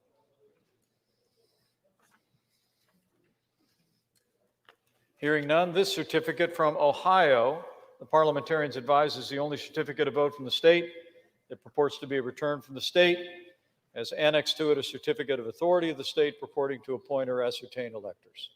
Mr. President, the certificate of the electoral vote of the state of Ohio seems to be regular in form and authentic, and it appears therefrom that Donald J. Trump of the state of Florida received 18 votes for president, and Michael R. Pence of the state of Indiana received 18 votes for vice president. Are there any objections to counting the certificate of vote from the state of Ohio that the teller has verified as regular in form and authentic? Hearing none, this certificate from Oklahoma, the parliamentarians advise, is the only certificate of vote from that state, purports to be a return from the state, as annexed to it a certificate of authority of the state purporting to appoint or ascertain electors. Mr. President, the certificate of the electoral vote of the state of Oklahoma seems to be regular in form and authentic, and it appears therefrom that Donald J. Trump of the state of Florida received 7 votes for president, and Michael R. Pence of the state of Indiana received 7 votes for vice president. Are there any objections to counting the certificate of vote of the state of Oklahoma that the teller has verified to be regular in form and authentic? Hearing none, this certificate from Oregon, the parliamentarians advise, is the only certificate of vote from the state that purports to be returned from the state, has a certificate of authority from the state annexed to it to appoint and ascertain electors. Mr. President, the certificate of the electoral vote of the state of Oregon seems to be regular in form and authentic, and it appears therefrom that Joseph R. Biden Jr. of the state of Delaware received 7 votes for president, and Kamala D. Harris of the state of California received 7 votes for vice president. Are there any objections to counting the certificate of vote of the state of Oregon that the teller has verified as regular in form and authentic?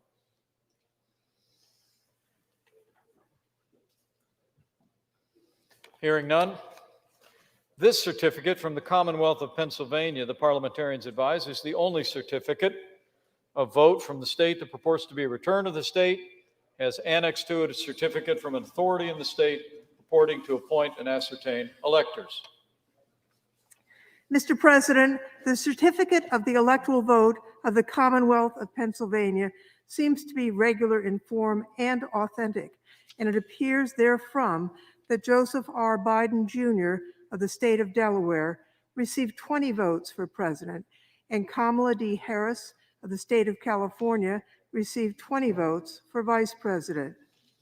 For what reason does the gentleman from Pennsylvania rise? Mr. President, sadly but resolutely, I object to the electoral votes of my beloved Commonwealth of Pennsylvania on the grounds of multiple constitutional infractions that they were not, under all of the known circumstances, regularly given. And on this occasion, I have a written objection signed by a senator and 80 members of the House of Representatives.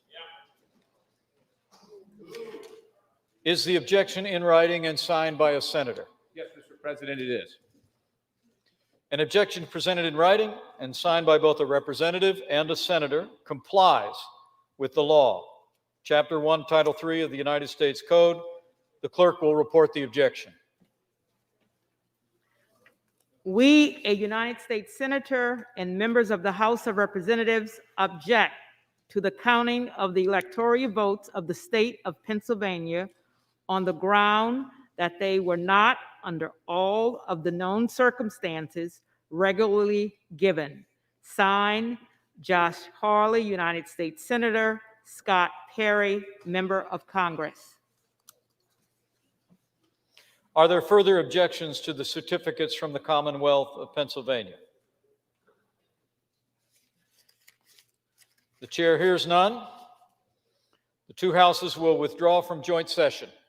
Each house will deliberate separately on the pending objection and report its decision back to the joint session.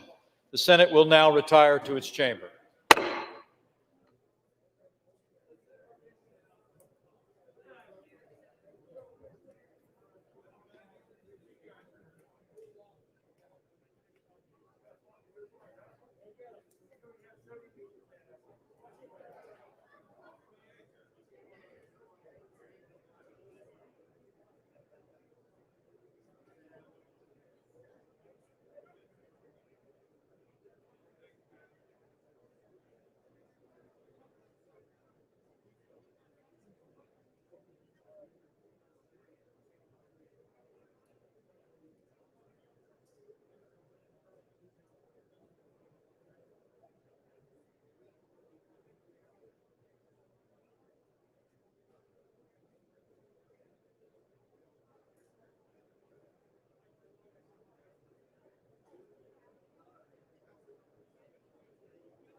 The House will be in order.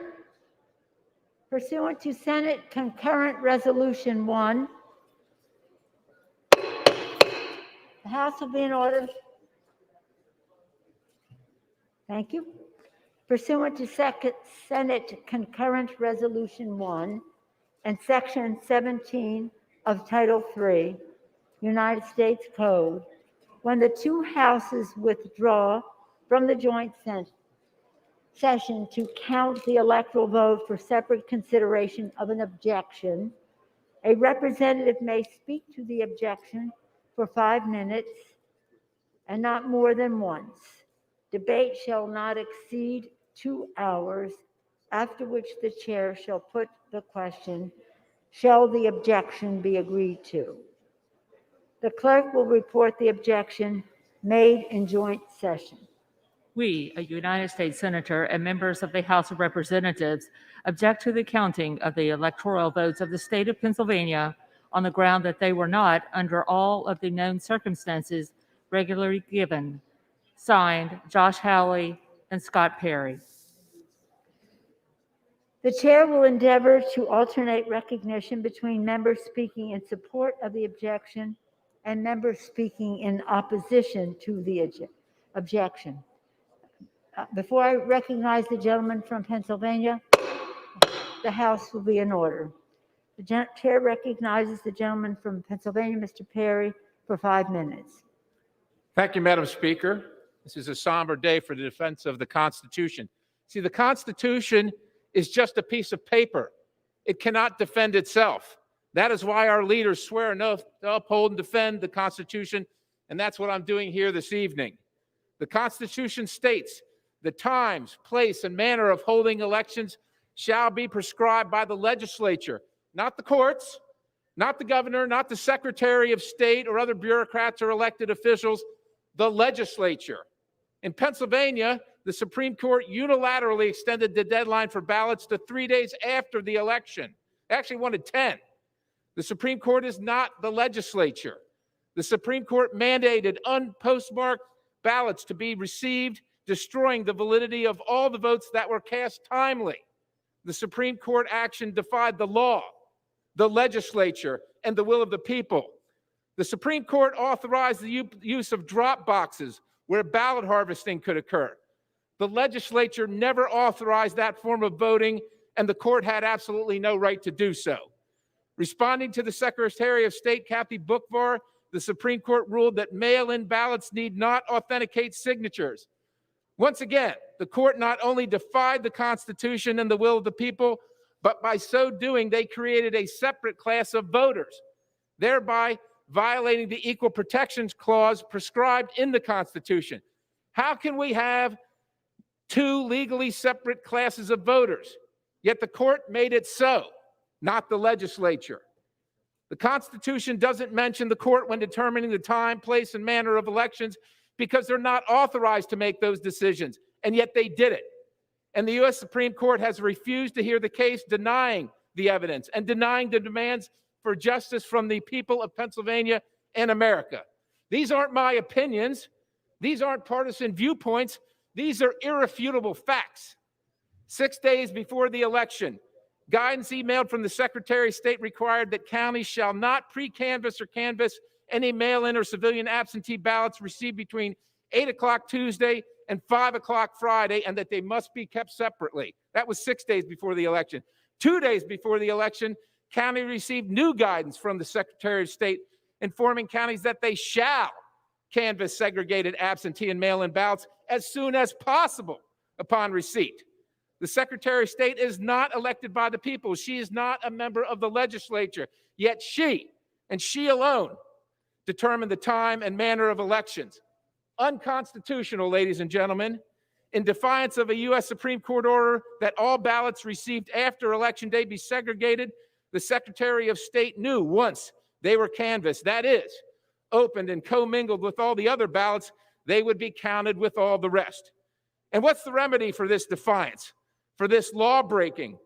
So far, the court has decided there is no remedy. There is no penalty for this lawlessness, this dilution of lawfully cast votes, this defiance of the Constitution. No remedy. When the state legislature requested the governor convene a special session to address the unanswered questions and try and provide a remedy, he refused. When votes are accepted under unconstitutional means without fair and equal protection for all, the only result can be an illegitimate outcome. Illegitimate. The voters did not create this mess, but the will of the people is absolutely being subverted by the deliberate and willful actions of individuals defying their oath, the law, and the Constitution. In Pennsylvania, we use the statewide Uniform Registry of Electors, or the SURE system, as the basis of determining who can vote. Unfortunately, a recent attempted audit by the Democrat State Auditor General concluded that he was unable to establish with any degree of reasonable assurance that the SURE system is secure and that Pennsylvania voter registration records are complete and accurate. That's what we're relying on, ladies and gentlemen. That right there. This is the very same system used to certify the election in the contest for President of the United States. This is the very same system that the state used to certify the 2020 election, even though its figures do not match more than half of Pennsylvania's 67 counties. To this day, right now, while we stand here, how can this election be certified using a system that after 2 months still displays that over 205,000 more votes were cast in Pennsylvania than people who voted in the November election? Let me say that again. 205,000 more votes than voters. Time has expired. For what purpose does the gentleman from Colorado seek recognition? Madam Speaker, Madam Speaker, I rise in opposition to the objection. Gentleman is recognized for 5 minutes. Madam Speaker, to my colleague from Pennsylvania, I will say this. I carry the same Constitution that you do. And the Constitution, sir, does not allow you, me, or any member of this body to substitute our judgment for that of the American people. It does not allow us to disregard the will of the American people. Because under this Constitution, under our Constitution, Congress doesn't choose the president. The American people do. And they have chosen in resounding numbers, as every single member of this body well understands. Now, I have been at a loss, Madam Speaker, to explain what happened today, but there's a statement that I found that largely summarized my thoughts on the matter.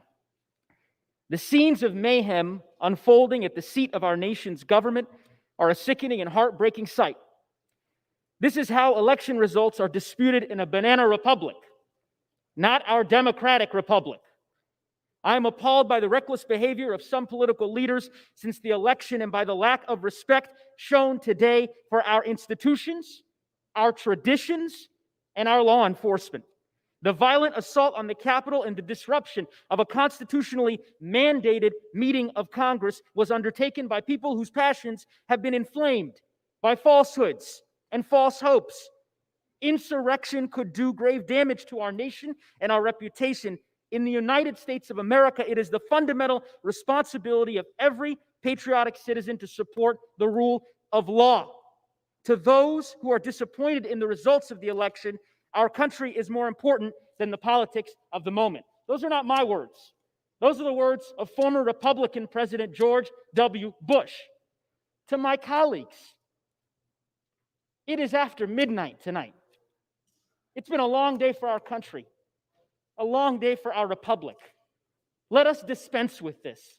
Let's do the right thing. Let's honor our oath. Let's certify the results, and let's get back to the work of the American people. And with that, I yield to the distinguished Chairwoman Lofgren. Madam Speaker, our duty today is significant but straightforward. We must count the votes of the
Mr. Marshall.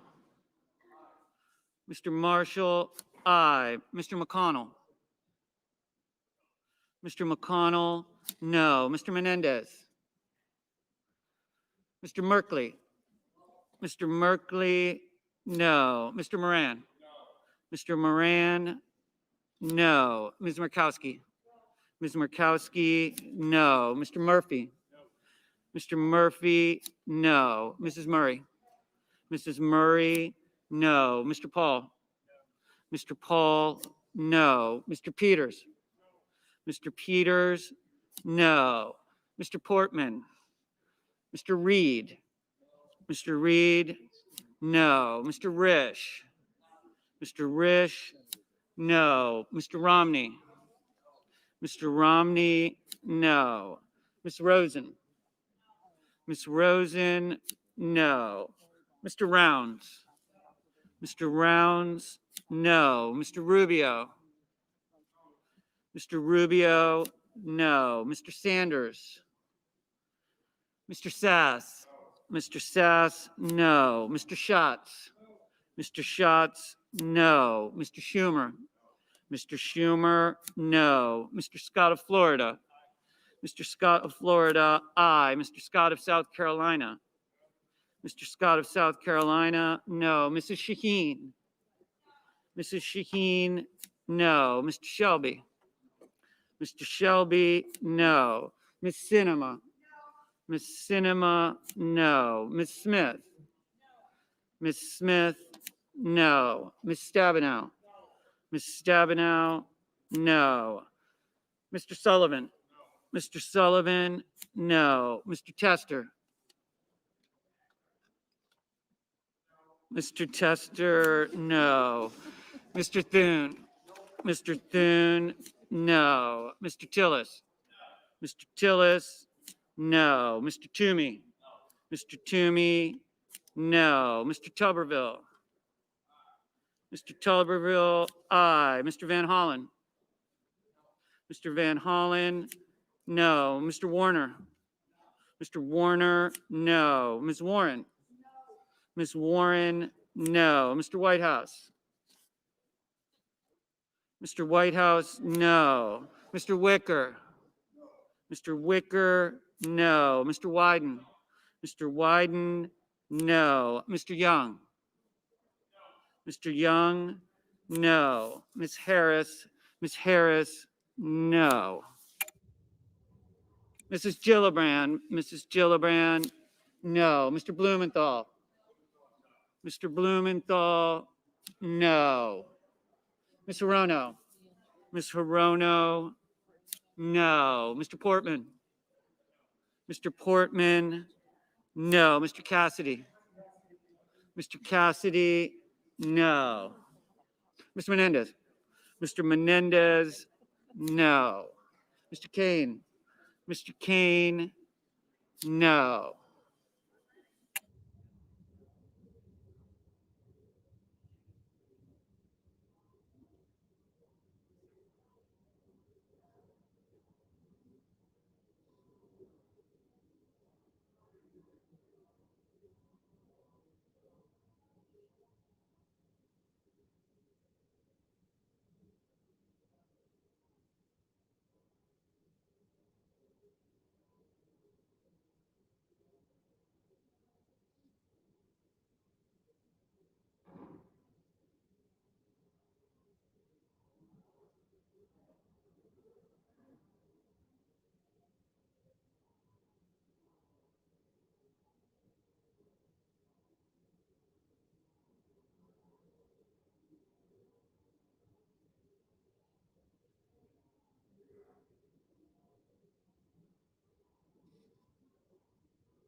Mr. Sanders. Mr. Sanders, no.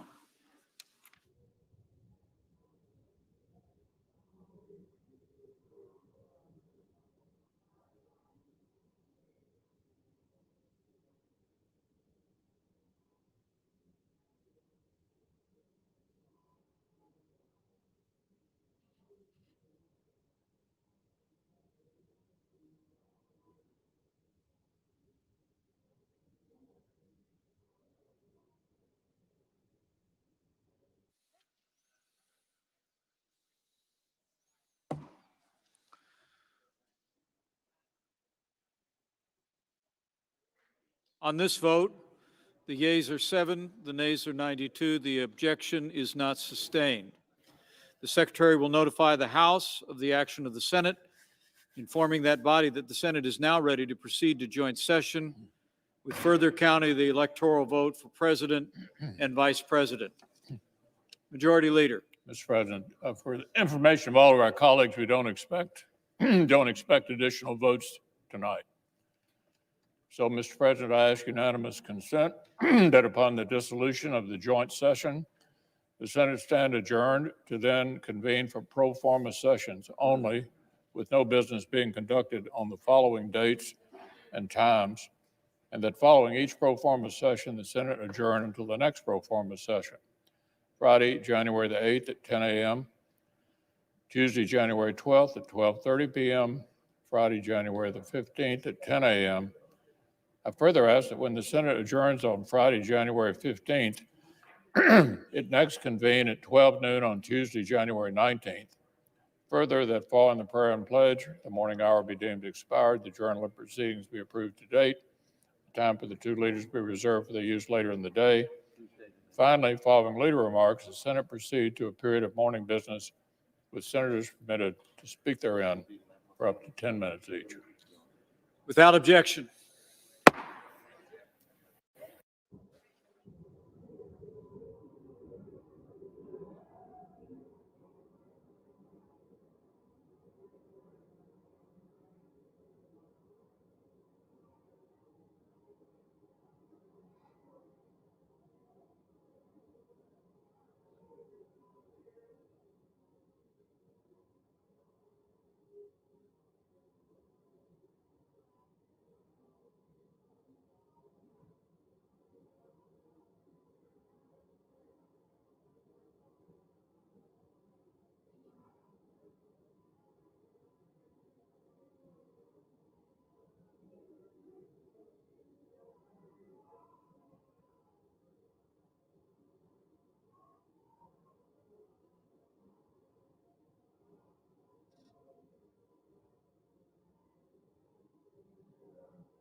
legislatures, not secretaries of state, not state commissions, not county officials, not governors, but state legislators prescribe the time, places, and manner of holding elections. This mandate was not followed in the great state of Pennsylvania. If we allow this fraud to go on, in the analogy, a football analogy, in the moving of a goalpost after the ball has been kicked and in the air, the preview of coming attractions will be future elections that do not adhere to honest and open voting by we the people and the loss of our great republic. As a lady told me not long ago, don't spit in my face and tell me it's raining. This is exactly what's happened to the American people in this election. In the words of Winston Churchill, when Great Britain was under siege by Germany, he said, there will be a time when doing your best is not good enough. We must do what's required. And we must do what's required to save this great republic.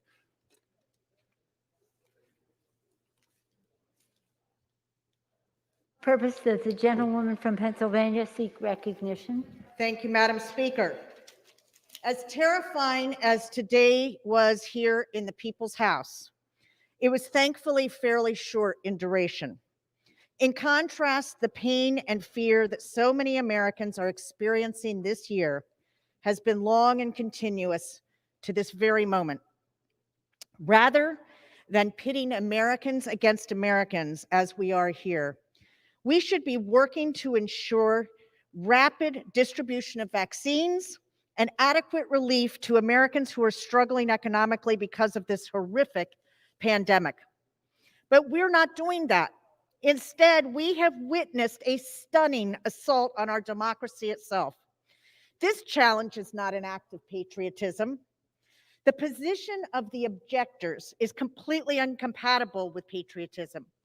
Our country is defined by her great people, and our democracy is defined above all else by our Constitution. A Constitution that these individuals want to ignore because they've decided that their judgment, the judgment of a small minority of partisan elites, should somehow override that of the more than 155 million Americans who participated in this election. That, my friends, is not democracy. We should all remember, this country's founding was a rejection of monarchy, a rejection of the notion that any one person could be all-powerful. Our commitment to self-determination is what gave rise to our Declaration of Independence and our Constitution. It's why our founders made the choice to build a country anchored in respect for the rule of law, rather than one tied to the whims of men. It's why we have free and fair elections that allow us to vote out those who hold office. I am proud to join the vast majority of my colleagues in both chambers, Republicans and Democrats alike, in making it clear that our democracy is bigger than any of us. Let's be clear. Joe Biden and Kamala Harris won a victory of 306 electoral votes in the Electoral College, the same margin that President Trump won by in 2016 when he called it a landslide. Nearly 7 million of my fellow Pennsylvanians braved this devastating pandemic and economic crisis to cast their ballots, culminating in a total turnout of more than 70%, the highest in the history of the Commonwealth of Pennsylvania. And nationwide, we saw record-breaking turnout. Both in Pennsylvania and nationally, the president's efforts to overturn the election results in the courts failed resoundingly, with many of the strongest rebukes coming from judges the president himself appointed. In fact, contrary to the assertion of my colleague from Georgia across the aisle, not a single lawsuit in Pennsylvania alleged fraud. She may not be aware of this, but allegations of fraud require specificity and detail, and no lawyer could risk his or her license to make such false claims. I am heartened that several of the country's leading Republicans, including Senate Republican Majority Leader McConnell, Senator Mitt Romney, and former Republican Speaker of the House, Paul Ryan, have spoken out against this political stunt. Senator Romney said the egregious ploy to reject electors may enhance the political ambition of some, but dangerously threatens our democratic republic. And as former Republican Representative Charlie Dent from my district said, The claim by the president of voter fraud in our state was simply reprehensible. The truth is that he suppressed his own vote by discouraging mail-in voting. And as Pennsylvania State Senator Gene Yaw, also a Republican, has said, my question is, if the mail-in voting of Act 77 was so bad, why did the Trump organization send out a mail-in ballot application to every registered Republican in the state?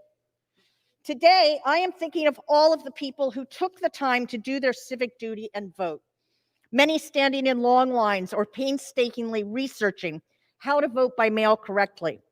We reject these disgraceful attacks on the voters of Pennsylvania and this attempt to throw out their votes. To those in this chamber who may cynically believe that stoking the forces of disinformation and division may be worth a short-term benefit to their political careers, I would urge serious self-reflection.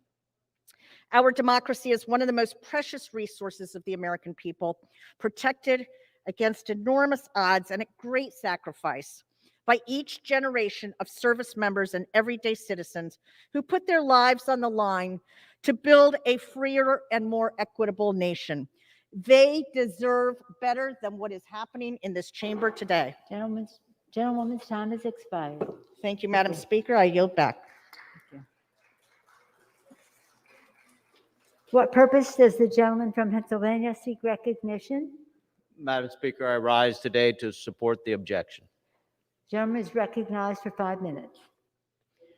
Thank you, Madam Speaker. I'd like to start by making 2 basic points. Number 1, individual states who administer elections must ensure that they're conducted fairly, uniformly, and in accordance with the law.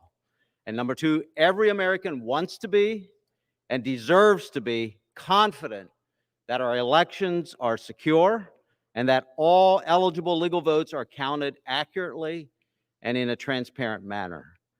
And I'll say this, in my district, in Lancaster and York counties, I think that occurred. I'm very proud of my county election officials who upheld the Pennsylvania Constitution and followed the letter of the law. But unfortunately, that sentiment is not shared across the Commonwealth. And today, my objection is not about voter fraud. It is grounded in unconstitutional measures taken by bureaucrats and partisan justices in the Commonwealth of Pennsylvania that have unlawfully changed how this election was carried out. This potentially changed the outcome and certainly caused millions of our state's voters to question the election results. Other speakers have outlined this issue. In brief, Pennsylvania State Legislature in 2019 passed the bipartisan election law reform bill, and then the partisan Pennsylvania Supreme Court took it upon themselves to rewrite that law just 7 weeks before the election. They unlawfully legislated from the bench and made substantive changes to the law, including allowing for unsecured drop boxes and ordering that ballots received after the election be counted, among other things. And the Pennsylvania Secretary of State took it even further. Her unilateral unconstitutional changes resulting in counties treating ballots differently, so that some voters had the opportunity to change mail-in ballots to correct deficiencies, while in other counties their ballots simply were not counted. As members of Congress, we serve as a voice for our constituents. This is the one time I have a voice in this process, and I cannot simply look away when tens of thousands of my constituents have real and legitimate concerns about how this election was conducted in Pennsylvania. And in fact, I think inadequate response to those concerns by Pennsylvania's officials is one of the major problems. Simple measures like audits should be routine and random and supported by both parties, and I believe they are critical for restoring faith in elections, in Pennsylvania's elections moving forward. The bottom line for my constituents is that Pennsylvania's officials at all levels failed to conduct a uniform and legal election, and for that reason, they inappropriately and unlawfully certified the state's electors. And with that, Madam Speaker, I'd like to yield the balance of my time to my colleague from Pennsylvania, Mr. Keller. I thank the gentleman from Pennsylvania. Madam Speaker, the violence that occurred in the Capitol today was shameful, unacceptable, and un-American. We are a nation of laws, not lawlessness, and we will never give in to the mob. Thank you to the men and women of our Capitol Police and other law enforcement agencies who heroically defended this building. The criminal behavior we witnessed today before us does not erase the facts before us. I'm objecting to the certification of Pennsylvania's electoral votes because Governor Tom Wolf, Secretary of State Kathy Boockvar, and the Pennsylvania Supreme Court violated the state legislature's clear constitutional authority to set election proceedings. Under the Pennsylvania Constitution, only the General Assembly has the power to set election law. Additionally, Article 2 of the U.S. Constitution explicitly grants state legislatures, not the governor acting alone, and not the courts, the explicit power to determine the manner of appointing presidential electors. Pennsylvania's court unlawfully extended the deadline to receive absentee and mail-in ballots. Governor Wolf's administration dismissed signature authentication procedures for absentee and mail-in ballots, allowed for the uneven administration of the election across counties, and unilaterally changed Pennsylvania's election code without the state legislature's consent. The Constitution is clear, and the facts are indisputable. This past weekend, each member of this body stood in this chamber and swore an oath to protect and defend our Constitution. I intend to fulfill my constitutional oath, which the people of Pennsylvania have entrusted in me. My objection is grounded in the Constitution and rule of law. If we allow the governor to violate constitutional rights of the General Assembly, what is stopping him from violating the constitutional rights of the 12.8 million Pennsylvanians our state legislators were elected to represent? Thank you, and I yield back. Gentleman's time has expired. Thank you. For what purpose does the gentleman from Pennsylvania seek recognition? That I oppose. Gentleman is recognized for 5 minutes without objection. Thank you, Madam Speaker. Madam Speaker, I represent the 3rd District of Pennsylvania, which includes part of Philadelphia, the birthplace of America. It was in Philadelphia that the Constitution of the United States was written and signed, the very Constitution that we all are sworn in, that upholds for all the members of the House of Representatives. We are elected to serve by our constituents, and that it is our job to represent them and their interests in Congress. Yesterday, I spoke to the son of the late Dick Thornburgh, who was a 2-term Republican governor of Pennsylvania and was Attorney General under President Ronald Reagan and President Bush. His son stressed to me that his father would have wanted the rule of law to prevail regarding political outcomes. But because he cares so much about safeguarding democracy than partisanship. Let me repeat that. His son stressed that regardless of political outcomes, he would prefer the safeguard of democracy rather than political outcome. In addition, Al Smith, who is a Republican commissioner of elections, certified the results in November the 23rd. His quote, "I am proud that the birthplace of our republic held the most transparent and secure election in the history of Philadelphia. Instead of using this time to dispute the results of our fair and lawful election, we should be spending this time making vaccines that are quickly given to essential workers in our most vulnerable communities. People are getting homeless. We should look at rental assistance. We should ensure that that's available. Small businesses, the engines of our economy, are needed grants and loans. That should be our focus. Hospitals desperately need support and help. We should be paying attention to the needed hospitals. We're in the middle of a pandemic where hundreds of thousands of people are dying, and we're in a recession that is putting millions of Americans at risk for hunger, homelessness, or both. It's time we start legislating for the people. And one last person I want to mention is our junior senator, Senator Toomey. Very few things that he and I agree, but he has stated very clearly that Joe Biden has won this election. He has stood up on the Senate floor and he has stated that. So it needs to be very clear that the late Governor Thornburg, Alfred Smith, the commissioner, and our current junior senator all have one thing in common: democracy first, partisanship second. Let's keep that in mind. Thank you, Madam Speaker. Gentlemen, I yield back. thank you.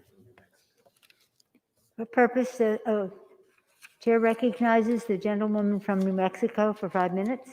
Without objection? Madam Speaker, I rise in objection, in support of the objection. Without objection. 5 minutes. Thank you, Madam Speaker. This is not how I imagined my first speech in the House of Representatives or my first week to be in Washington.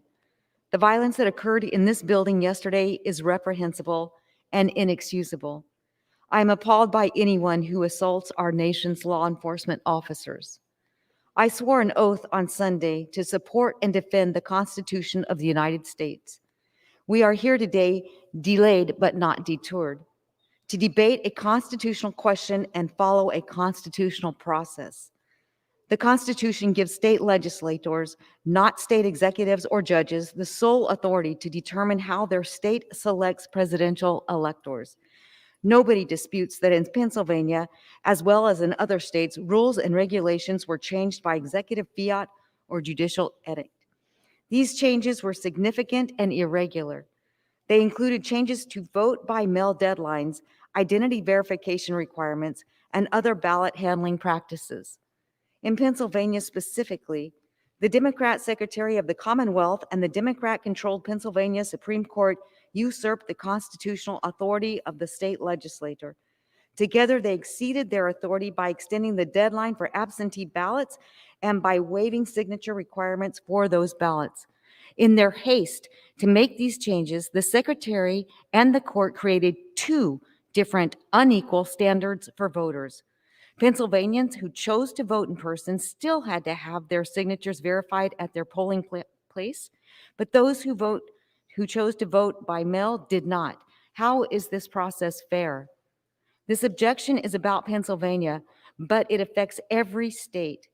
As a state representative of New Mexico, Pennsylvania's unconstitutional actions disenfranchised my constituents and the constituents of my colleagues. It is my duty to give my constituents a voice. Signing these objections raises their concerns to the fullest extent my office allows. I again condemn this in strongest terms the violence that took place here yesterday. We have many issues to solve, including reforms to restore all Americans' faith in the fairness of our elections. I look forward to those serious, civil, and peaceful debates. And Madam Speaker, I yield the balance of my time to the gentleman from South Carolina. Thank the gentlelady. This process we're going through today isn't about personalities. This isn't about Joe Biden or Donald Trump. As hard as some try to paint it that way, let me say the names and personalities don't matter. This is gravely about the Constitution of the United States. Almost 20 years ago, after the attacks on 9/11, Americans were persuaded to give up some of their constitutional liberties. Using the justification of that global crisis, the terrorist attacks on that fateful day, America saw the erosion of their liberties for the safety and security which many felt they may receive through the USA Patriot Act and other resulting processes too many felt would keep us safe from another attack here on our shore. This year, using the justification of the global pandemic, COVID-19, we're once again saw our nation's Constitution violated. You see, the Constitution is clear in Article 2, Madam Speaker, that the power and duty to set the manner of national elections rests solely with the state legislatures. That power doesn't rest with us.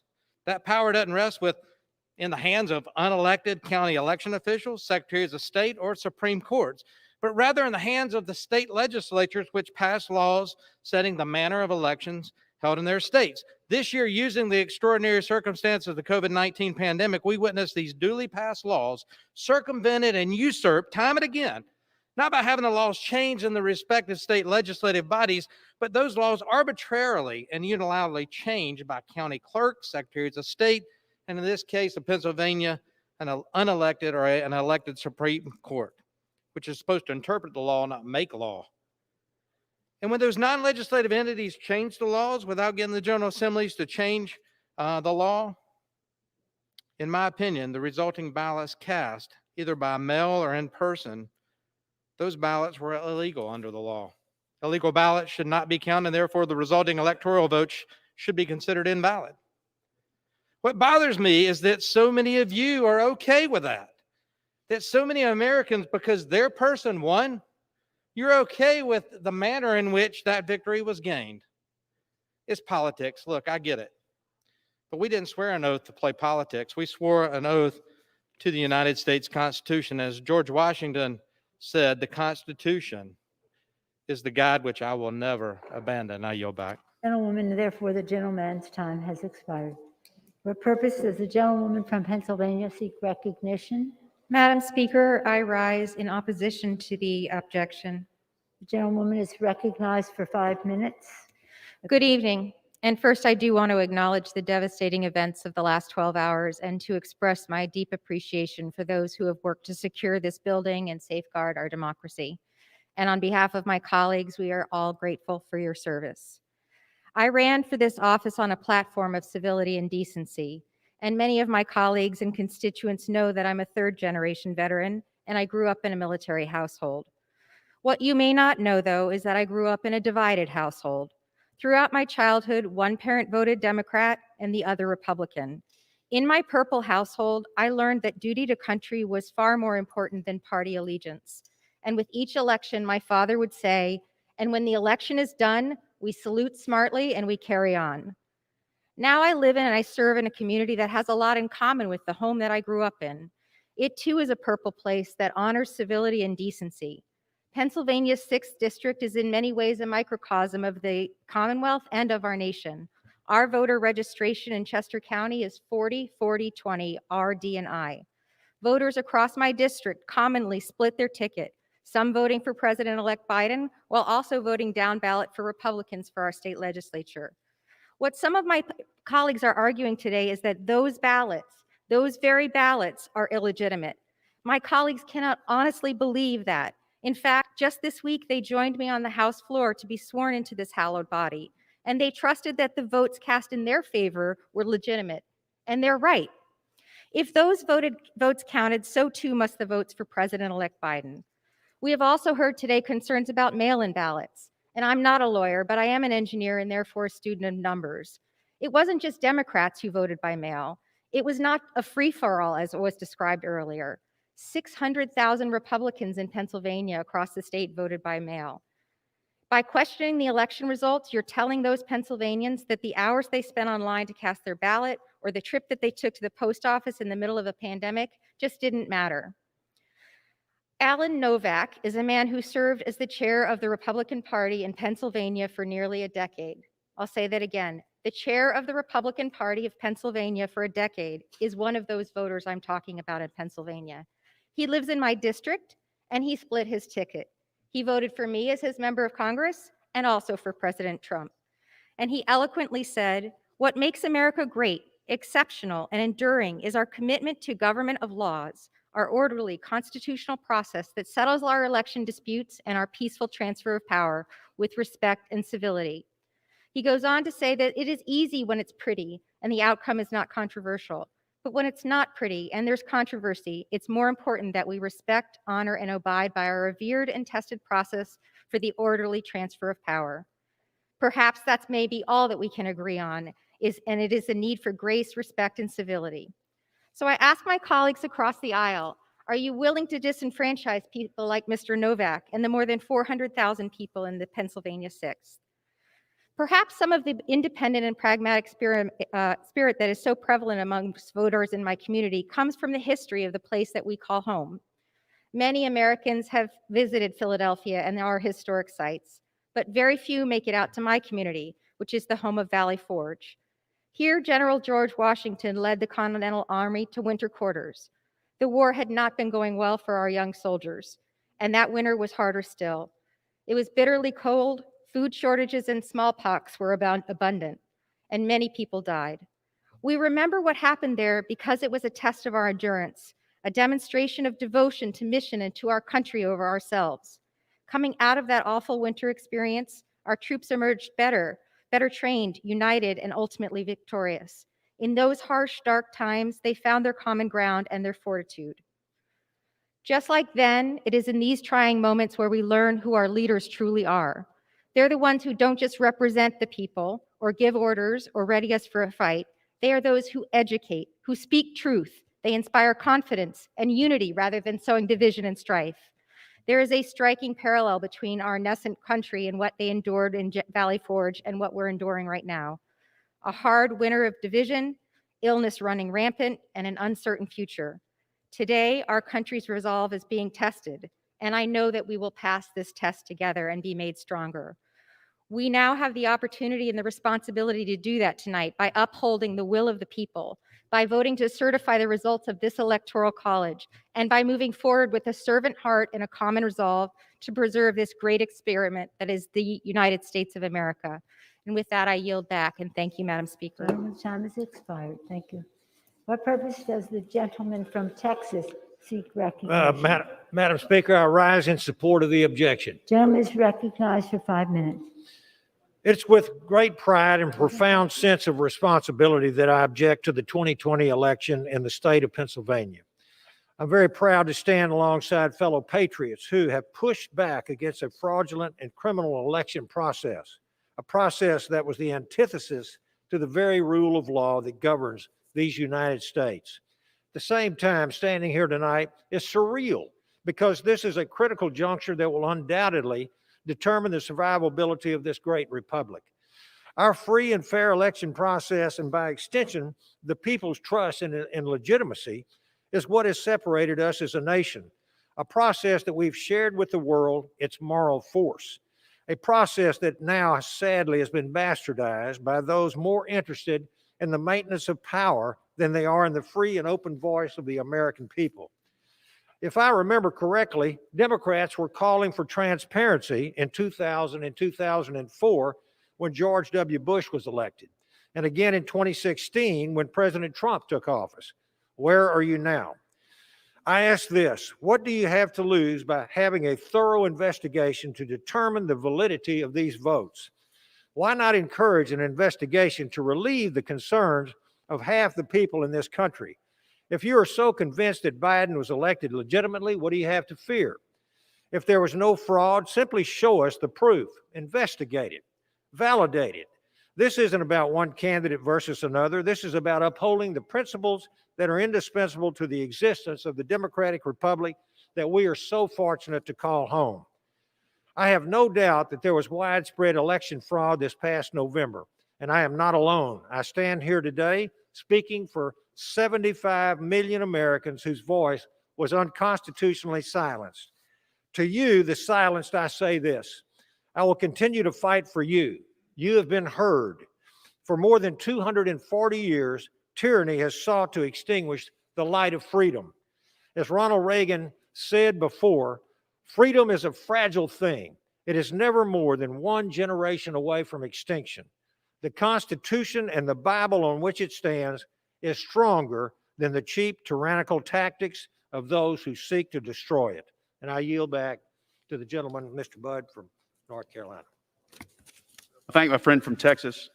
You know, mob violence is not representative of our country or of this building. The American people, at least the ones that are still up watching right now, they have seen this body return to a peaceful debate. And that's the American way. So let's get back to that debate and let's talk for a moment about Pennsylvania. For decades, absentee voting was reserved for members of the military and citizens who were medically or physically unable to get to the polls. But in 2019, Pennsylvania dramatically increased the amount of ballots that would be cast in the presidential election through expanded, no-excuse mail-in voting. On September 17th, Pennsylvania's Democrat-controlled Supreme Court violated the Constitution by extending the deadline to receive mail-in ballots. Article 2 states that legislatures, not the courts, determine the time, manner, and place of their state's elections. But Pennsylvania's High Court directed the state officials to assume that non-postmarked ballots were received on time without any evidence that they were sent before Election Day. On October 23rd, while early voting was already underway, the state Supreme Court ruled that election officials did not have to authenticate signatures for mail-in ballots. To sum it up, Pennsylvania officials illegally did three critical things. One, they radically expanded vote by mail for virtually any reason. Two, they removed restrictions when a ballot could be sent in. And three, they removed signature verification on those very ballots. And just this week, the Pennsylvania Senate pleaded with members of this body to delay certification until the Supreme Court resolves these disputes. The Commonwealth of Pennsylvania violated their own constitution. They violated the U.S. Constitution. They opened the door for thousands of unverifiable ballots. Because they failed to guarantee the integrity of their votes, I cannot consent to accepting Pennsylvania's electoral votes. Time has expired. Chair will receive a message. Madam Speaker, a message from the Senate. Madam Speaker, Madam Secretary. I have been directed by the Senate to inform the House that the Senate is ready to proceed in joint session with the House of Representatives. Thank you. What purpose does the gentlewoman from Pennsylvania seek recognition? Madam Speaker, I rise in opposition to the challenge. Gentlewoman is recognized for 5 minutes without objection. Madam Speaker, this is a sad day for America, a day of shame, a day of ignominy, an attack on this Capitol, an attack on our country. Our words matter. Mobs, thugs, insurrectionists, domestic terrorists attacked our government with the aim of attacking our free and fair elections.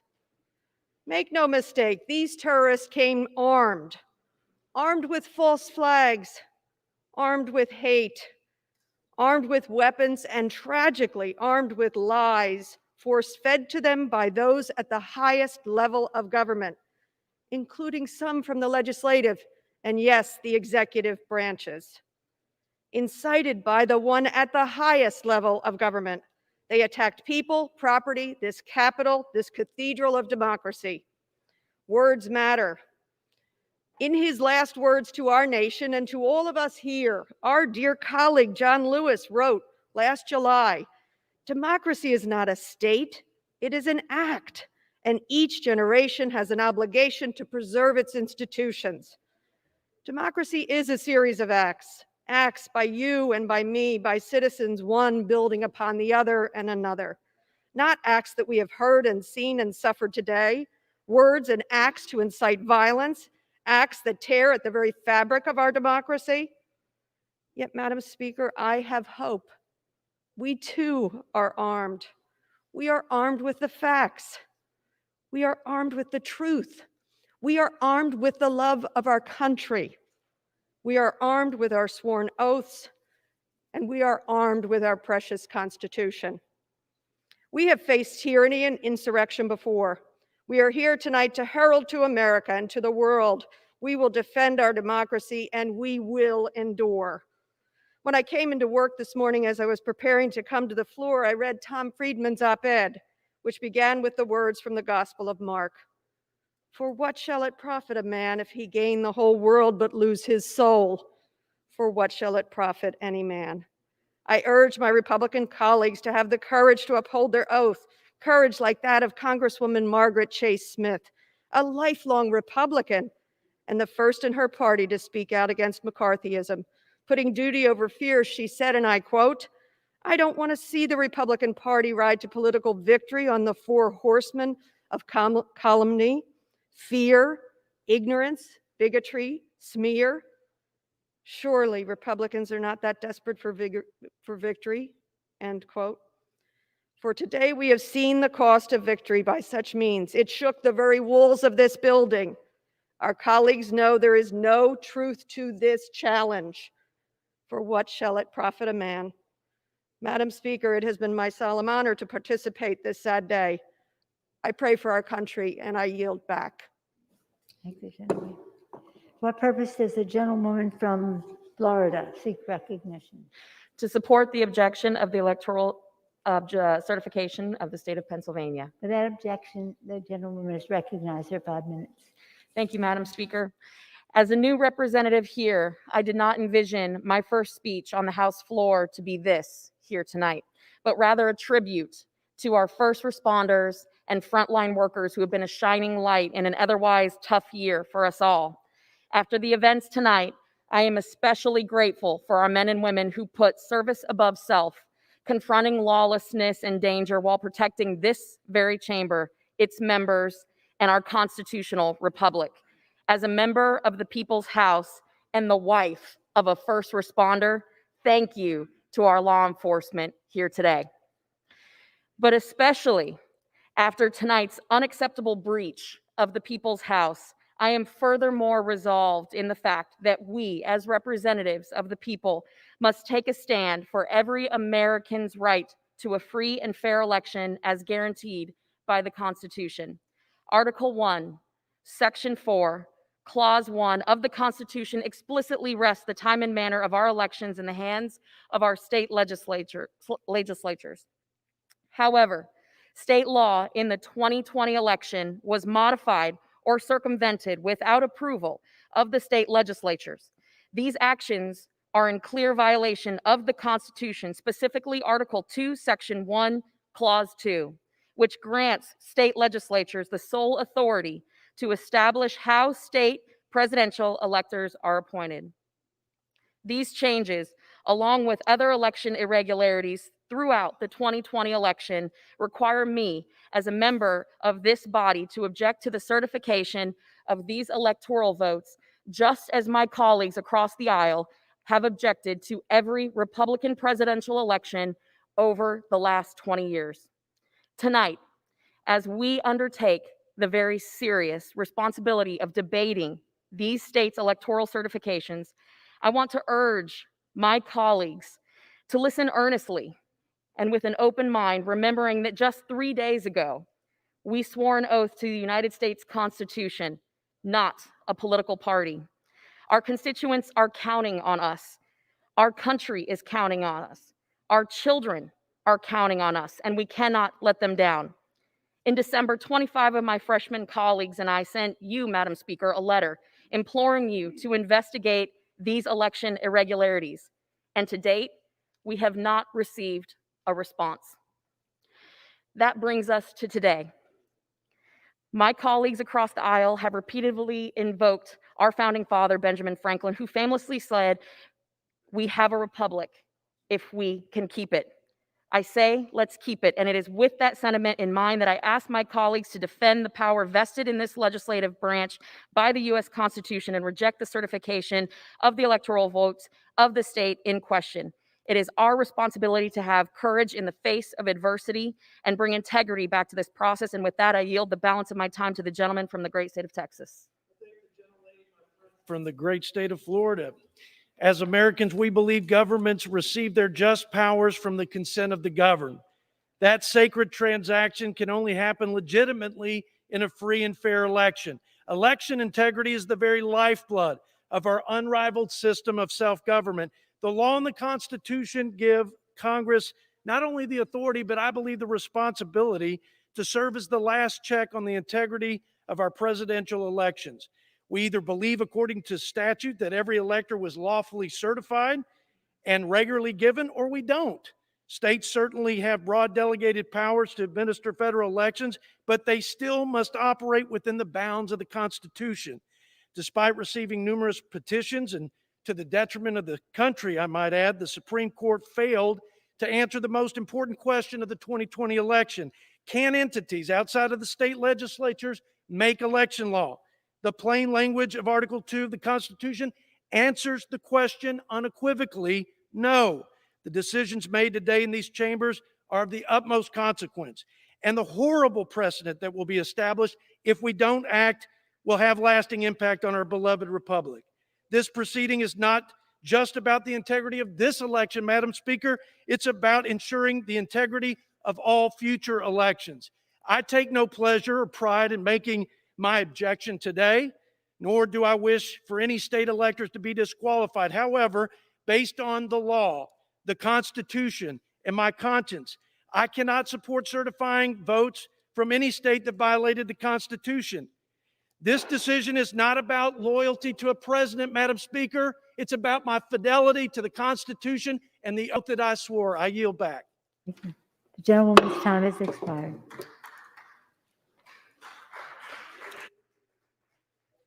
Does the gentleman from Pennsylvania seek recognition? Madam Speaker, I rise in opposition. Without objection, the gentleman is recognized for 5 minutes. Madam Speaker, I came here tonight prepared to talk about the place I represent and how well the Democratic and Republican county officials ran our election. I wanted to point out that in my home county of Allegheny County, in the place they were counting the votes, there were 31 video cameras, 31 in the same place, just showing people counting votes, every single one of them on paper with representatives from both campaigns watching. I wanted to point out to all these great lovers and supporters of the Pennsylvania legislature that it was the Republican Pennsylvania legislature that passed a Republican bill that they all voted for and supported, that set up the system under which we just ran the election, and that the reason the president lost was because he was not as popular as other Republicans in our state. He got fewer votes than all of them. I wanted to lay out all this evidence, Madam Speaker, because I thought it was a sign of respect for my colleagues, for all the Americans out there who don't know who to trust. I was raised on that. I was raised on that respect, which makes this a hard speech for me to give. Because to do this with any kind of honesty means admitting and declaring in this House that these objections don't deserve an ounce of respect. Not an ounce. A woman died out there tonight, and you're making these objections. Let's be clear about what happened in this chamber today. Invaders came in for the first time since the War of 1812.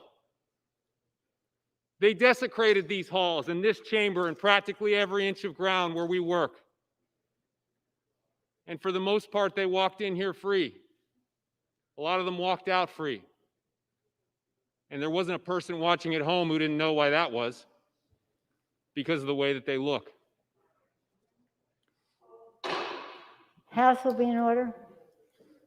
My point, Madam Speaker, is this. Enough has been done here today already to try to strip this Congress of its dignity. And these objectors don't need to do any more. We know that that attack today, it didn't materialize out of nowhere. It was inspired by lies, the same lies that you're hearing in this room tonight. And the members who are repeating those lies should be ashamed of themselves. Their constituents should be ashamed of them. And we know what's going to happen as soon as I walk away, what's happened all night tonight, what will continue to happen. They will take these same symbols, these same concepts, they'll smuggle them into their arguments, they'll make the same arguments. And I want people at home, anyone who is still watching, to know these arguments are not for them, they're for you. None of the evidence we wanted to discuss here tonight will change their opinions or what they're about to say. But you need to know that's not the end. It's not as if there's nothing we can do because of that. And if there was, I don't think this nation would have made it to almost 250 years. The fact is, Madam Speaker, the fact is that at the end of the day, people...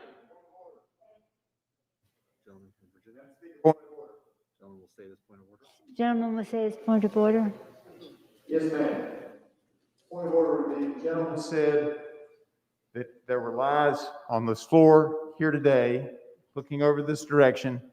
I asked that those words be taken down. We may have a disagreement on matters, but Mr. Rand, it's not timely. This side of the aisle liars. No, the gentleman's hand was not timely. You didn't register an appropriate time. The gentleman will proceed. Thank you, Madam Speaker. Madam Speaker, the fact is that at the end of the day, Yeah, look, Look, it's you say sad, but that it's about me true. every single day. So The truth just hurts. hold your tongue. The gentleman will proceed. It hurts. Go ahead. It hurts them. It hurts this country. It hurts all of us. But the fact is that the people have made this country work by not giving in. Go ahead, shout it out. Say The one thing gentleman that's is true. not in order. The gentleman will proceed. The gentleman will proceed. One last thing to say, Madam Speaker, and I thank you for your patience. All people need to know, all they need to know tonight, Madam Speaker,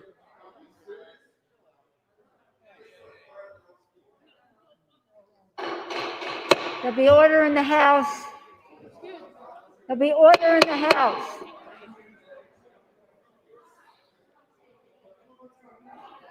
There'll be order in the House. The gentleman will clear this chamber. The gentleman will clear the chamber. Gentleman will proceed. thank you, Madam Speaker. The truth hurts. But the fact is this. We want this government to work more than they want it to fail. And after everything that's happened today, we want that more than ever. Know that, the people watching at home. We want this government to work. We will make it work. They will not make it fail. Thank you, Madam Speaker. I yield back. Thank you, John.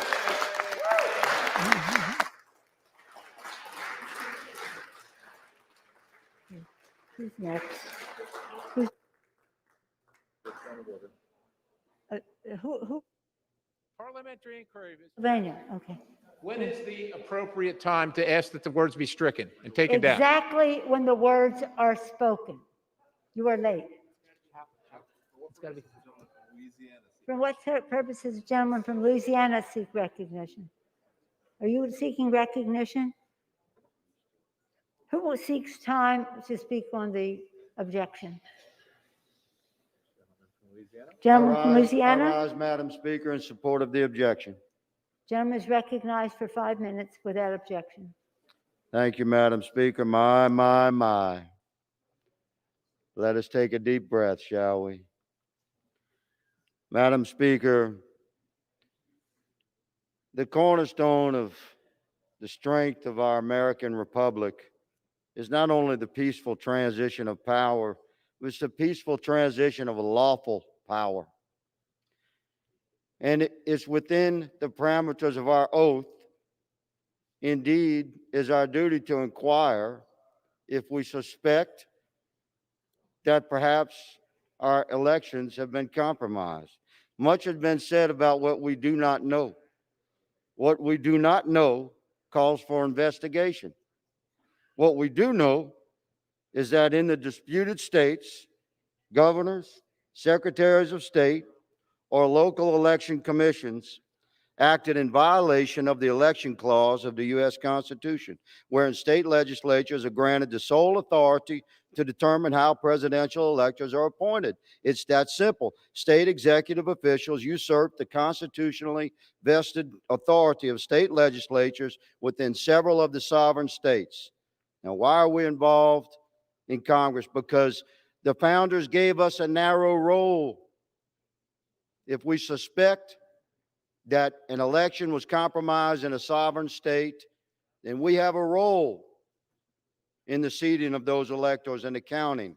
America is not a confederacy of states. We're a union of states. We're a representative republic. Therefore, each sovereign state has a deep obligation to follow the writ of its own election law during a federal election. We would not be having this conversation if our objections were solely rested upon the elections of sovereign state governors or state senators and representatives. So a federal election for the president and vice president of the United States. We certainly have a role, and we should investigate and support that role. Madam Speaker, America is an anointed nation, born of imperfect men, driven by perfect intent, May we be worthy of what it is to be an American, what it is to be a representative of the American people. May I ask, may we seek the quiet whisper of God's own voice within us. And I ask my colleagues to consider supporting this objection. I yield the balance of my time to the gentleman from New Jersey. Thank you, and thank you for yielding. Before I start, something I didn't plan on saying. This is a debate. It's a discussion. Everybody has a right to an opinion. That is American. Because someone doesn't agree with your view or your ideas does not mean that they are liars. It means they have a different view, a different opinion. And I think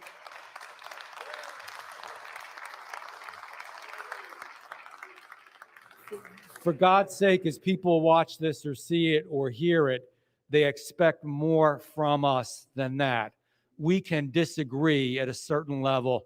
There is nothing worse than moral pomposity. Today was an amazing and terrible day. But one thing that we do know, ladies and gentlemen, is that our law enforcement protected lives, and they protected and preserved our democracy. I watched firsthand, as I always have, just as I do back home in South Jersey, these brave men and women put their lives on the line to defend all of us. May God bless the woman who lost her life today, and may God bless what is and will always be the greatest nation in the history of the world, the United States of America. At the core of our country's greatness is our democratic system. Pardon me? The rule of the my- House, you must use your mask. At the core of our country's greatness is our democratic system of government. Without faith in the integrity of our elections, Americans will not have faith in our democracy. The United States of America is the international embodiment of freedom and opportunity, the shining city on a hill. Free and fair elections have always been a hallmark of America's greatness. After this past presidential election, approximately 60 million Americans have serious doubts about the outcome. That is a number that we cannot ignore. Gentleman's time has expired. Pardon me? The gentleman's time has expired. That gentleman, and therefore your time. What purpose does the gentlewoman from Pennsylvania seek recognition? I rise in opposition to the objection. Gentlewoman is recognized for 5 minutes without objection. Thank you.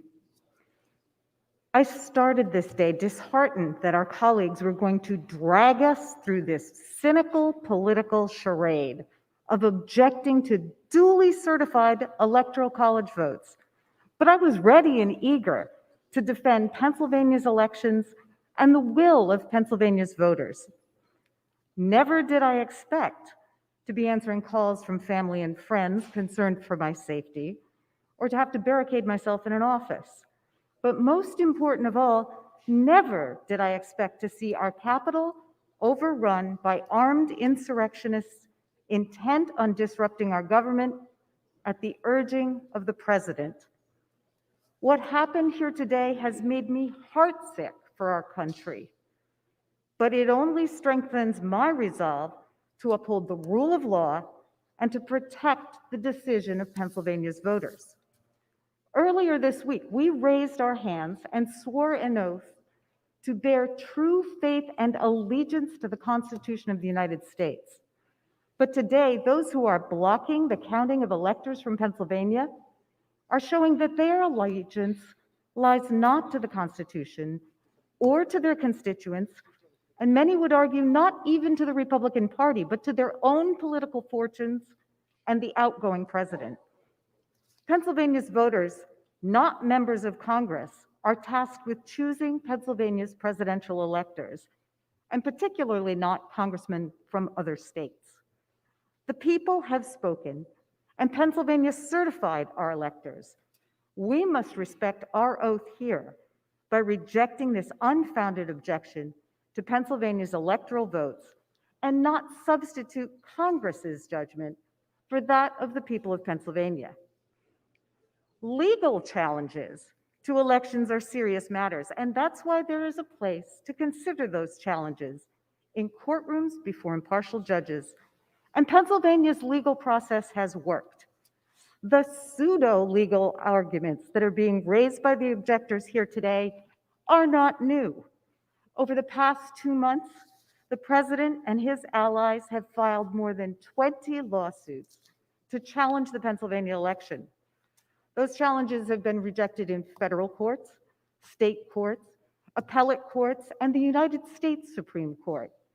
Challenges have been rejected by judges who are registered Democrats, Republicans, Independents, and who've been appointed by Democratic and Republican presidents. And why did they lose all those cases?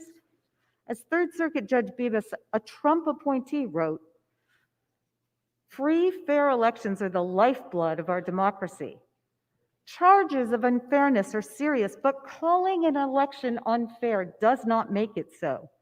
Charges require specific allegations and then proof. We have neither here." What the court said points to an important distinction about when and how claims of election misconduct are made. It's easy to make wild claims of election fraud on cable television or Twitter, but those claims are not facts. And while there may be no immediate consequences for misleading the public with such statements, there is certainly a penalty for misleading the courts. A lawyer faces fines, jail, and loss of his or her license for making frivolous or false claims. The lawyers for the Trump campaign never alleged widespread fraud or illegal voting had impacted Pennsylvania's elections because those claims are false. When our colleagues indulge in this political theater and endorse fringe conspiracy theories, they may think there are no consequences because they know that this time, the majorities of the House and Senate will overrule them. But as the entire world saw today, their baseless claims of election fraud do have consequences. They undermine faith and respect for our elections and our government. They chip away at the foundation of our constitutional republic, and they take a sledgehammer to the peaceful transfer of power. It is our job to respect the rule of law and reject this political charade. Finally, I want to offer my deepest respect to our Republican colleagues in both the House and the Senate who have withstood intense political pressure and today honor their oath in the rule of law by rejecting these unfounded objections. I yield back. The gentleman's time has expired. For what purpose does the gentleman from Texas seek recognition? Madam Speaker, I rise in favor of the objection. Without objection, the gentleman is recognized for 5 minutes. I would first like to say to my colleagues on the other side of the aisle who said we should be ashamed over here, I'm not ashamed, and neither are my colleagues over here. We're actually proud of what we're doing and what we're standing for. So I hope the record will show that. Yesterday's cowardly attack on our American democracy was a horrible act. While Congress attempted to execute their constitutional duty to debate and vote on the certification of the Electoral College, violence interrupted the proceedings in an attempt to stop the democratic process. Those who committed these acts are domestic terrorists and should be prosecuted to the fullest extent of the law. And I thank the Capitol Police and all of the law enforcement organizations that pushed back against this mob. I can't help but be reminded of the bravery during the baseball shooting on myself and my Republican colleagues in June of 2017. I thank God every day for their presence. The American people deserve full transparency in the electoral process with confidence that any irregularities and inconsistencies in that process will be fully investigated. As a former Texas Secretary of State, I know the electoral process well. And above all, I know what the courts, the executive branch, and elections officials can and cannot do without approval by the state legislator. During my tenure, I knew that my authority was confined to the powers the legislature provided me. If states fail to abide by the Constitution and follow their own laws, it calls into question whether the votes in Texas or any other state are fairly represented. And now, as a duly elected member of Congress, the Constitution outlines my rights to speak and voice my constituents' concerns with my vote. It is pivotal that we have free and fair elections in our representative democracy, and more importantly, that we trust in the results of those elections. In no way is voicing an objection an attempt to overturn an election.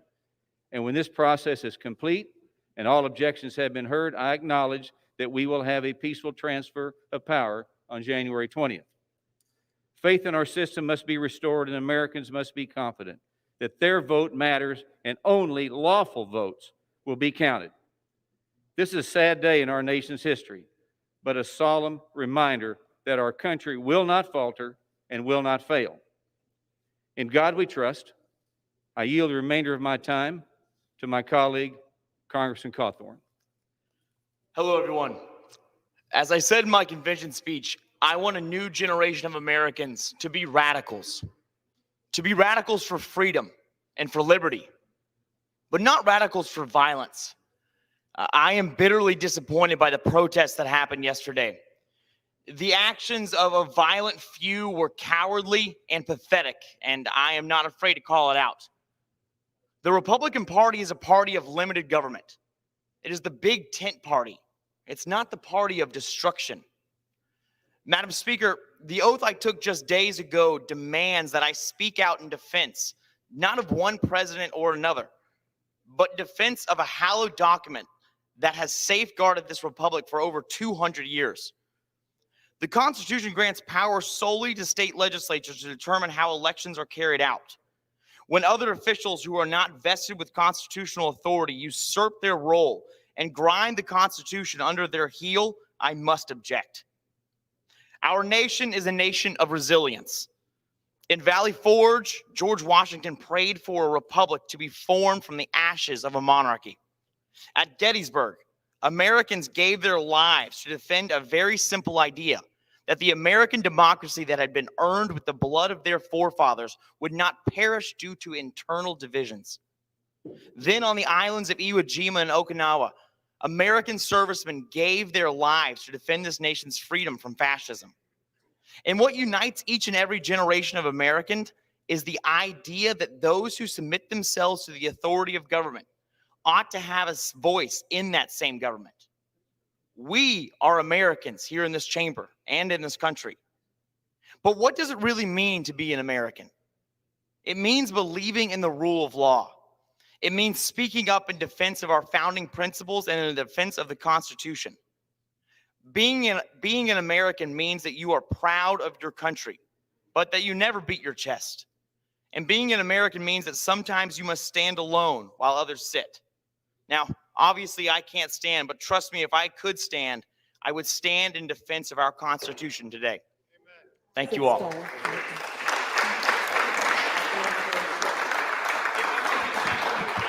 For what does the purpose of the gentleman from Pennsylvania seek recognition? I rise in opposition. Without objection, the gentleman is recognized for 5 minutes. Thank you, Madam Speaker. I completely agree with my colleague, Representative Dwight Evans, and I remind this chamber that Pennsylvania is the cradle of American democracy. We can't claim to be the birthplace of American democracy.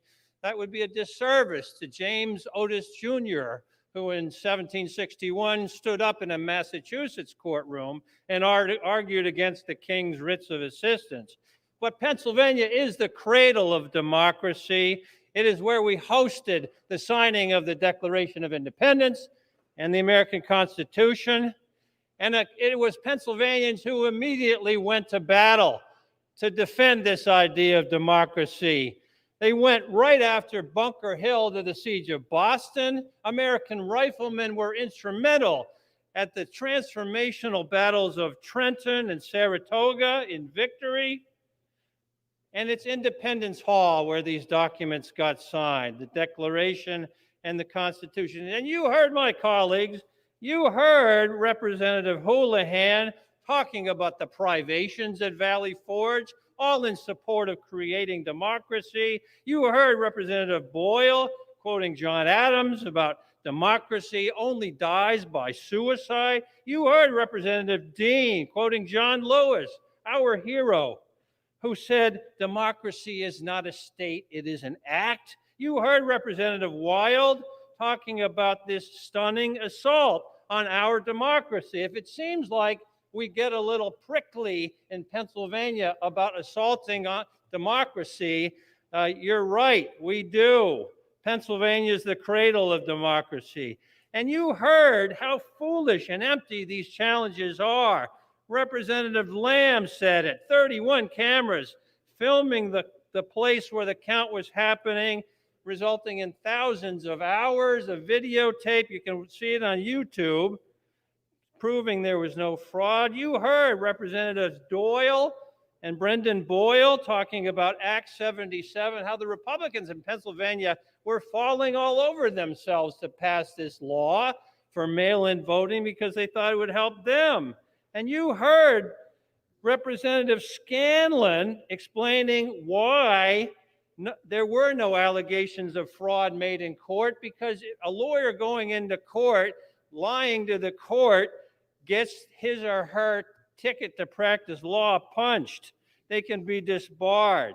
Politicians can say anything on cable TV, but they have to be darn careful when they're in court. So all these big TV talkers never alleged fraud in court.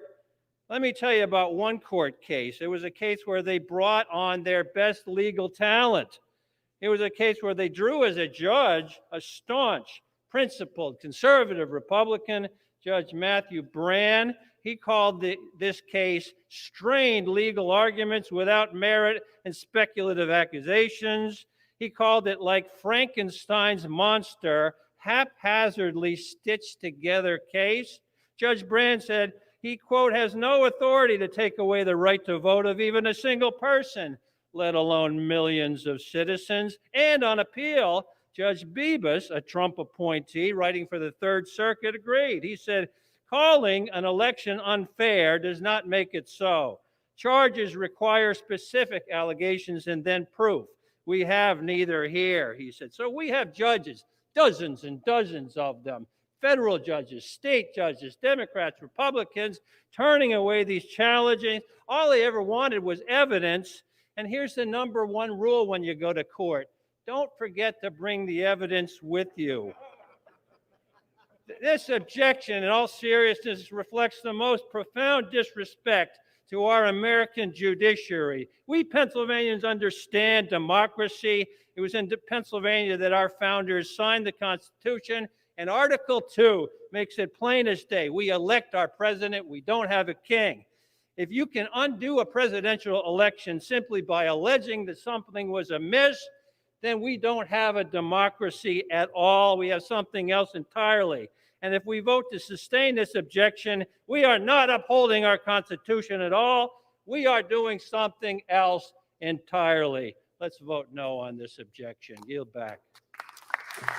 Perfect. 35 minutes.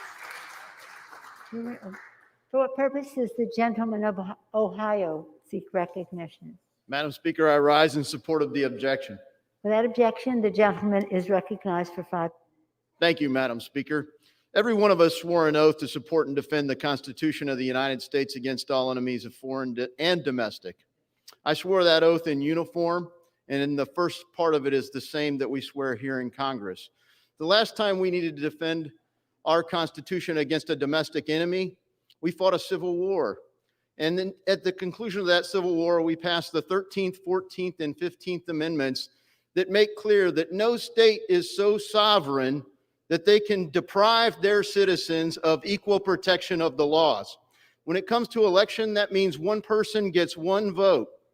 It doesn't mean that other citizens can dilute the votes of their citizens and deprive them of equal protection. And it doesn't mean that a state can do that by law or by practice. So whether the law was changed and made it such that there is no way to provide equal protection, one person, one vote, or the practice was corrupted, It cannot stand. And frankly, lastly, it must guarantee that there is a proof that it was equal protection under the law. None of that happened in a number of states. And the people of America, tens of millions of them who came out to vote, have been unheard by this body and by far too many courts. We need to show them the respect they're due by the Constitution of the United States of America, the Constitution that we fought to sustain, to end the era of Jim Crow, to pass civil rights legislation, the Voting Rights Act, the Civil Rights Act, and so many other pieces of jurisprudence. Thank you, and I'd like to yield the balance of my time to the gentleman, Mr. Johnson. I thank the gentleman for yielding. Madam Speaker, I rise in support. Control of the time. You have to stand there. As you yield, John. Thank you, Madam Speaker. I rise in support of this objection and to give voice to the 249,386 men and women of Ohio's 6th Congressional District who've had their voices silenced by the rogue political actors in Pennsylvania, who unilaterally and unconstitutionally altered voting methods to benefit the Democratic candidate for president. Secretaries of State and state Supreme Courts cannot simply ignore the rules governing elections set forth in the Constitution. They cannot choose to usurp their state legislatures to achieve a partisan end. Constitution be damned. Madam Speaker, this is a sad day for America. We've seen too many sad days like this recently: assaults on courthouses, police stations, and now the U.S. Capitol. People who disagree with the results of police work and court decisions are wrong to respond violently. And people who disagree with the results of an election are also wrong to respond with violence. Thank you to the Capitol Police and all of the law enforcement involved for protecting the people's house today. Madam Speaker, some may question our motives for raising these objections. But other than the Bible, the Constitution is the most sacred document known to man because it created the most free and prosperous nation in human history. And 2021 has the chance to be remembered for when the leaders of a deeply divided America came together to defend that sacred document and to ensure that the integrity of future presidential elections is ensured. It is imperative we take this opportunity. The future of our republic depends on it. Benjamin Franklin, in the summer of 1787, during the heated debate to create our sacred Constitution, said these famous words: "I have lived long, sir, and the longer I live, the more convincing proofs I see of this truth, that God governs in the affairs of men. And if a sparrow cannot fall to the ground without his notice, is it probable that an empire can rise without his aid? We have been assured, sir, in the sacred writings that except the Lord build it, they labor in vain that build it." Madam Speaker, I pray that we would turn to the God Almighty that ordained our nation into being to help us in our time of need. I yield back. Thank you.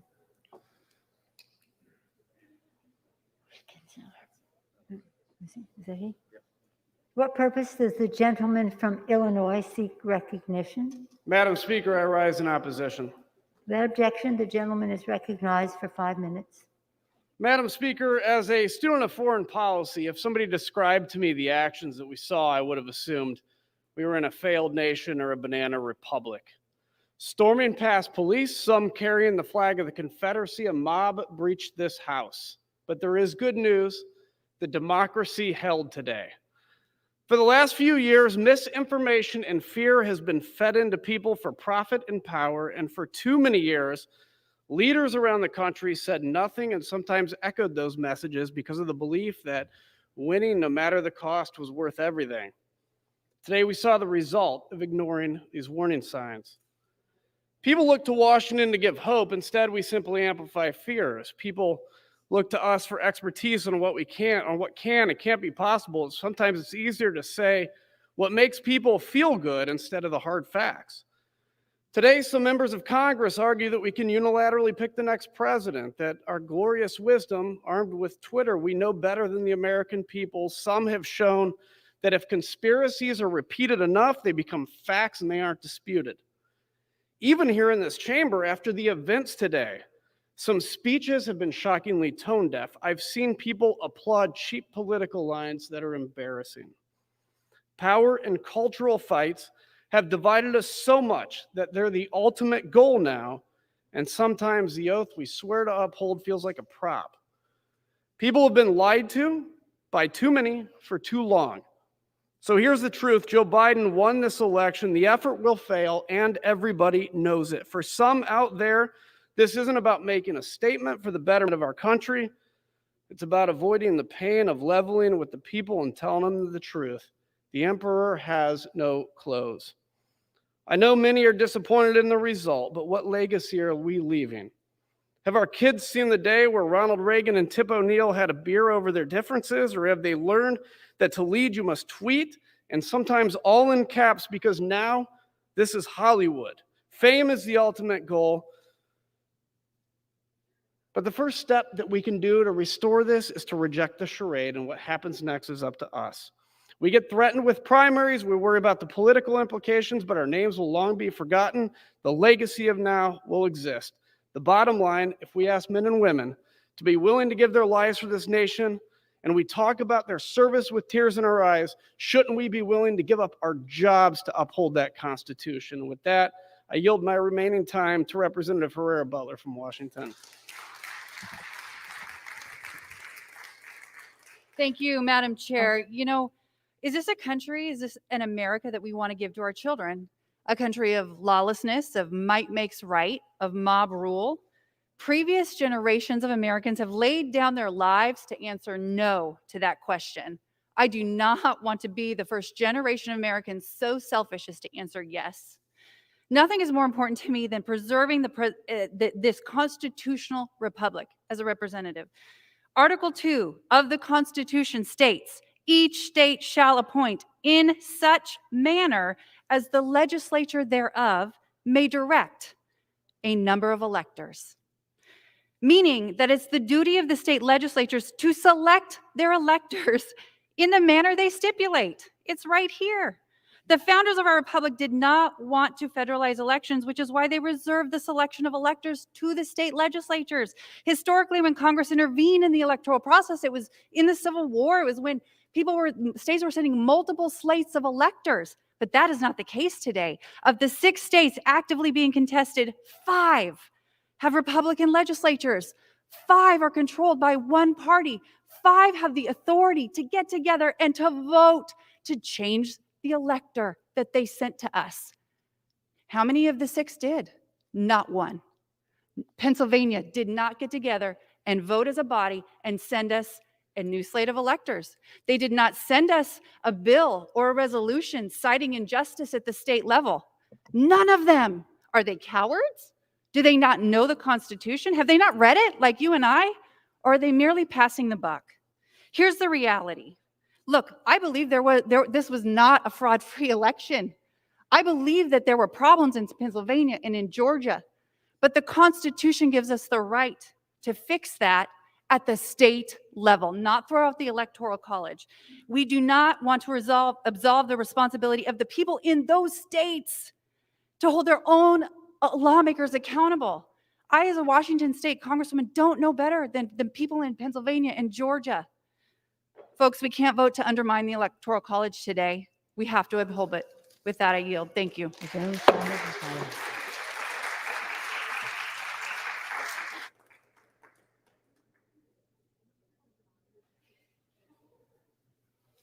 For what purpose does the gentleman from Florida seek recognition? I rise in support of the objection, Madam Speaker. Without objection, the gentleman is recognized for 5 minutes. Thank you, Madam Speaker. As you've heard from both sides of the aisle over and over and over tonight, members of Congress take an oath to protect and defend the Constitution. Clearly, the Constitution says state legislatures make voting laws, period, end of subject. And clearly, in Pennsylvania, in some other states, non-legislators change those voting laws. No matter who wins or who loses, those are violations of the Constitution, whether you, me, or anyone else likes it or not. As Congressman Davison pointed out, over a dozen FBI agents were immediately dispatched to fully investigate Bubba Wallace's garage door. But sadly, the FBI never responded to my request to investigate massive voting irregularity accusations, like the video footage from Georgia that we all wish we didn't see.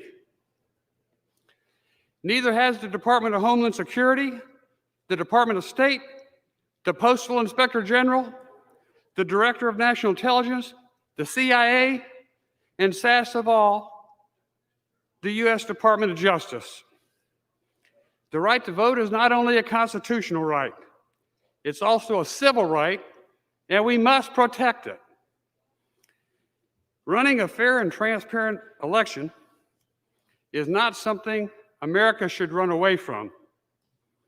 It's something we must live up to. Every eligible American has a right to have their vote counted and the right to feel confident that his or her vote was counted, not neutralized by an illegal vote. Otherwise, I fear our republic is doomed. That's why I implore you to support a full investigation. And I yield the balance of my time to the fine gentleman from Pennsylvania, Mr. Kelly. I thank the gentleman. This has been an interesting day, and I know we want to debate this, and we brought up all kind of things, all kind of points of history and what happened and where it happened and all the rest of this, and we're very, very grateful to the Capitol Police and all those who came in to protect us. But the real debate right now about Pennsylvania is Pennsylvania's Act 77. Was it constitutional or was it unconstitutional? All the rest of the trimmings you can set aside and just decide, was it constitutional or unconstitutional? Act 77 changed Pennsylvania's voting law and Pennsylvania's constitution. Now, Pennsylvania could change that law, but it's done through an amendment to the Constitution. It's not just done because somebody would like to see that done. We had a mail ballot that was available. It's an absentee ballot. We did not have a no excuse ballot. What did Pennsylvania have to do to get to the point where they would have a no excuse mail-in ballot? Number one, in 2 successive sessions of the Pennsylvania legislature, that had to be passed in that legislation, one session after the other. If it passed both times, then it had to be published in every one of the 67 counties of Pennsylvania twice. When that was finished, it then had to go before the Pennsylvania voters to decide whether they wanted the Constitution amended. Pennsylvania did the first one. They actually did take a vote, and it was overwhelming. But then they scrapped it and they put it in an omnibus bill. That is an unconstitutional change. You cannot do it. It's that simple. So I love the idea about Washington crossing the Delaware. I love the idea about Washington and going through a terrible winter. I hate the idea of what we had to go through today. But if oaths don't matter, and we've all taken them, and if the Constitution doesn't matter, why do we even do it? Why go through this charade that somehow we are really close friends, except when it comes to the really important things? We have driven this country apart through the people's house. And we wonder what happens? The biggest loss on November 3rd was not by Donald Trump. It was the faith and trust that the American people lost in this voting system because we have allowed it to happen. It's unconstitutional.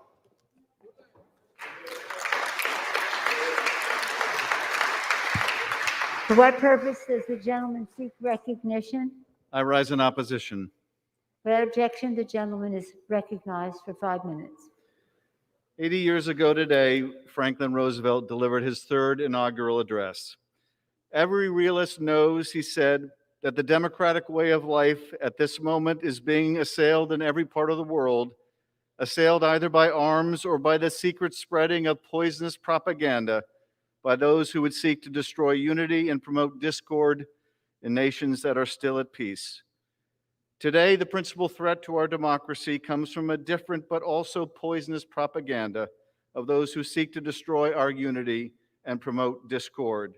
According to this propaganda, America cannot conduct a free or fair election. Our elections are rigged and doomed. According to this propaganda, the voters can no longer decide who shall be president. The Congress must decide for them. At a time when our nation faces an unprecedented health crisis with thousands dying every day, with Americans struggling to put food on the table and keep a roof over their head, who are we to say that the man America chose to lead us out of this calamity shall not take office? The coronavirus will claim more American lives than all of the casualties in World War II. To meet that moment will require unity, not discord, will require an abiding faith in our country, in our democracy, in our government's ability to function and provide for the needs of its citizens. The members of this body cannot continue to challenge the merits of an election that was fairly conducted and overwhelmingly won by Joe Biden. It must stop. Look at the damage that was wrought in this House today, to this country today. Is that not enough? Roosevelt said this nation has placed its destiny in the hands and heads and hearts of millions of free men and women. Our strength, he concluded, is our unity of purpose. Let us unite once again in defense of the greatest hope of freedom-loving people around the world, this precious democracy. I yield to Jamie Raskin. Madam Speaker, the baseless attack on Pennsylvania and its electors brought to mind for me the great Tom Paine, the champion of popular democracy who came over to America to fight with us in the revolution against the king. And he lived in Philadelphia, where he wrote Common Sense in the Age of Reason. And Paine said, in the monarchies, the king is the law, but in the democracies, the law will be king. When you think about it, the peaceful transfer of power is the central condition of maintaining democracy under the rule of law. That's why the famous election of 1801 was such a big deal.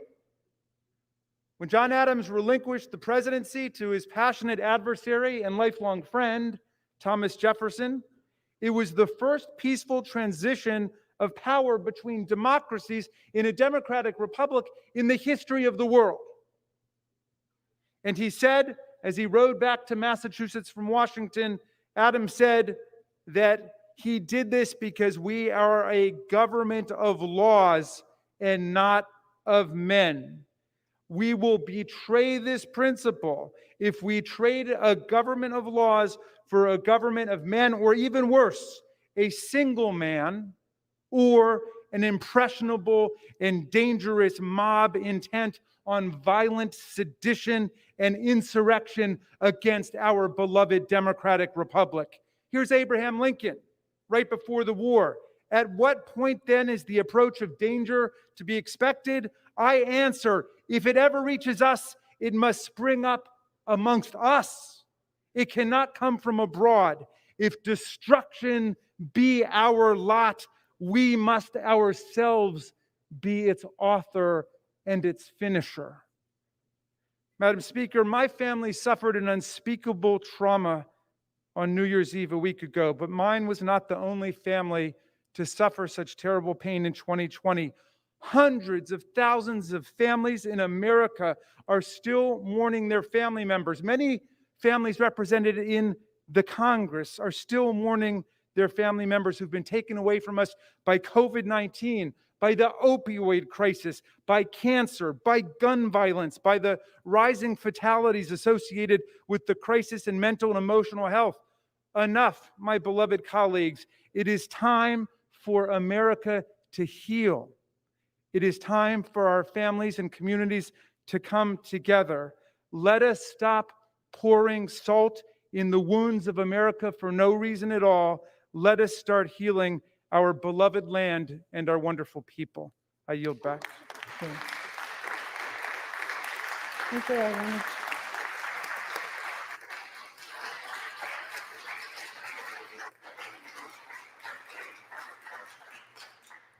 All time for debate has expired. The question shall the objection submitted by the gentleman from Pennsylvania, Mr. Perry, and the senator from Missouri, Mr. Hawley, be agreed to. Those in favor say aye. Those opposed say no. The noes have it. What the gentleman is recognized. Like a recorded vote. The gentleman is, the yeas and nays are requested pursuant to section 3S of House Resolution 8. The yeas and nays are ordered. Members will record their vote by electronic device and are reminded to vote when their group is called and to leave the chamber after they have voted.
Does any member wish to change his or her vote?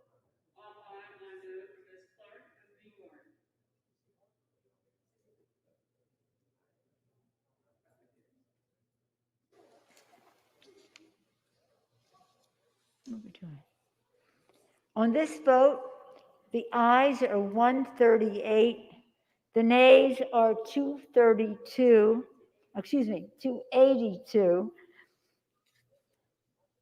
The noes have it. The noes have it. The objection is not agreed to, and with that objection, a motion to reconsider is laid upon the table. The clerk will now notify the Senate of the action of the House, informing that body that the House is now ready to proceed in joint session with the further counting of the electoral vote for the president and the vice president.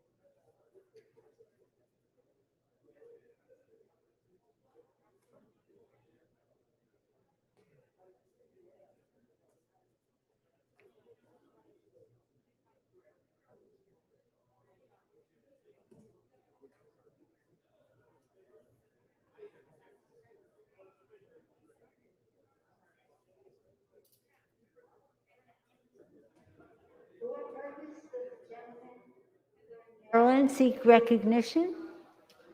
I ask unanimous consent to speak out of order for 1 minute. Without objection, the gentleman is recognized. And I would ask the House to be in order. Madam Speaker, this would not be the time I would have chosen, but it may be the last time that we're in session before the new administration comes in. We are losing an extraordinary young woman who has been with us, been with me for over a decade, and who is our floor leader, our floor director. All of you know her. Her name is Shwanza Goff. And she has been with me for a significant period of time. She is a wonderful, wonderful person. And the problem with having wonderful, talented, good staff and administrations change, they steal your people. It's just a terrible thing that happens. I have two of my staff. Mariel Saez will be going to the administration as well. And I've asked the administration, please do not take any more of my people.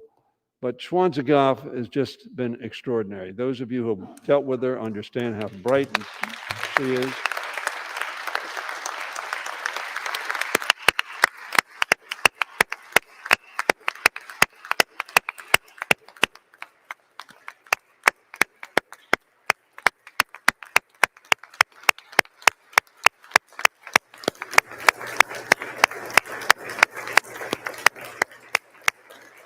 Now that's the bad news, Madam Speaker, that they've taken her.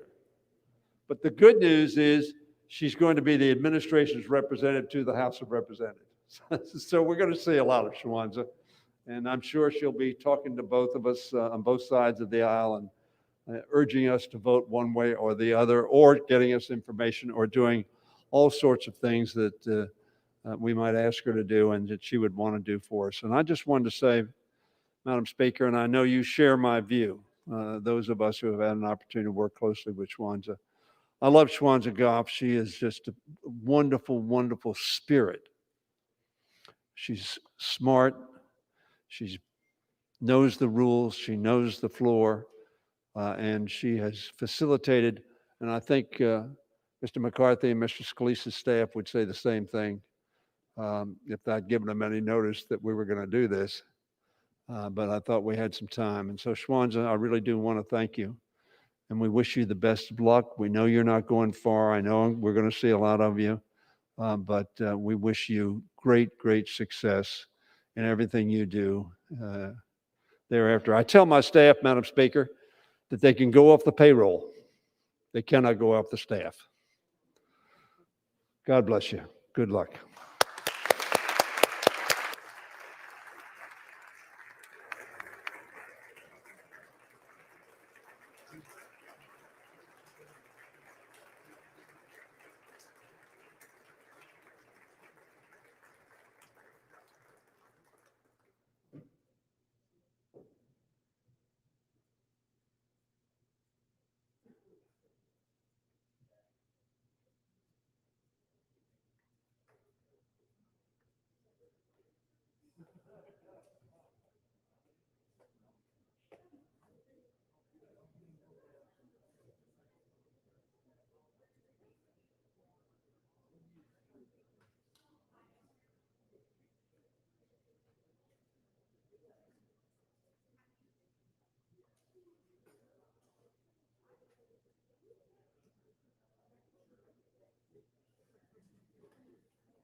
Madam Speaker, the Vice President and the United States Senate.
Joint session of Congress to count the electoral vote will resume.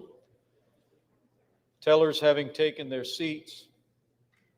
Two houses retired to consider separately and decide upon the vote of the Commonwealth of Pennsylvania to which objection has been filed. The Secretary of the Senate will report the action of the Senate.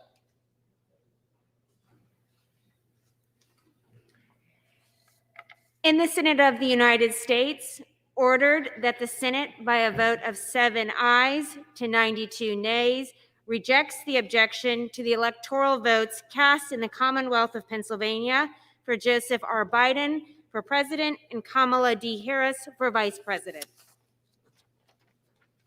The Clerk of the House will report the action of the House. Ordered that the House of Representatives rejects the objection to the electoral vote of the Commonwealth of Pennsylvania.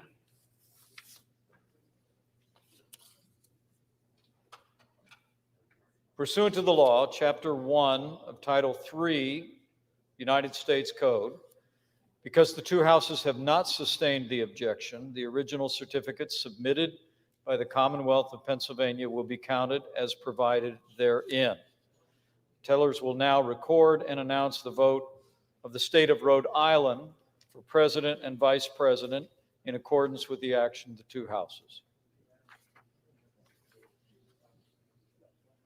This certificate from Rhode Island, the parliamentarians advise me, is the only certificate of vote from the state that purports to be a return from the state. It has annexed a certificate of authority from the state purporting to appoint and ascertain electors. Mr. President, the certificate of the electoral vote of the state of Rhode Island seems to be regular in form and authentic, and it appears therefrom that Joseph R. Biden Jr. of the state of Delaware received 4 votes for president, and Kamala D. Harris of the state of California received 4 votes for vice president. Are there any objections to counting the certificate of the vote of the state of Rhode Island that the teller is verified, as it appears to be regular and authentic?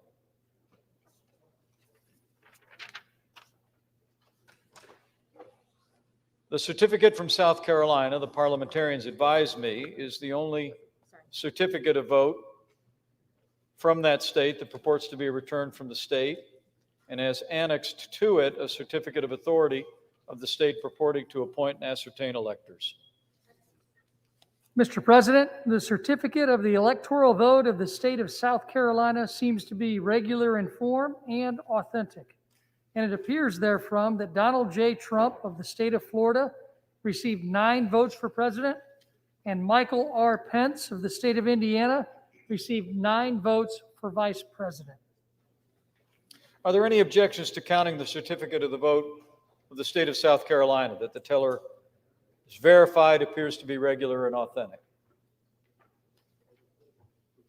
Hearing none, this certificate from South Dakota, the parliamentarians advise, is the only certificate of vote from that state that purports to be a return from the state, and that is annexed to it a certificate of authority from the state purporting to appoint and ascertain electors. Mr. President, the certificate of the electoral vote of the state of South Dakota seems to be regular in form and authentic, and it appears therefrom that Donald J. Trump of the state of Florida received 3 votes for president, and Michael R. Pence of the state of Indiana received 3 votes for vice president. Are there any objections to counting the certificate of the vote of the state of South Dakota that the teller is verified, appears to be regular in form and authentic?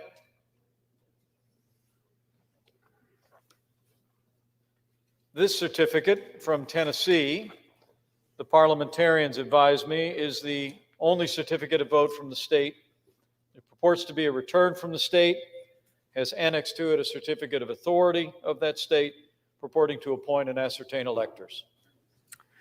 Mr. President, the certificate of the electoral vote of the state of Tennessee seems to be regular in form and authentic, and it appears therefrom that Donald J. Trump, the state of Florida, received 11 votes for president, and Michael R. Pence, the state of Indiana, received 11 votes for vice president.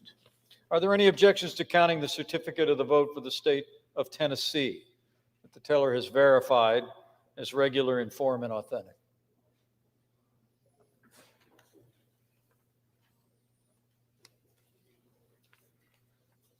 This certificate from Texas, the parliamentarians advise me, is the only certificate of vote from the state.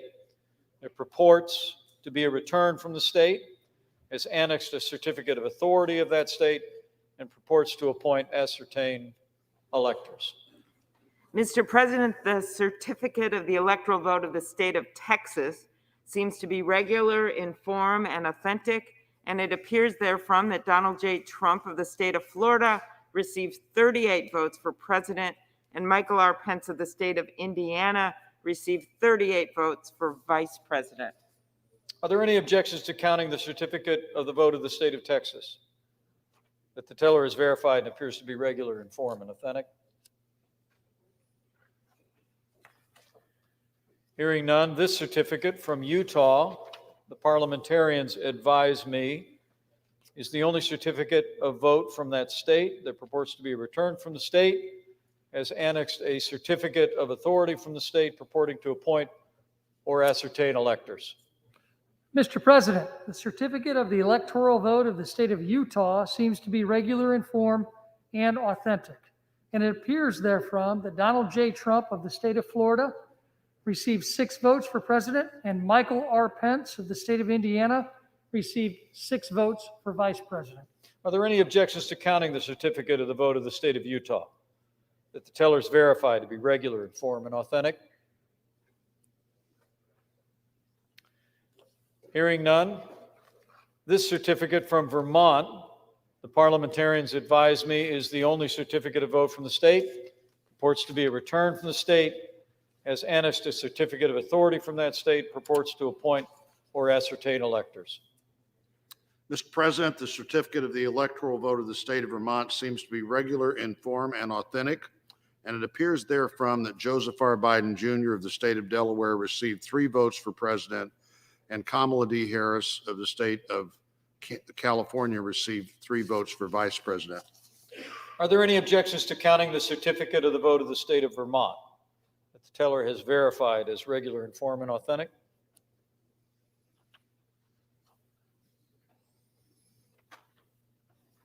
This certificate from the Commonwealth of Virginia, the parliamentarians advise, is the only certificate of vote from that state, purports to be a return from the state, has annexed a certificate of authority from that same state, purporting to appoint and ascertain electors. Mr. President, the certificate of the electoral vote of the Commonwealth of Virginia seems to be regular in form and authentic, and it appears therefrom that Joseph R. Biden Jr. of the state of Delaware received 13 votes for president, and Kamala D. Harris of the state of California received 13 votes for vice president. Are there any objections to counting the certificate of the vote of the Commonwealth of Virginia that the teller is verified as appearing regular in form and authentic?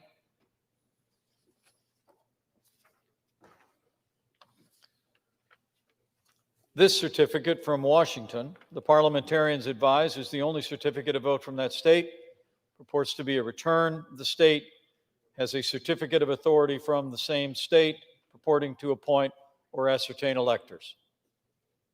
President, the certificate of the electoral vote of the state of Washington seems to be regular in form and authentic, and it appears therefrom that Joseph R. Biden Jr. of the state of Delaware received 12 votes for president, and Kamala D. Harris of the state of California received 12 votes for vice president. Are there any objections to counting the certificate of the vote of the state of Washington that the teller is verified and appears to be regular in form and authentic?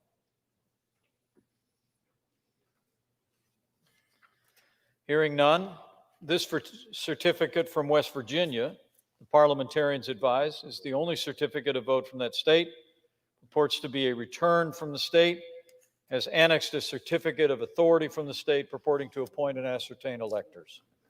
Mr. President, the certificate of the electoral vote of the state of West Virginia seems to be regular in form and authentic, and it appears therefrom that Donald J. Trump of the state of Florida received 5 votes for president, and Michael R. Pence of the state of Indiana received 5 votes for vice president. Are there any objections to counting the certificate of the vote for the state of West Virginia that the teller has verified appears to be regular in form and authentic?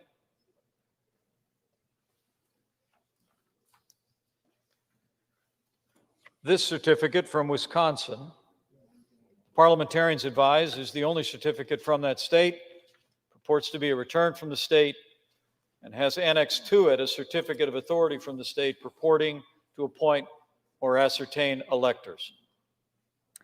Mr. President, the certificate of the electoral vote of the state of Wisconsin seems to be regular in form and authentic, and it appears therefrom that Joseph R. Biden Jr.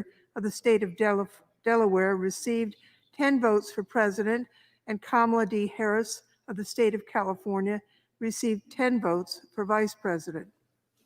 For what reason does the gentleman from Texas rise? Mr. President, I object to the electoral votes of the state of Wisconsin because 71 House members, all of whom condemn violence as we witnessed today, are firmly committed to the resolution of disagreements in civil, lawful, peaceful institutions with full and fair debate, free of violence. And though not a single court has allowed an evidentiary hearing to listen to the significant body of evidence of fraud, and though some seize on the court's failures to misrepresent that, no court would listen to the evidence as saying evidence did not exist, while Democrat leaders in Milwaukee illegally and unconstitutionally created more than 200 illegal polling places. Tens of thousands of votes were changed by workers despite election workers' objections, plus so many other illegalities to fraudulently create a 20,000 vote lead. We object, along with a senator who now has withdrawn his objection. Sections 15 and 17 of Title III of the United States Code require that any objection be presented in writing, signed by a member of the House of Representatives and a senator. Is the objection in writing and signed by a member and a senator? It is in writing. It's signed by a member, but it is not signed and objected to by a senator, Mr. President. In that case, the objection cannot be entertained.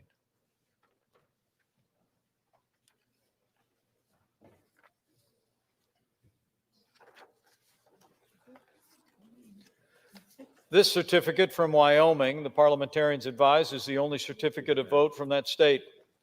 It purports to be a return from the state as an annex of a certificate of authority from same state purporting to appoint and ascertain electors. Mr. President, the certificate of the electoral vote of the state of Wyoming seems to be regular in form and authentic, and it appears therefrom that Donald J. Trump of the state of Florida received 3 votes for president, and Michael R. Pence of the state of Indiana received 3 votes for vice president.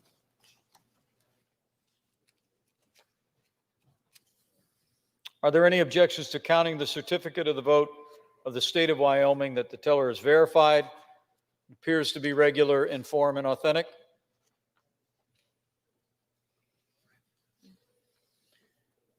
Hearing none,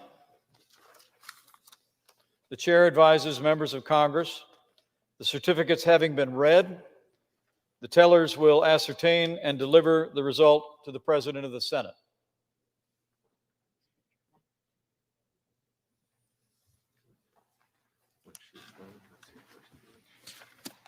The undersigned, Roy Blunt and Amy Klobuchar, tellers on the part of the Senate, Zoe Lofgren and Rodney Davis, tellers on the part of the House of Representatives, report the following as a result of the ascertainment and counting of the electoral vote for President and Vice President of the United States for the term beginning on the 20th day of January, 2021.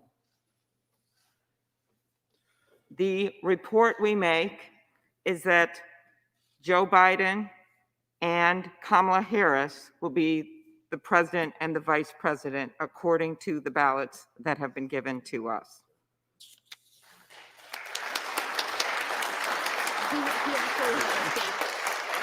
He has a statement.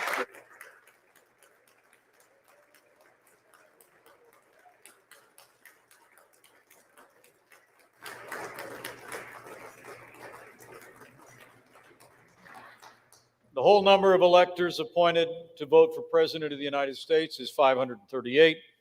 Within that whole number, a majority is 270. The votes for President of the United States are as follows. Joseph R. Biden, Jr. of the state of Delaware has received 306 votes. Donald J. Trump of the state of Florida has received 232 votes.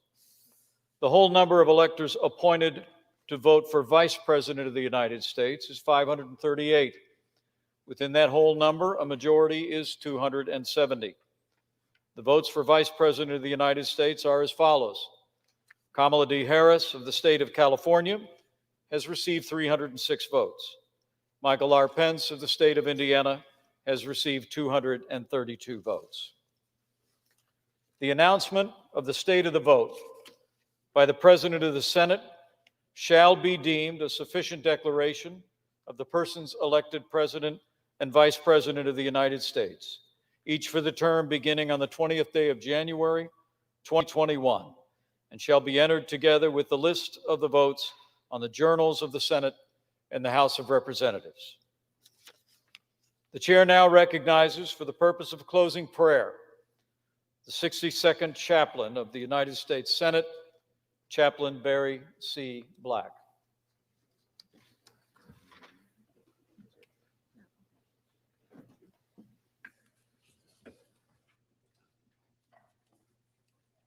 Let us pray. Lord of our lives and sovereign of our beloved nation, we deplore the desecration of the United States Capitol building the shedding of innocent blood, the loss of life, and the quagmire of dysfunction that threaten our democracy. These tragedies have reminded us that words matter and that the power of life and death is in the tongue. We have been warned that eternal vigilance continues to be freedom's price. Lord, you have helped us remember that we need to see in each other a common humanity that reflects your image. You have strengthened our resolve to protect and defend the Constitution of the United States against all enemies, domestic as well as foreign. Use us to bring healing and unity to a hurting and divided nation and world. Thank you for what you have blessed our lawmakers to accomplish in spite of threats to liberty. Bless and keep us. Drive far from us all wrong desires. Incline our hearts to do your will and guide our feet on the path of peace. And God, bless America. We pray in your sovereign name. Amen. The purpose of the joint session having concluded, pursuant to Senate Concurrent Resolution 1, 117th Congress, the chair declares the joint session dissolved.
Okay.